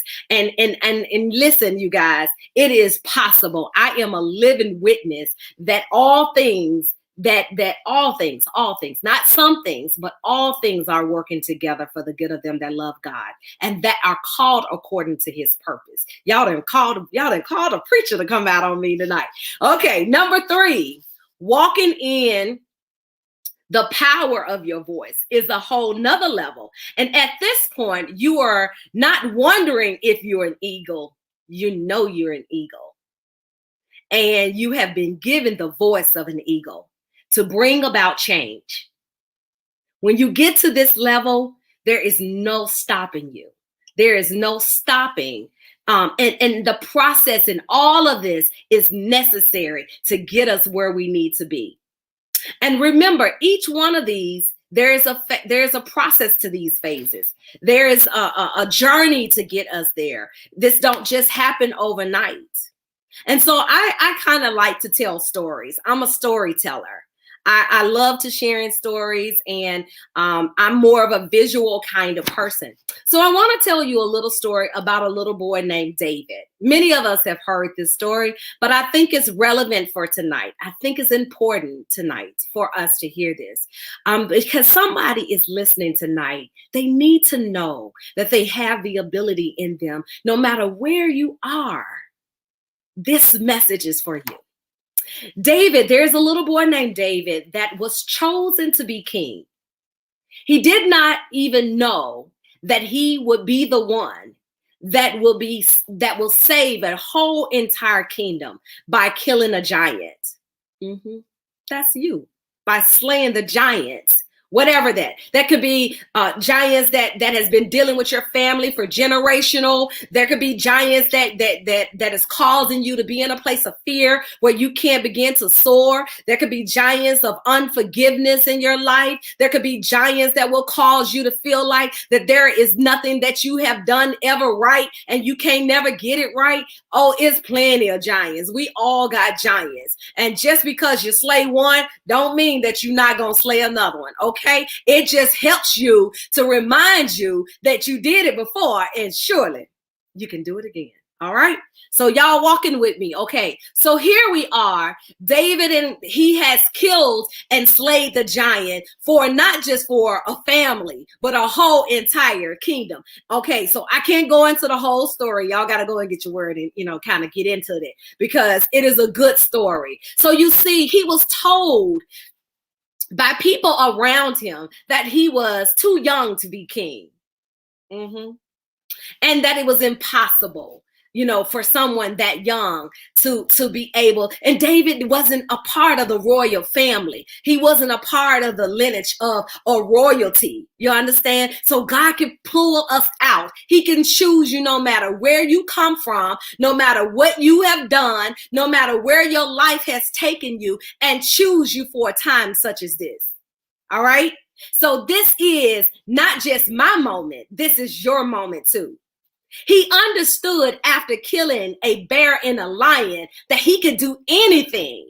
Have it ever been something in your life where you felt like, well, if I could do that, surely I can slay this new giant that's trying to surface and tell me that I can't not be on the Black Business Expo tonight, and look at where I am tonight. Okay, so you can't tell me what it can't not happen. All things are definitely possible. I don't care from the youngest person that listening to the oldest person on here that's watching. It is your season and your time too. Okay, so we're coming and we're getting ready to soar in a minute, and I'm about to show you how. Walk with me tonight. And all of us have someone that thinks that we are amazing. Whether it's your mom or your family member or your husband or your wife, somebody thinks that you're amazing. And you are. If you are a young girl or a young man that's listening, whether you are, transitioning into your senior years and you feel like the fire just ain't burning no more, and maybe you're not at the place where you're looking to find your voice. Maybe you found your voice. Maybe you are at the point you've discovered it. But it's just something that's there. You know how we on a diet and we plateau on our diets, and it just seems like we can't, like something else needs to happen because I feel like I'm in a standstill. That's how sometimes it is when we are moving our voices forward. Okay. I know you are amazing, because if you wasn't amazing, God wouldn't have sent me here tonight to share this good news. Yeah, you are amazing. Ask yourself, could you possibly change the path or the course of the village that you're in or the community that you're in just by the power of your voice? Is it possible that you are the next voice for change? Is it possible that it is your moment? I know that you may not have all of the I's dotted and the T's crossed, but is it possible? Is it possible that you are the voice of change for this season that we are in right now? And that all it takes is to know that if David did it as a boy, if David did it as a boy, surely you can do this also. Yeah. So all of us have a village or a community that is waiting on the power of our voice. They're cheering you on. They're celebrating you. They believe you way off afar. And I'm going to share an amazing testimony with you guys, because somebody saw me at afar even before I saw myself. And I'm telling you, the people in your village, they're cheering you on because they believe that it is possible for you to do. They're waiting on you because you're holding, this wasn't even in my notes. You are holding on to something that they need. See, I needed a Dr. Peterson in my life. adore this woman, because what she don't know is that her purpose was connected to my purpose, and to align my purpose up so that we can keep moving this. And she got it. You know, everybody don't seem to get it, but walk with me tonight. I hope that that the fire is ignited on the inside of you, and tonight your life will never be the same, because we are all going to find our place and finding our voices tonight. I remember many years ago, there was a great mentor in my life, and she's still there. I had the honor to be able to walk with her and to walk aside her, and to really glean in and see her life. And this amazing woman is Dr. Rochelle Rollins. She changed a lot. You know, sometimes we think that the people that's in our village are the only ones that has the answer to our prayers. They even sometimes have the answer to the prayers that we haven't even prayed yet, but they are part of the connection to your voice. Dr. Rochelle Rollins, I celebrate her today. We are in Black's history, and so I salute her.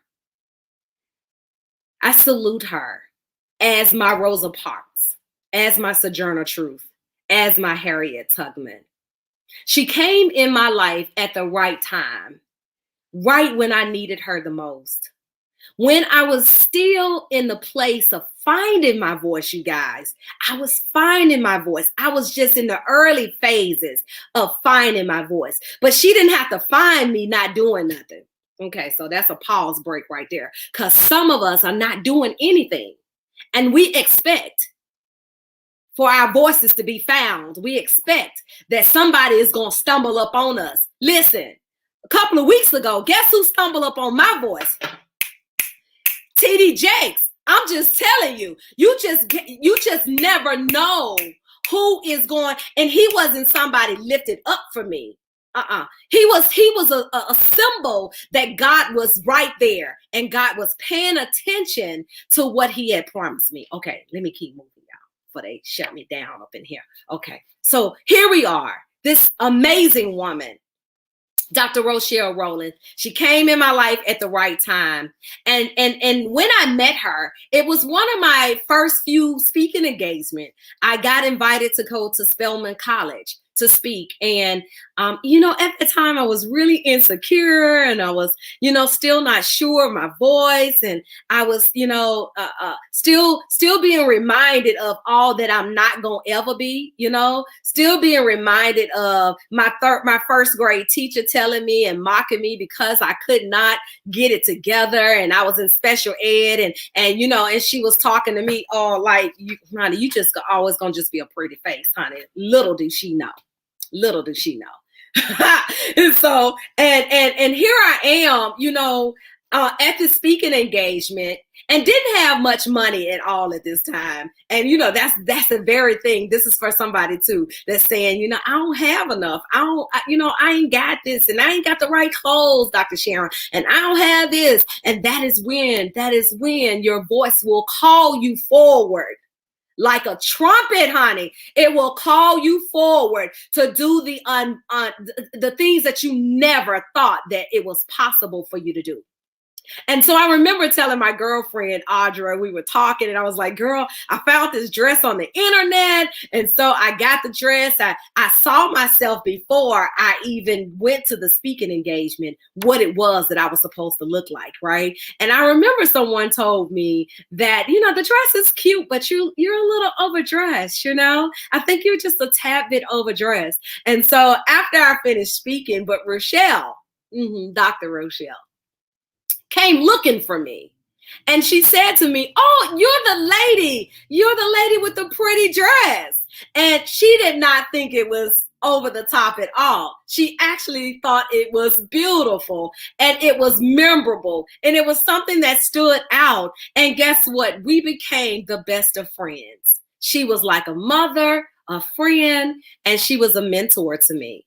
And today I understand and understanding the power of your voice. It calls you to want to do something that it'll shake the core of you, and it'll cause you to want to have to face fear, face on, and push through it. Each stage of this process, God will send you someone to help you through the process. He will not leave you there alone. I remember the day when she asked me to join the tour with the federal government, and I will be able to share my story. Now, you guys, I always thought in the beginning, like when I didn't have a college degree at the time, I had no certifications, I didn't have nothing. And I remember telling God, like, well, what am I going? I don't have nothing. Like, what am I going to be able to offer people? And he just kept telling me your story.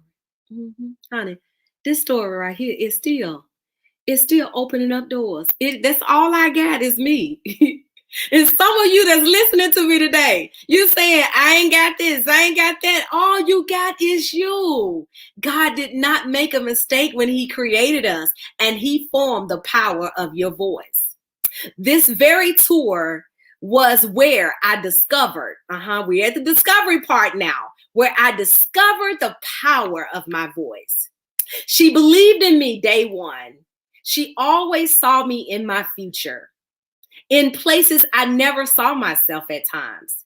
She elevated me. She promoted me. She, even when I did not think that I was ready, she gave me an opportunity to grow me and to, a safe space so I could make mistakes and not be critical of me, but to help me grow. She took me under her wings, and she put my voice on the stage and and she also, you guys, y'all better start paying folks. She paid me more than I even thought I was worth. And so I remember telling her, thank you so much for making me feel, she made me feel not less than her pay grade. No, she made me feel like I was on her level. And I can't even list, you guys, all of this. This lady works with the Surgeon General. Like, she is on a whole nother level with the federal government. And for her to take me under her wings, she did not care about my past. She saw so much value in me. And so while we were working one day at Alabama State University, we were there training doctors. And it was a really long day. And I remember she said, you know what, my dear? I think that we should go to the Civil Rights Museum. And I was like, well, it's kind of late in it. I think they're probably closed. And she said, well, no problem. She made a phone call. The museum was closed. They opened up the museum for us. And so it was just the two of us walking through. And I was like, God is so amazing. So as we are locked arms walking through the museum, I remember her saying to me at some point, she said, Sharon, do you see over there? Do you know what that is? And I began to just look at some of the things that she was pointing out to me. And this woman just really inspired me. We walked through the museum, and at this point, I haven't discovered the power of my voice yet, but I was getting close. I knew I was here for a purpose on earth. I knew that I was supposed to be doing something great with my voice to inspire people. And at this point, we were approaching a place inside the museum. And Dr. Rowland asked me, Sharon, dear, do you know who that lady is? And I was like, no, don't know who that is over there. And she said, that's Rosa Parks, my dear. And one day, you will be the Rosa Parks in your era. You will have the voice of Rosa Parks.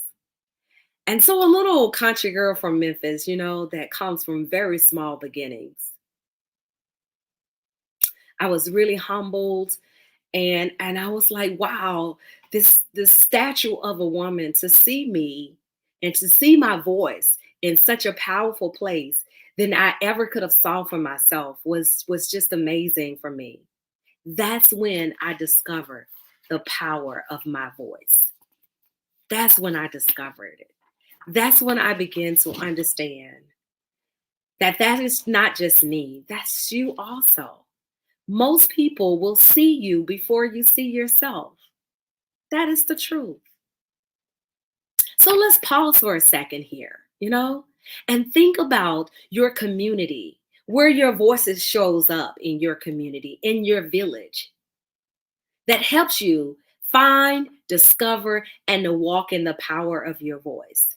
Sometimes we think that this is supposed to be a place where there's no problems and everything is fine. But no, the community and in the village that we're in, there's always things that's going on. There's always giants that's there, that's trying to intimidate us. And that's why God created your voice. To move people forward, to make a difference, to be the giant that you need to be with your voice. And this is what it takes for unity to take place, to fulfill your dreams. It's not one of us. It takes all of us to do this. In our family, our community, our village, there's always things that's happening. We won't always agree. If you are a student that's listening, you may have peers that you will not always agree. But your community may be a community of learning that you're in. So allow your voice to arise even there. You may be a coworker or working in a work environment where you may have the opportunity to empower people, to educate people, and to develop leaders. Take pride in your community and where you are. Everybody is not called to go abroad and to speak to nations and all of that. But wherever your community is, allow your voice to be heard. Okay? Take pride in it. Own it. Own it. Own it. So the community equals, for me, it equals unity. It equals all of us. And that looks different for all of us. It doesn't look the same for all of us. Okay? It is up to us to be a part of the narrative and the change that we can use our voices and raise our voices to the rooftop to be able to maximize the space that we're all in. Until we all can see ourselves a part of change, a part of the conversation, a part of the narrative, it is impossible to slay the giants in our life. Giants are always going to be there. It's about the lives that are shared, lives that are lived and shared experience of all of us, African Americans and everyone that's included. It's all of us, the high, the low, the rich, the poor. Those experiences have shaped us and challenged us and strengthened us as American people. We're still talking about today, finding the power of your voice. When you see yourself, when you see people out trying to make a difference, and when you see people, whether they're young people, older people, whoever they are, and they're trying to make a difference, listen, encourage them. Be there for them, support them, open up doors for them. Be a voice of change to give them, allow your shoulders to be the prop that they can stand on. Just like Dr. Rochelle Rollins is one of the heroes that I am, shedding light on tonight. But there were many in my life, many, that allowed me to stand on their shoulders so that you can hear my voice. Yeah. And it helps us when we see these types of things to be optimistic about our future. It helps us to be able to know that there's hope and that we can dream and that all things are possible for us. Using your voice isn't easy, but you can slay the giants with it. Be, unique and but ultimately, everything comes down to being consistent, perseverance, courage, the tenacity to never, ever, ever give up. That's the only thing different for those that have moved on and done some great things, that they did not quit and they did not give up. You are here because someone did not quit. And they gave you that push to keep on moving forward, right?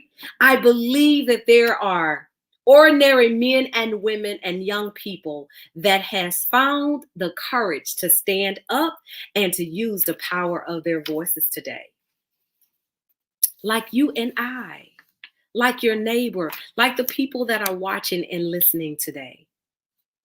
But not just when it's easy. You won't find your voice if it's easy. You got to go and dig. You got to get through that level of unforgiveness and that forgiveness and walking through these places of fearful places and going, hitting it face on, no matter what it takes, no matter what it takes, no matter what it takes, no matter what it takes, no matter what it takes. You got to push fear dead face in its face and say, no matter what it takes, my voice in 2021 will be heard, no matter what. No matter what. It will not be easy. It will not be easy. It will challenge you. It will challenge you. And in 2012, I had a dream. I had a dream in 2012. I had a dream of one day owning my own school in Africa. You know, it started when I had a trip to Kenya for the first time. It don't take but one time. And I have to say, I want to thank Dr. Tony Alvarado for inviting me to go to Kenya, because my life was changed from that very moment when I stepped my feet on the soils and the grounds of Africa. It shook something in me. My voice began to tremble and it wanted to give people hope. I really saw myself. I saw myself even more when I saw Oprah Winfrey start her first school. And I got closer and closer to the power of my voice. She don't even know me. You know, I don't even know her personally, but I stood on her shoulders and I began to see my dreams and I began to see them. I walked in the power of my voice and what it will take for you to walk in the power of your voice. It will take you to jump some days. Some days you're going to leap. Some days you're going to pause and you want to give up and you want to cry and you want to throw in the towel because it seems like nothing is working. Nothing is producing out of this. But you got to keep on running.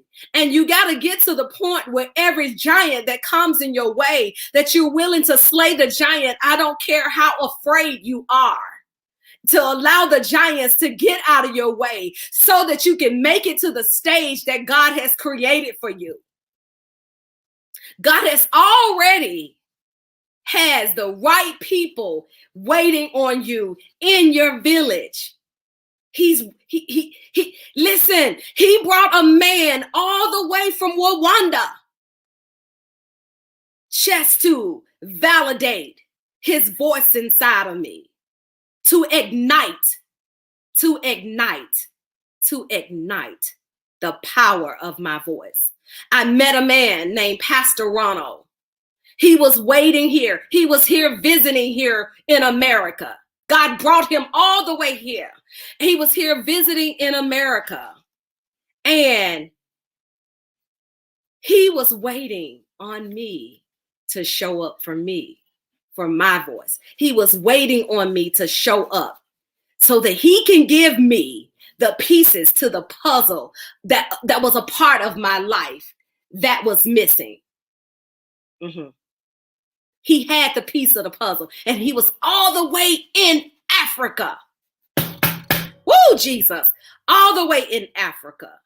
That's why you got to keep moving your voice forward, because when you're moving forward, there is someone that is moving forward towards you, and they are waiting. They are waiting to connect these dots. They are waiting to connect their dots. Their miracle is tied up in the midst of your voice. So I stopped.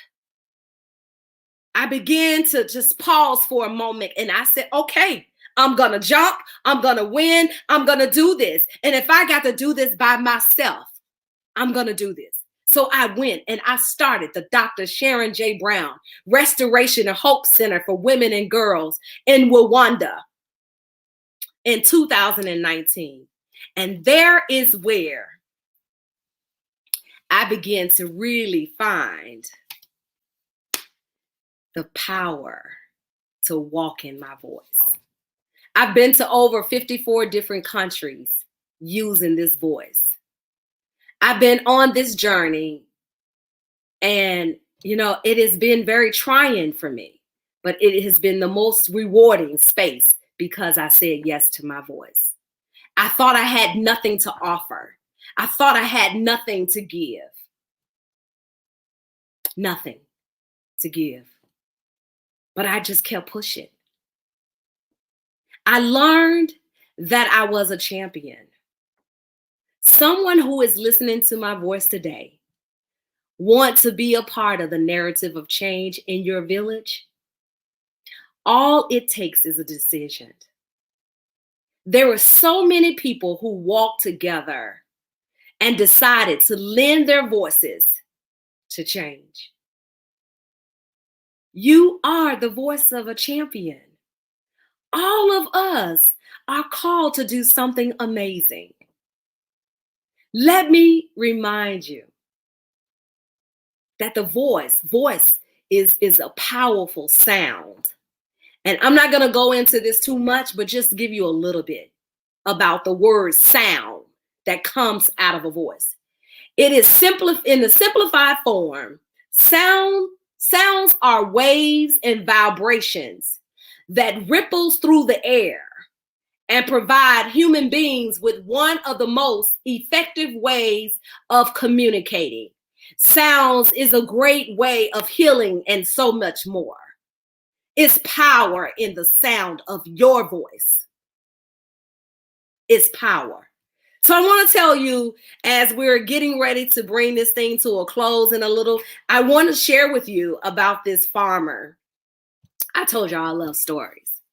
There is this farmer that, you know, he began to allow his chickens to come out every day. He would let them out, and they would begin to get their exercise in, and they would eat, and they would begin to flap their wings. You know, they would begin to, you know, flap their wings, and then he would put them back up. And then the next day it happened again. They came out and they began to start flapping their wings and exercising. And then he put them back up. And then before you know it, the third day, they came out and then they began to flap their wings, right? I need you to see this, okay? They began to flap their wings. And then one day, as he was telling the chickens to get inside the coop, you know, it's time to get in. And one of the chickens just kept on flapping. He just kept on flapping. And before he knew it, he was sending, he was soaring. And then the farmer said, oh no, oh no, this is not a chicken after all. This is not a chicken after all. This is an eagle. And the eagle began to soar. And so for some of you on here watching today, it is your moment to soar. You have wasted so many times and years and moments about what I'm gonna do and what I can't do and what I ain't doing and what I don't have. This is your moment to soar like never before. Because see, we all are called to this great place to do nothing but soar and use the power of our voices. I believe someone here that you are listening to my voice. You have discovered in this very hour, no, I'm not a chicken, but in fact, I am truly an eagle. Today I fight the war against human trafficking and gender-based violence, because that is the core of where my voice is. To see that all mankind are created, we are treated equally for, for justice and equality. This is something that's in the core of me. So my voice extends from that place. Now I can do the things that God has called me to do. There will come a time in a day that you too will stand and fight your cause.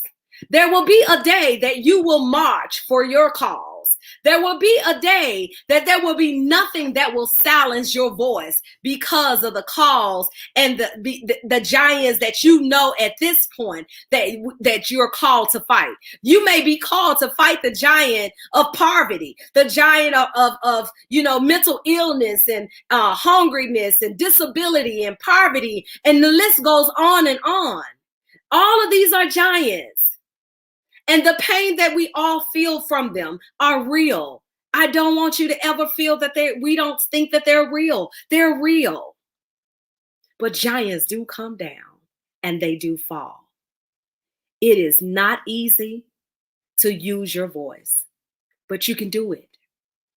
No matter how old you are, giants will always be there. Giants will always be there, but you are amazing. You're resilient. Your strength is so mighty. Your kindness and your love is what's going to push your voice. Continue to soar like an eagle over the giants that's in the community that you're in. An old saying says, when a student appears, then the teacher will appear. When a student is ready to learn, then a teacher will appear.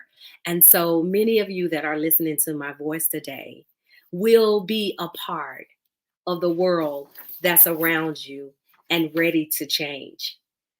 We all deserve freedom to be able to use our voices in the way that we want to, for injustice, again, mental health, being silent, being voiceless, domestic violence, human trafficking, social justice, racism. Those things do not have a place in our community. And I believe tonight is a commission to charge you to move forward. What will it take for you to look inside yourself, inside the mirror, and say today, I am ready to be a champion of change today, and to use the power of my voice? I want to say thank you so much for your time this evening and being with me and walking with me through this journey. I hope that I have enlightened you and you have learned some things about understanding how to find your voice, understanding the power of your voice, and becoming the champion that you always dreamed about. Thank you so much, Dr. Kelly, and you guys for having me here. Thank you for joining us, and thank you for everything that you shared with us.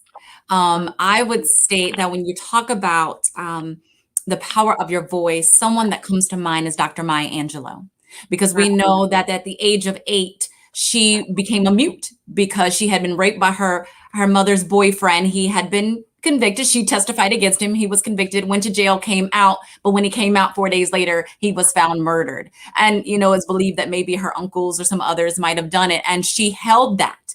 And so for about 5 years, she didn't speak to anybody but her brother. But she found her voice in her words, and how then when she opened up, how amazing that was. I too can relate with you, and I'm sure there are others out there. So I just want to let you know, no, you are not alone. And I know that you know that. I was raped when I was in 8th grade by somebody that I knew, set up by some friends. And 9th grade by somebody that I knew. In college, sexually assaulted by a professor, told I wasn't the first case, but I was the worst case. And then in some other things, I know about recruitment, which isn't something that I really have spoken about in the years. I don't think I've realized in totality what it was, but it was by a woman.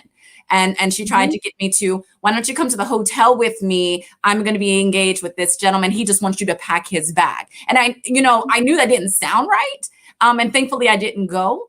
And I think along the way, I even in college met different music producers and certain celebrity athletes. And they would always talk about these videos and things of that nature. And again, the Lord, I say that I'm a kept woman. Yeah, absolutely. Because he kept me. He never let me go down that road. And for him, I think that I know what it's like. I was held overnight in a hotel with a man that I did not know, and how I got out, still to this day, I didn't know. So what you stated was pivotal. And when you stated the deadly F's, the fear with the no movement, the frustration with the no balance, and the unforgiveness when it comes to, not blaming. And you said we have to absorb certain things, but then learn how to flush it out and to release it. You stated that we needed to also discover our voice and to walk in the power of that. And when you were talking about certain things, what came to my spirit was that many of us, we were created and called for such a time as this. Absolutely. And to walk in that. And also to keep in mind that we know that God doesn't call the qualified. I know, right? Hello. He qualifies those that he chooses to call. And even in that, I would like to state that I believe that it's been, again, his grace and his mercy that has kept us. We don't look like what we've been through. No. So had you not told Thank the God for that. story, right? Yes. So, Thank God. he allowed it to be your story, but he, of course, gets the glory. And I want to say before I let you go that I love your block that's behind you where it says self-love is the greatest medicine. Why do you have that there? Oh, wow. Because I had to learn how to love myself.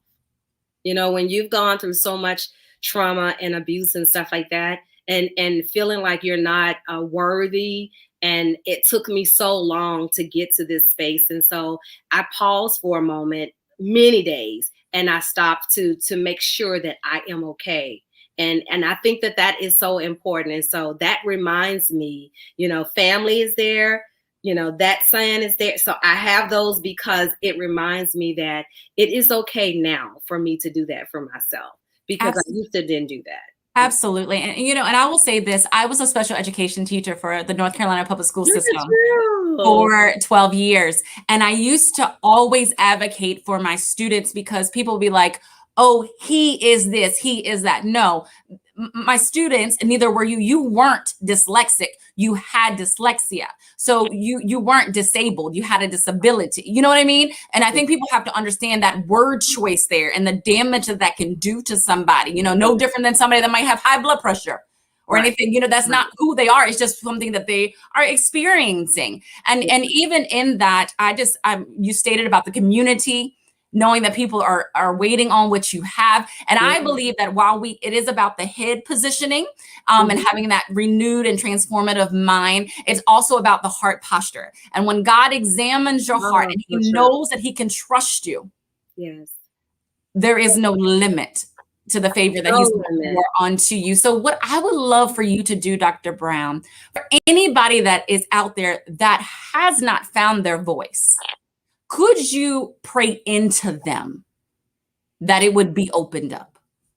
Sure, absolutely. So you want to pray now? Yes. Okay, sure.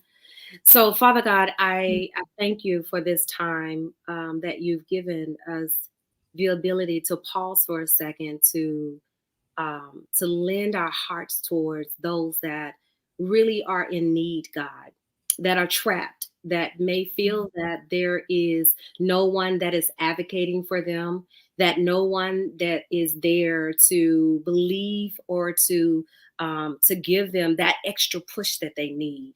I speak life into them today, God. Yes, I ask you to remind them that all things are possible and that you don't let nothing go to waste, God. And that you are mindful about everything, oh God, that has pierced our hearts, everything that we've gone through, God. And so, God, I ask you to continue to give them nuggets along the way of their journey, God, to remind them that even right where they are right now, that you are there and that you want them more now. Even if they don't have it all together, God, you want them more now than you want them ever, God. This is our moment. This is our time. This is our season. This is our time time to say no more will we allow the giants to overtake us with fear. And God, we ask you today that you ignite these things in your people today. Yes, Give God. us hope today that we may live beyond the burials and the walls, oh God, that has entrapped us, oh God, and allowed our voices to not be heard, God. So God, we go forward today, Yes, and Lord. we draw the line in the sand today that this is the day that you've made for all of us. Yes. And God, we rejoice in it and we will be glad in it, God, Yes, because Lord. this is the will for your people. In Jesus' name. In Jesus' name. Amen. Bless you, Dr. Brown. Again, thank you for you. everything, for who you are, and for who you are still yet becoming. And could you please let us know how we continue to follow you and to get Sure.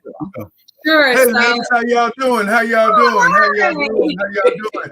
You know, we got another guest over the other side. Yes, and I she know was just y'all giving was her having a good time, contact and, information. you know, the next time y'all want to have a good time like that, let's do it Oh, behind the scenes so that we can make sure that other people get their space. And I want to tell y'all did a great job.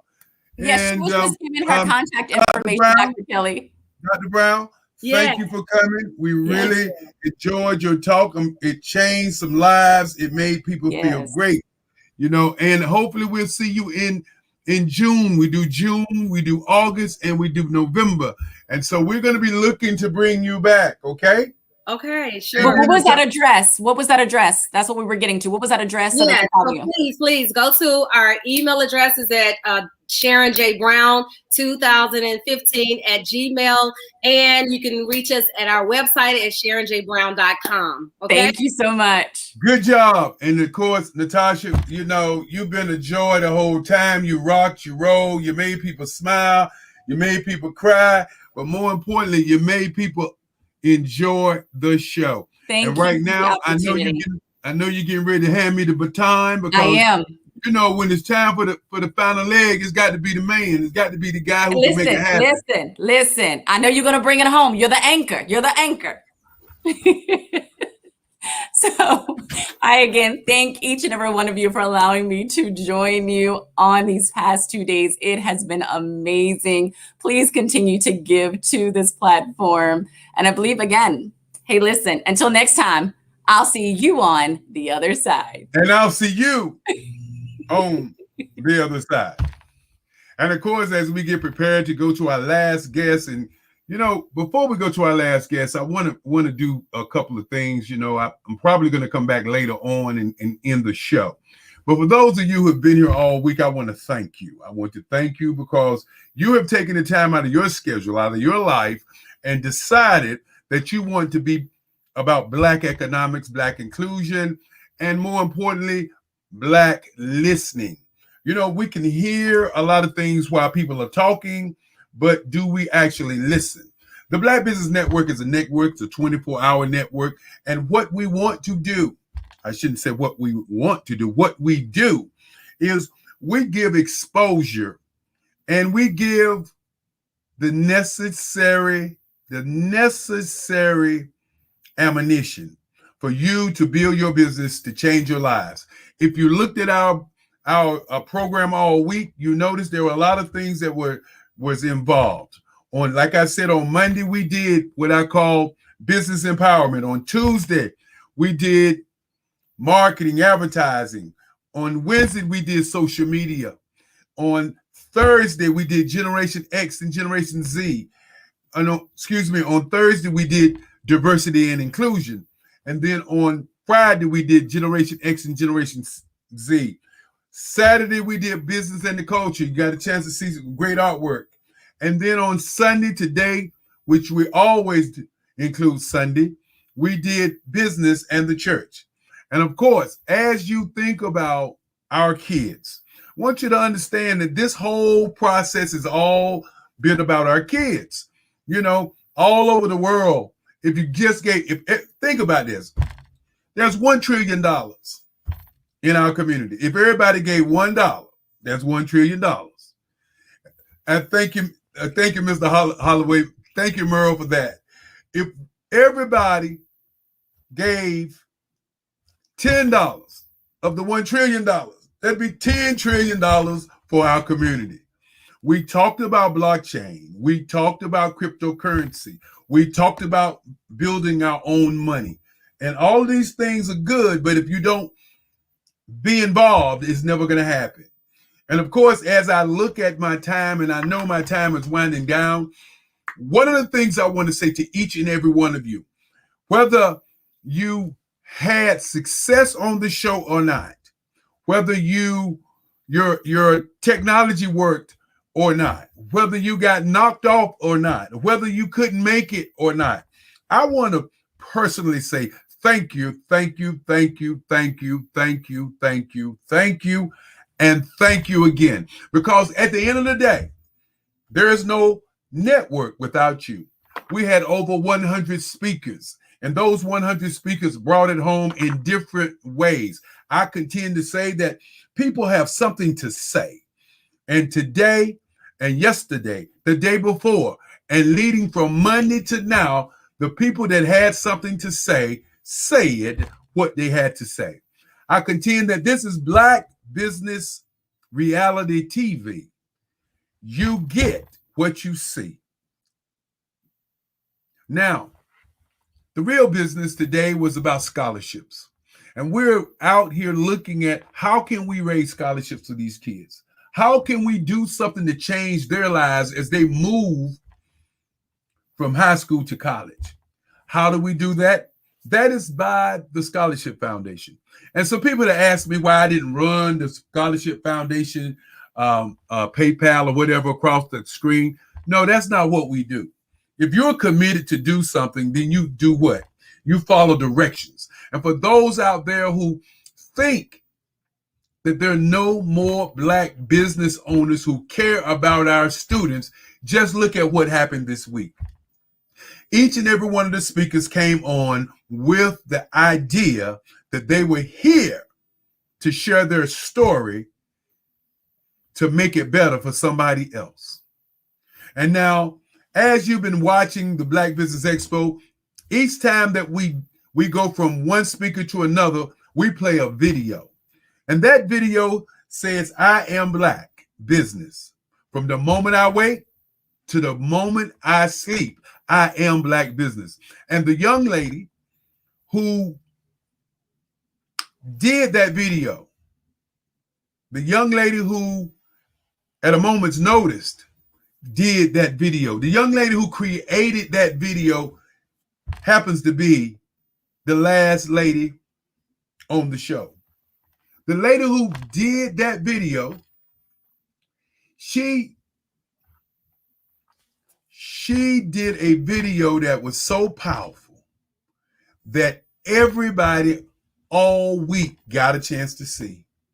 Now, for those of you who don't know her, her name is Sekolah Lear. And of course, Sekolah Lear is truly a shining star in this country. And if you out there looking for someone to do something for you, you got to understand, she does 100 times more. Ladies and gentlemen, without no further ado, I'd like to bring up the lady, and we're going to finish out. Hello, how you doing? I'm doing well. How are you? Pretty good. I don't believe you even know what you did. You did listen, I'm telling you, you did this commercial for us for the Black Business Expo, and it ran all week. Now, our first day, we had 25,000 people. Wow. Our second day, we had 35,000. I imagine, or I project, we'll probably have 100,000 people to see your commercial. Wow. Think about that for a moment as you bask in your greatness. Think about it. A lot of times when you work with people, they're always looking for a way to get around you, always looking for a way to get over, always looking how they can get it for the cheapest price. They always doing that, but I always say charge them. Always charge them, because when you don't value your value, then your value is not valuable. That's right. And of course you learned that with me. because we were talking and you said, Eric, I'll do it for this price. And I said, no, I can't accept that. I can't let you do that. One, because I understand your value. I understand how to do what you did. I didn't have time. And I believe when you don't have time to do stuff, you don't try to cut corners. You don't try to be cheap with people. And when you do something for somebody and they really realize what you're doing, because I know you didn't know, you may have even thought that it may run one time. But imagine it ran 100 times. Think about what I'm saying. 100. Every speaker that spoke on this platform, you introduced them to the world. Every speaker. And when it's all over with, and when we get ready to shut the show down tonight, you are going to introduce Black Business Network to the world. And I know I'm going on and on, but I truly thank you. I know you got a powerful, powerful presentation to give to the people. And ladies and gentlemen, for those who do not know and have not seen what she's done, make sure that you look at the video again and be ready for the one in June. When she's going to get down in June. This was just an appetizer. I already know, because the name of her business is Fearless in Video. It's Fearless in Video. And ladies and gentlemen, with no further ado, I'd like to introduce to some and recommend to others the beautiful, the lovely, and I know I said your name wrong, but I'm going to try it again. Sakala, not Coca-Cola, Sakala. Sakala. Please.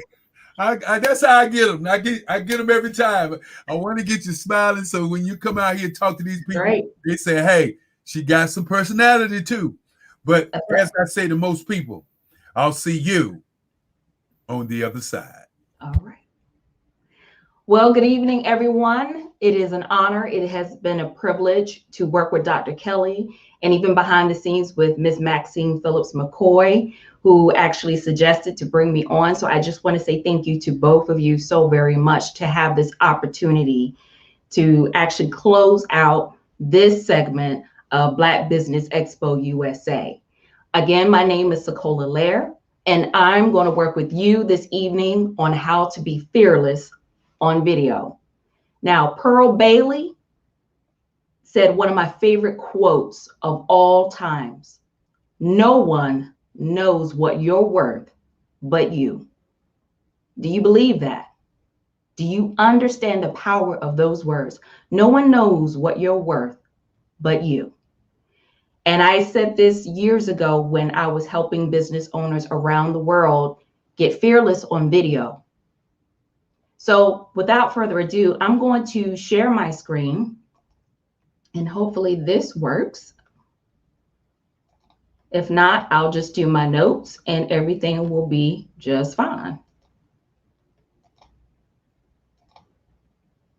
But if you can hear me in the meantime and you can hear me well, type in World of Curls for me, because I want to make sure that my audio is great.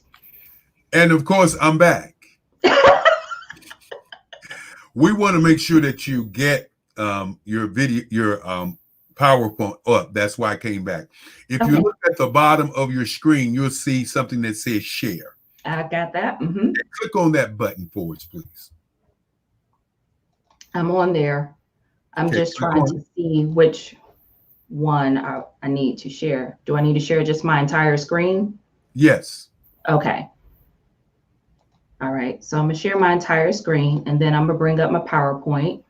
Can you guys see my screen? Yes. Yes. Okay. Is it full screen? Yes. All right. Great. And of course, and I'm seeing some World of Curls out there so you can hear me. That's awesome. Great. All right. So we're going to have fun tonight. In a little bit, I'm going to take you to school a little bit. So make sure that you get your pencil and pad, because I want you to take some good notes. And anything that resonates with you, if you have, like Oprah says, you've had an aha moment, write these things down, because I want you to remember them always. Again, as Pearl Bailey said, no one knows what you're worth but you. And as a Black business owner, no one can represent your business the way that you can. You can hide behind a screen, you can write blogs, you can create a website. All of those marketing tools and techniques are great, but people connect with you. You are your brand and your brand is you. You are one and the same. They're not separate. So no one can represent and speak in your voice the way that you can. So the first thing that we're going to do, we're going to do a brief introduction, let you know a little bit about me. Then I'm going to dispel 4 myths about video that most people think about video. And then I'm going to give you some practical strategies, tools, and tips that you can walk away from. And in the future, if you are on Instagram or on Facebook, I want you to use the hashtag #FearlessOnVideo so that way I can keep track of your progress. All right, so here's a little bit about me. I'm an introvert, believe it or not. And a lot of people say, I cannot believe that you're an introvert. You've done YouTube videos, you have a YouTube channel. I've had 1,000 views on certain videos that I've done, and that's great. But I have to get mentally ready to do this. When I was invited to do this expo, I at least had a week in advance to get ready, to get mentally prepared. Even this evening, I got mentally prepared to come on and rock it on video for you. So probably a couple of days after this, I'll probably go back in my hole and hide and recuperate. But I am an introvert, and I believe in having one good laugh per day. A lot of things are happening in the world. If you don't have at least one good belly aching laugh a day, for me, that's how I know that I'm alive and I'm still happy and there's still joy in my heart. I love to cook in my spare time. I love teaching. I love education. I have been in education for over 20 years, believe it or not. I started out as a middle grade teacher, became a school librarian, went back, got my Master of Library Science, and I started my business in 2013. So I started as a virtual assistant, online business manager, project manager. But when I was helping business owners get their footing and get started, they didn't know how to actually increase their brand awareness, visibility, and exposure. And the one way that you could do that, and I thought, why not take the experience that I've learned in college about video and audio production and voiceover and have them to launch their business with video. So that way people can get to know you and who you are. And if you want to follow me, here's my YouTube. Just type in my first and last name, Sekola Lair, and at my Instagram. So now let's get started. Let's talk about why a lot of people hide and don't want to use video. We know that if you're starting a business, you need to get that exposure. You need that visibility, but no one can explain your expertise the way that you can. And there are a lot of people out there that do what you do, but guess what? A lot of people connect with a business owner because they love their personality. They love what they stand for. They love what they represent. So what holds business owners back is the lack of confidence, courage. They have a fear of being judged, or they feel that once the camera starts rolling, I'm not going to be able to articulate my thoughts well and effectively. What if I mess up? What if I stumble? Or some of us are just not tech savvy. And so they're afraid of technology. They worry about their lighting. Is my lighting right? Do I come across positively on camera?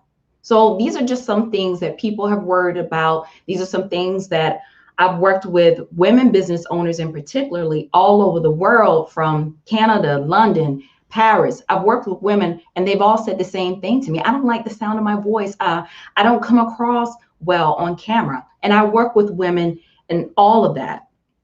So let's talk about some of the myths. I'm going to discuss with you 4 myths about video. The first one is probably going to shock you. The second one is probably going to relieve you a little bit. So you can just say woosah for a minute. And then the third and the fourth one is going to challenge you. And as you see in my quote here, if you really truly want to be happy, you need to stop trying to strive for perfection. So myth number 1, everything must be perfect. Your makeup, your lighting, everything must be perfect. Wrong. Practice makes improvement. It does not make perfect. I was told that when I was in junior high. Stop trying to strive for perfection. We're not perfect people. This world is imperfect, but the more you practice, the more you will improve. And I'm not saying like what other business owners say about video, because you will hear a lot of high gurus and influencers say, hey, if you want to use video, you just got to get out there. You just have to do it. There's some building blocks that have to happen. You do have to build your confidence and your courage up to do video. And that's what I've worked with a lot of people with. But one thing I always drive home is that practice makes improvement. And you could probably have seen a lot of big influencers and YouTubers. They've gone back years later and watched some of their videos when they first started out, and you see them cringe, but it's okay. Look how far they've grown. The second myth is creating videos have to be expensive. No, it doesn't. Right now, I'm using a great webcam that has 2 built-in microphones with it that produces 1080p. That's what I use for my YouTube videos. The reason why I use a webcam for my YouTube videos is because it's small, it's not intimidating. And I'll tell you a quick story. When I was in college, I could do voiceover work, I could do audio production, I could go in the radio and do a whole show segment every Tuesday night. But when I had to go into the television studio and they wanted me to make up a news story, I saw these bright lights, I saw the big television cameras, and if you've ever been on TV, you know what I'm talking about. It's so intimidating, and I froze. I had nothing to say. I was afraid. And my professor / cousin, I found out later, told me that it was better for me to know then that I could not speak in front of video or in front of a camera than to actually go on a job interview and apply as a television news broadcaster, which is what I wanted to do, and freeze. And then back in 2013, I realized, what if I was no longer afraid? What if I took the tools and I represented myself, my business on video and helped others to do the same thing? So when I created my website, I needed something with HD quality. I didn't have this webcam at the time. I tried my point and shoot camera just to see how it would work. The video quality wasn't great. The sound quality wasn't great. So you know what I did? I went around and I asked my colleagues, does anyone have a DSLR camera? One of my colleagues did, with a tripod. So I borrowed their DSLR camera, got some little tips on how to use it effectively, and I used that for my welcome video on my website. Did it cost me any money? No, it just cost me a little bit of time. Now, I'm not saying you don't need to hire a videographer, because at some point in time, if you're trying to do a television commercial, maybe even a YouTube ad, you may want a videographer to help you out. But if you're just doing videos for yourself, you're uploading them on YouTube, it does not have to be expensive at all. And the most expensive thing that we carry around is right in our pockets and our pocketbooks. And if you have a good cell phone, you will be amazed at the quality that your videos will produce. And there's a lot of free software out there for you to give it a try. The third myth is that your video should always look professional and polished. Wrong. It does not.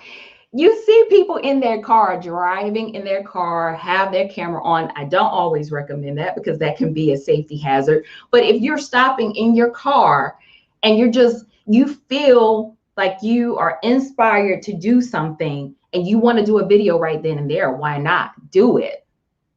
Stop trying to be perfect. And just because you make a mistake on a video does not take away your expertise. I messed up on one of my very first YouTube videos. I was showing people, introvert business owners, how to look at their camera lens on the phone, because sometimes when we're using our phone, we tend to start looking at ourselves instead of looking at the actual lens on our camera. When I flipped my phone around, I dropped it and I reacted because I'm clumsy. Did I edit that out? Absolutely not. I kept it in because I want people to know that I'm relatable and I'm just like them. If you're doing something like an event For this evening, you could have done a brief video online, streamed it live, and said, hey, I'm about to go live on the Black Business Expo USA. Come on and join me and check it out. Something quick like that. Let them see you on the go. The fourth and final myth is that you should always plan your videos. Now, granted, this is something that I tell business owners a lot to do, especially if I'm working with them for 3 to 6 months. If we're doing a launch, we will plan out content, things that they are going to talk about, things that they're going to address. But if you feel inspired, if you feel motivated, something just hits you, you know how you have that moment and you just want to share it with your audience and your followers, do it. Strike while the iron is hot. You don't always have to plan your videos. So hopefully some of these myths have helped you out. Here's a quote for you before we begin our practical strategies, is that once you become fearless, you will become limitless. Your possibilities will become endless. Your creativity will become limitless. Nothing will stop you. And even if you do have fear and you are afraid or you get nervous before you go on video, that's perfectly okay. I will not lie to you and say I was fine before I went live. I was nervous. But you know what I do? I take that nervousness, I accept it. And I think of my nervousness as I'm still humble. I don't think too much of myself. And that I know where I'm rooted, I know who I am, and I know who I represent. So take that nervous energy before you start doing your videos and realize and recognize that that's what keeps you humble. That's what keeps you grounded.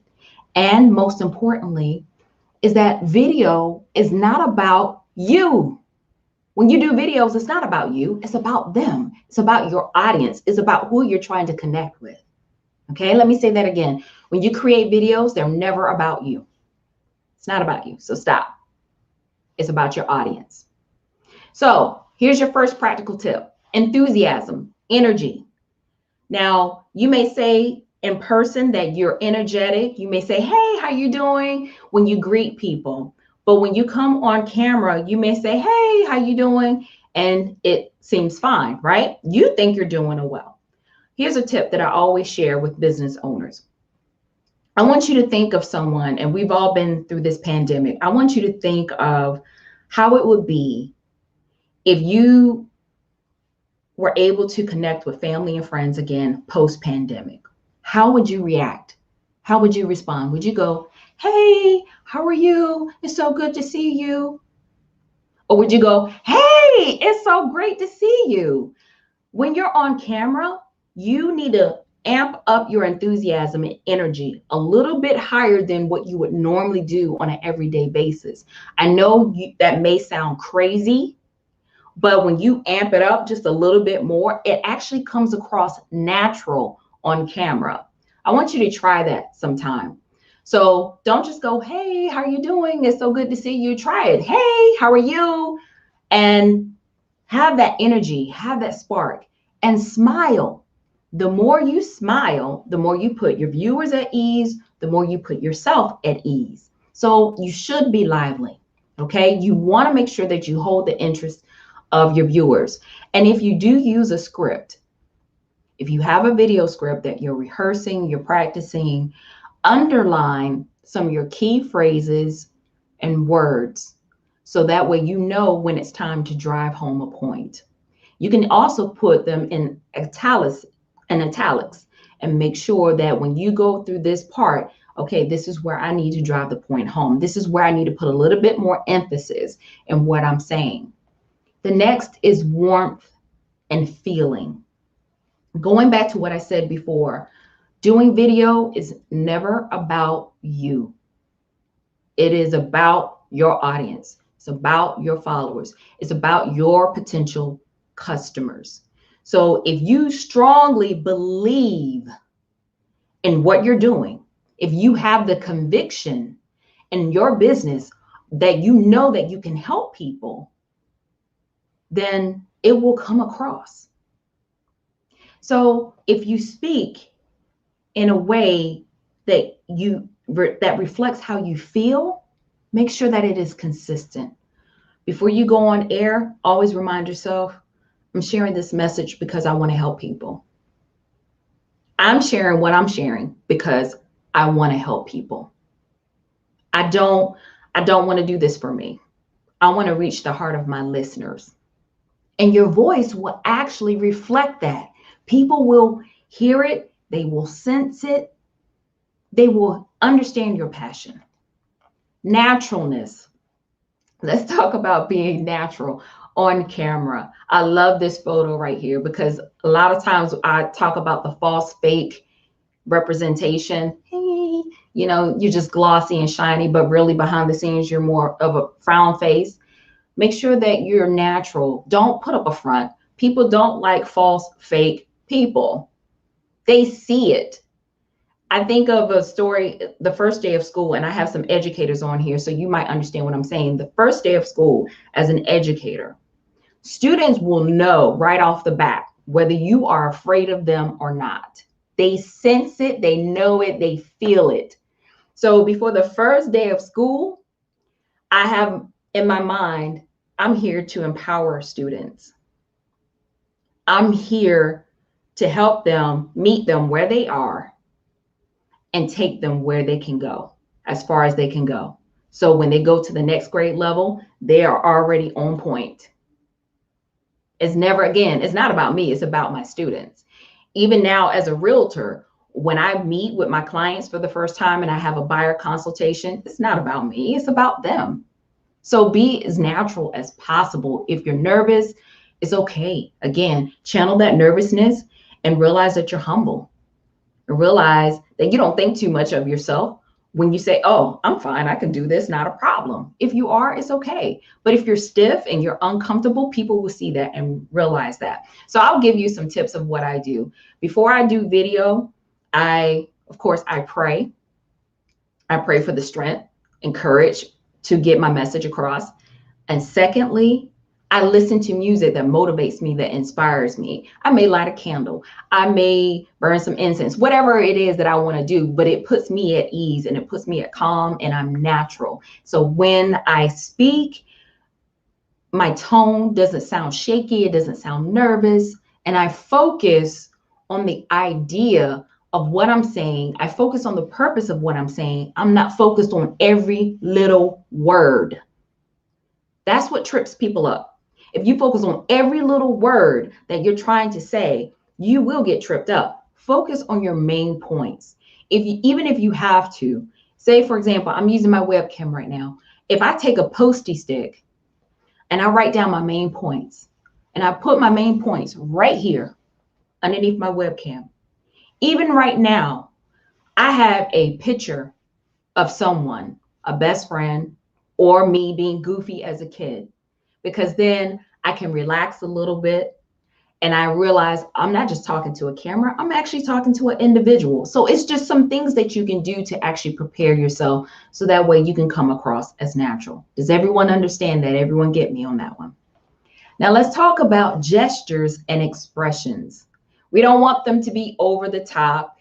If you use in certain cultures and heritage, we use our hands. We're very expressive people, but you don't want your gestures and your expressions to be so far over the top that they don't even match or align with what you're saying. Okay. So even using your eyes, I know I'm very expressive with my face. My eyebrows will move, my eyes will say something, my gestures will do all of these things, but that's who I am. I don't try to tone that down. I don't try to hide it. It is what it is. So make sure that you're using very effective gestures. Say, for example, if you're doing a Facebook ad and you want people to click down below or click the link, then show them, click down below. Show that.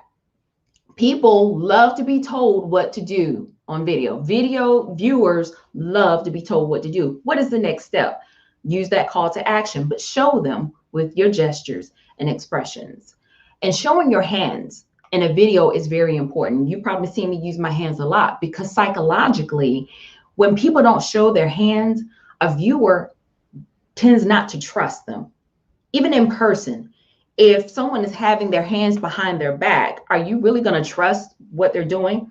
The next thing you're worried about is, what do they have behind their back? What are they hiding? So show your hands.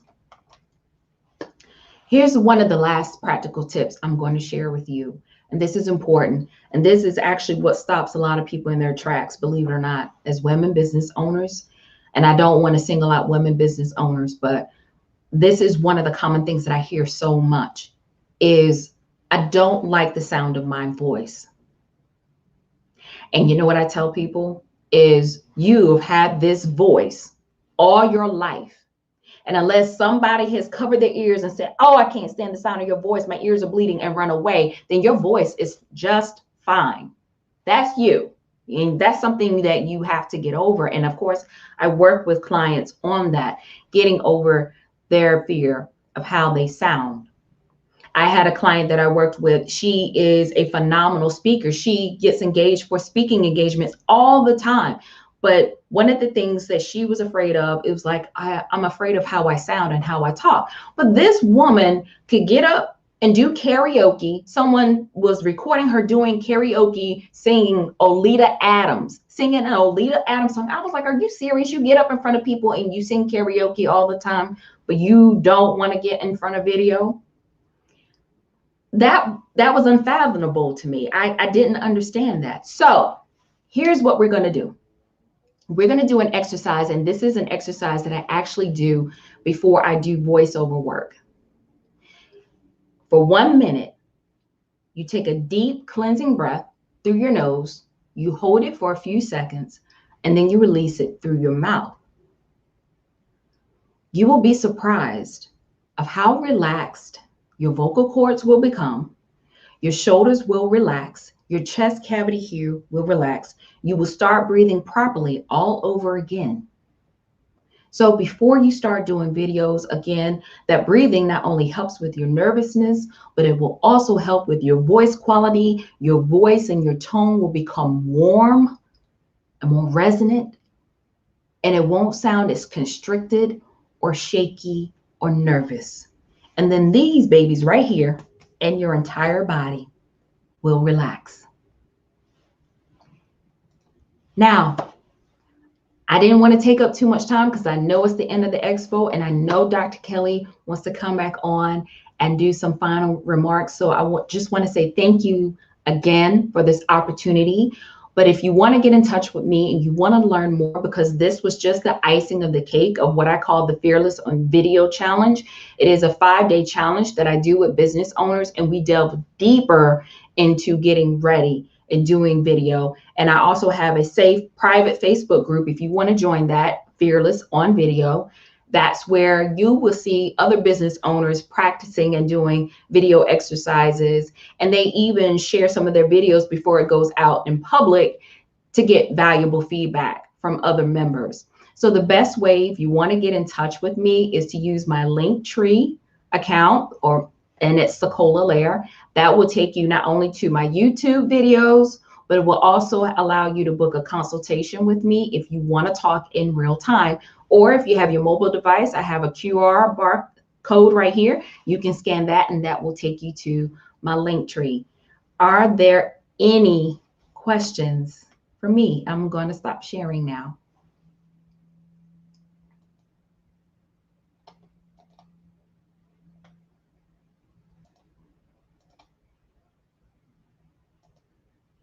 So let me look in the chat. So thank you for doing that banner. Thank you.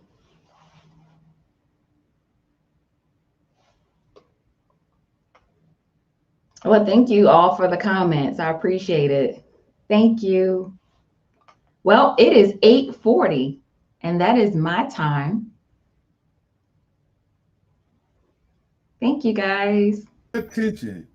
And of course, you know you knocked it out the park. You know that, right?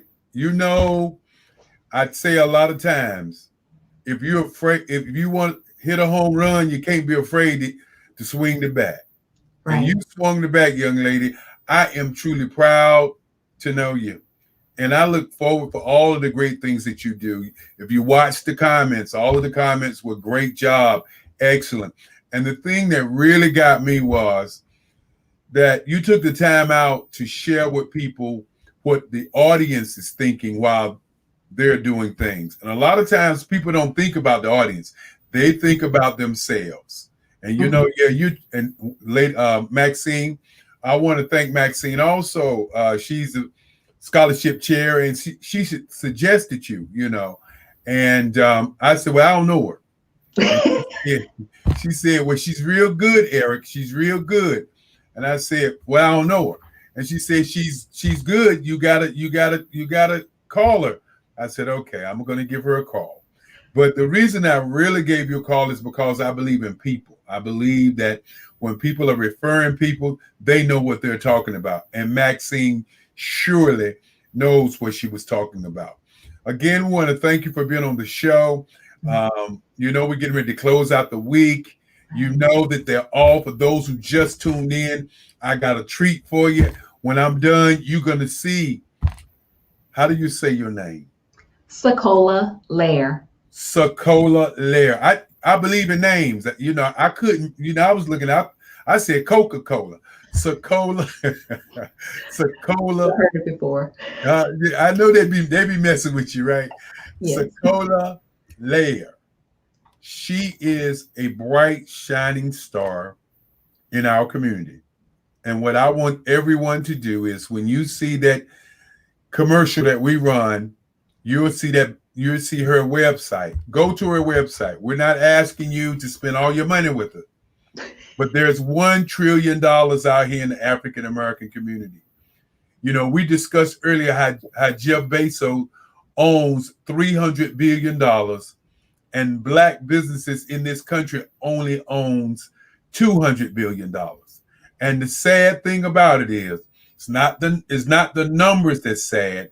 It's the idea that one man on the planet has more money than all the Black businesses in North America.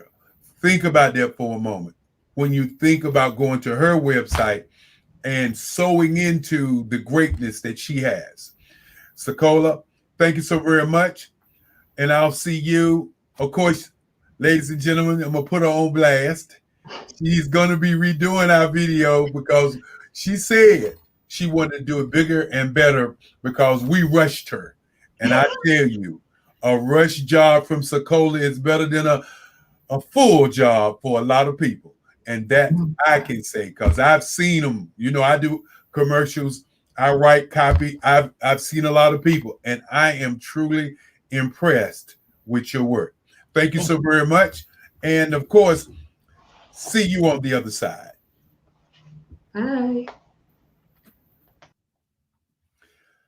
The Black Business Network. We want to thank you for tuning in so that we could turn you on.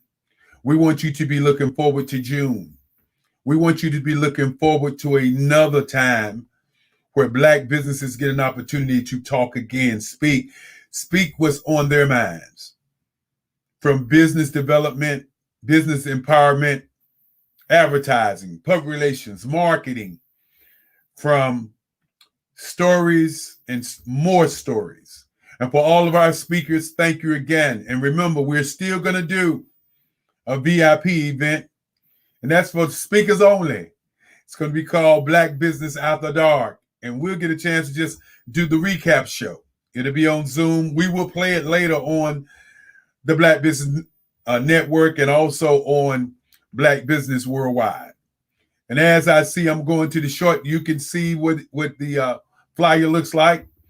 Black Business After Dark. And oh, I have some surprises for people there. It's going to be a party. So bring me back up, Mark, as I close out. Ladies and gentlemen, it's been a joy and a pleasure to serve. That's why I do it, to serve you and to serve my kids. 10 scholarships we are looking forward to. If you have not donated, donate now. Understand that somebody has to do the work. It's always hard when you see African Americans helping themselves. It's always a lot of information out there that there are no Black men doing great things.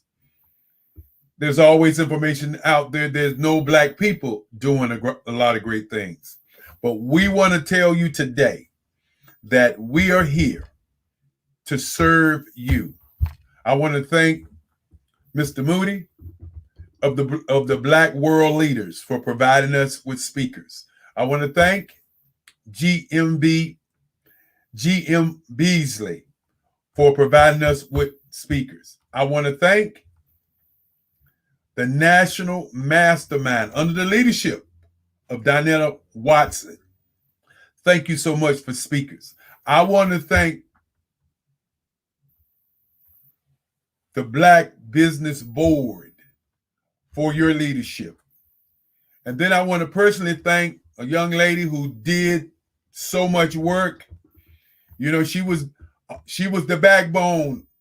She was behind the scenes. She hosted a whole day. But more importantly, I want to thank her for bringing speakers. And that's Maxine Pearl McCoy. And for those who don't know, I call her cum laude because everything that she touches turns to gold. Every time she works on something, it is marvelous, fantastic. And some days it's just unbelievable what she does with small direction. And then I want to thank a young man who put up with me behind the scenes. And I know it was trouble. I know it was tough on him. I want to thank Mark Lee. Mark Lee is our engineer, and he's a gentleman that worked behind the scenes to make sure that everything worked smoothly. And for those of you who tuned in and somebody's apparatus wasn't working, it was not Mark. It was their computer. It was their machinery. As I said, this is Black Business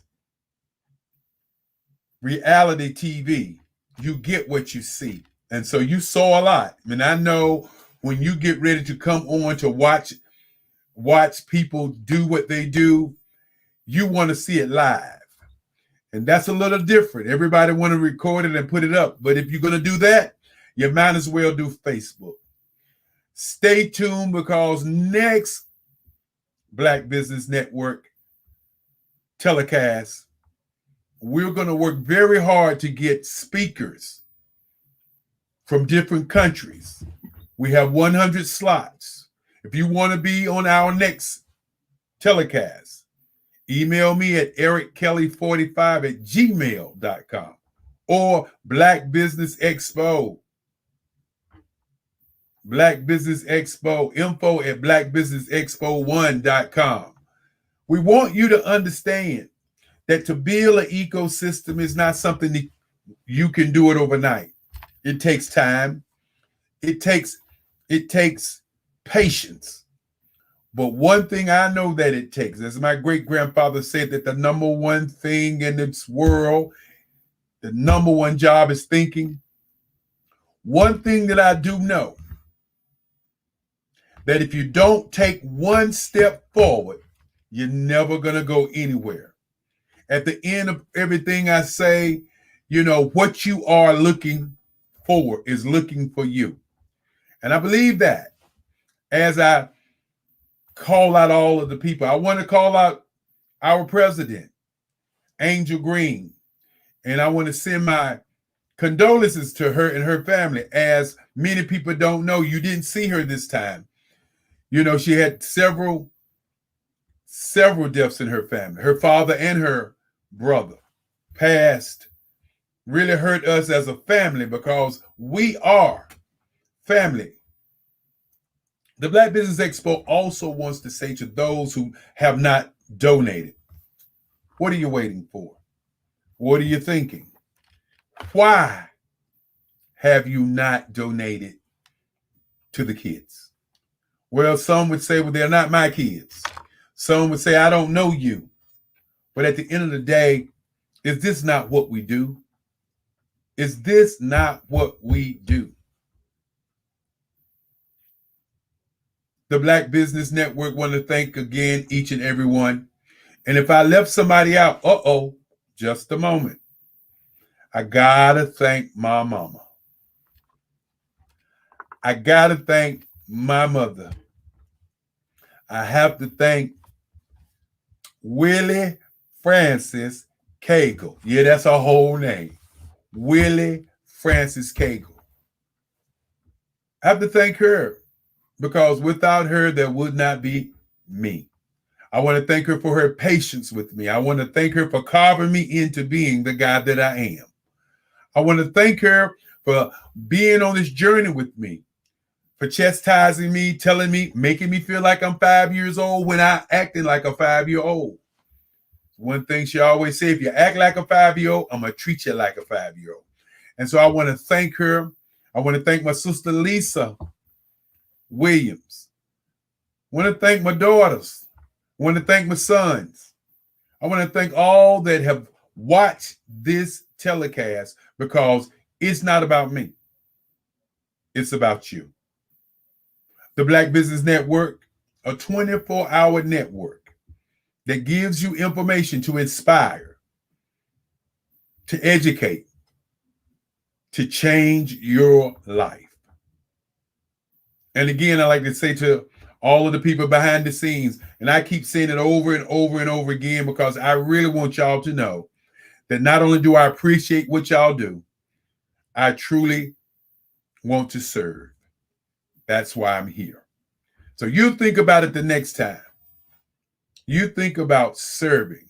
As one of our panelists said this evening, you know, a good leader is a good follower.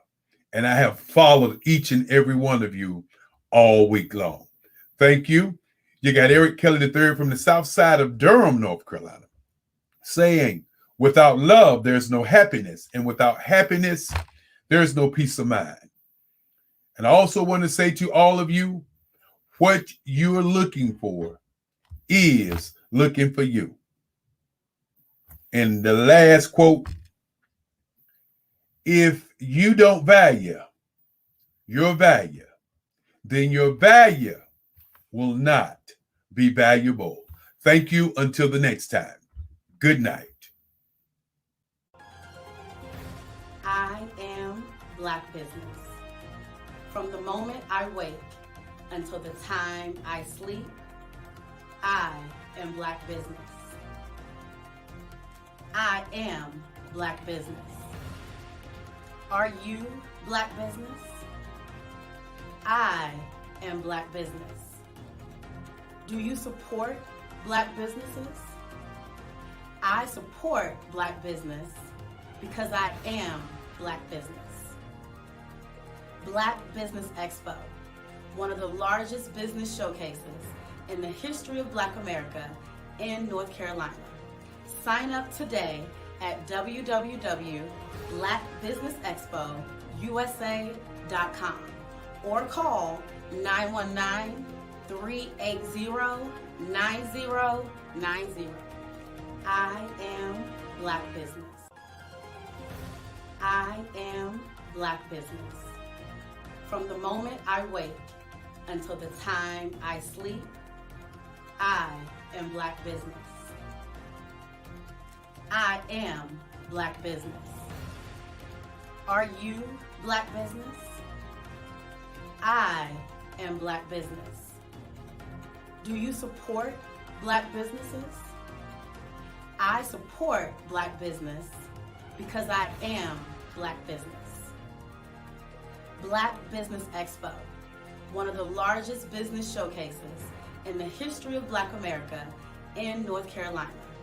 Sign up today at www.blackbusinessexpousa.com or call 919-380-9090. I am Black business. I am Black business. From the moment I wake until the time I sleep, I am Black business. I am Black business. Are you Black business? I am Black business. Do you support Black businesses? I support Black business because I am Black business. Black Business Expo, one of the largest business showcases in the history of Black America in North Carolina. Sign up today at www.blackbusinessexpousa.com or call 919-380-9090. I am Black business. I am Black business. From the moment I wake until the time I sleep, I am Black business. I am Black business. Are you Black business? I am Black business. Do you support Black businesses? I support Black business because I am Black business. Black Business Expo, one of the largest business showcases in the history of Black America in North Carolina. Sign up today at www.blackbusinessexpousa.com or call 919-380-9090. I am Black business.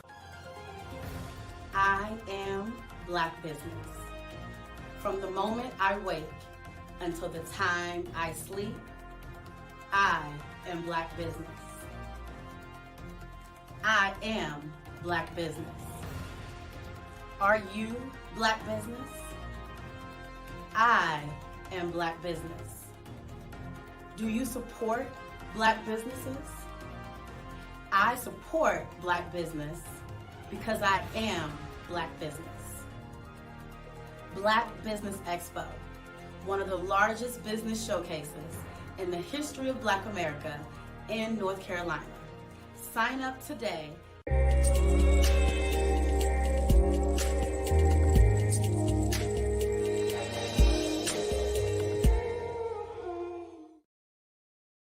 Producers, directors, I met designers, and then everybody says, oh, this is my 6th year coming, and oh, this is my 4th year coming. Shout out to New York. We're in New York in like 7 hours. Oh my gosh, yes, we have a 6:58 flight, so. We gotta go home. We gotta go. We gotta go. Yeah. Let me tell you something. Every single person that's come through the store has spoke so highly of you, and what a great event this is. Yes. I'm representing DJ Darryl, who is a platinum producer. He did the hit track for Tupac Shakur, Keep Your Head Up, Snoop Dogg, Keisha Cole.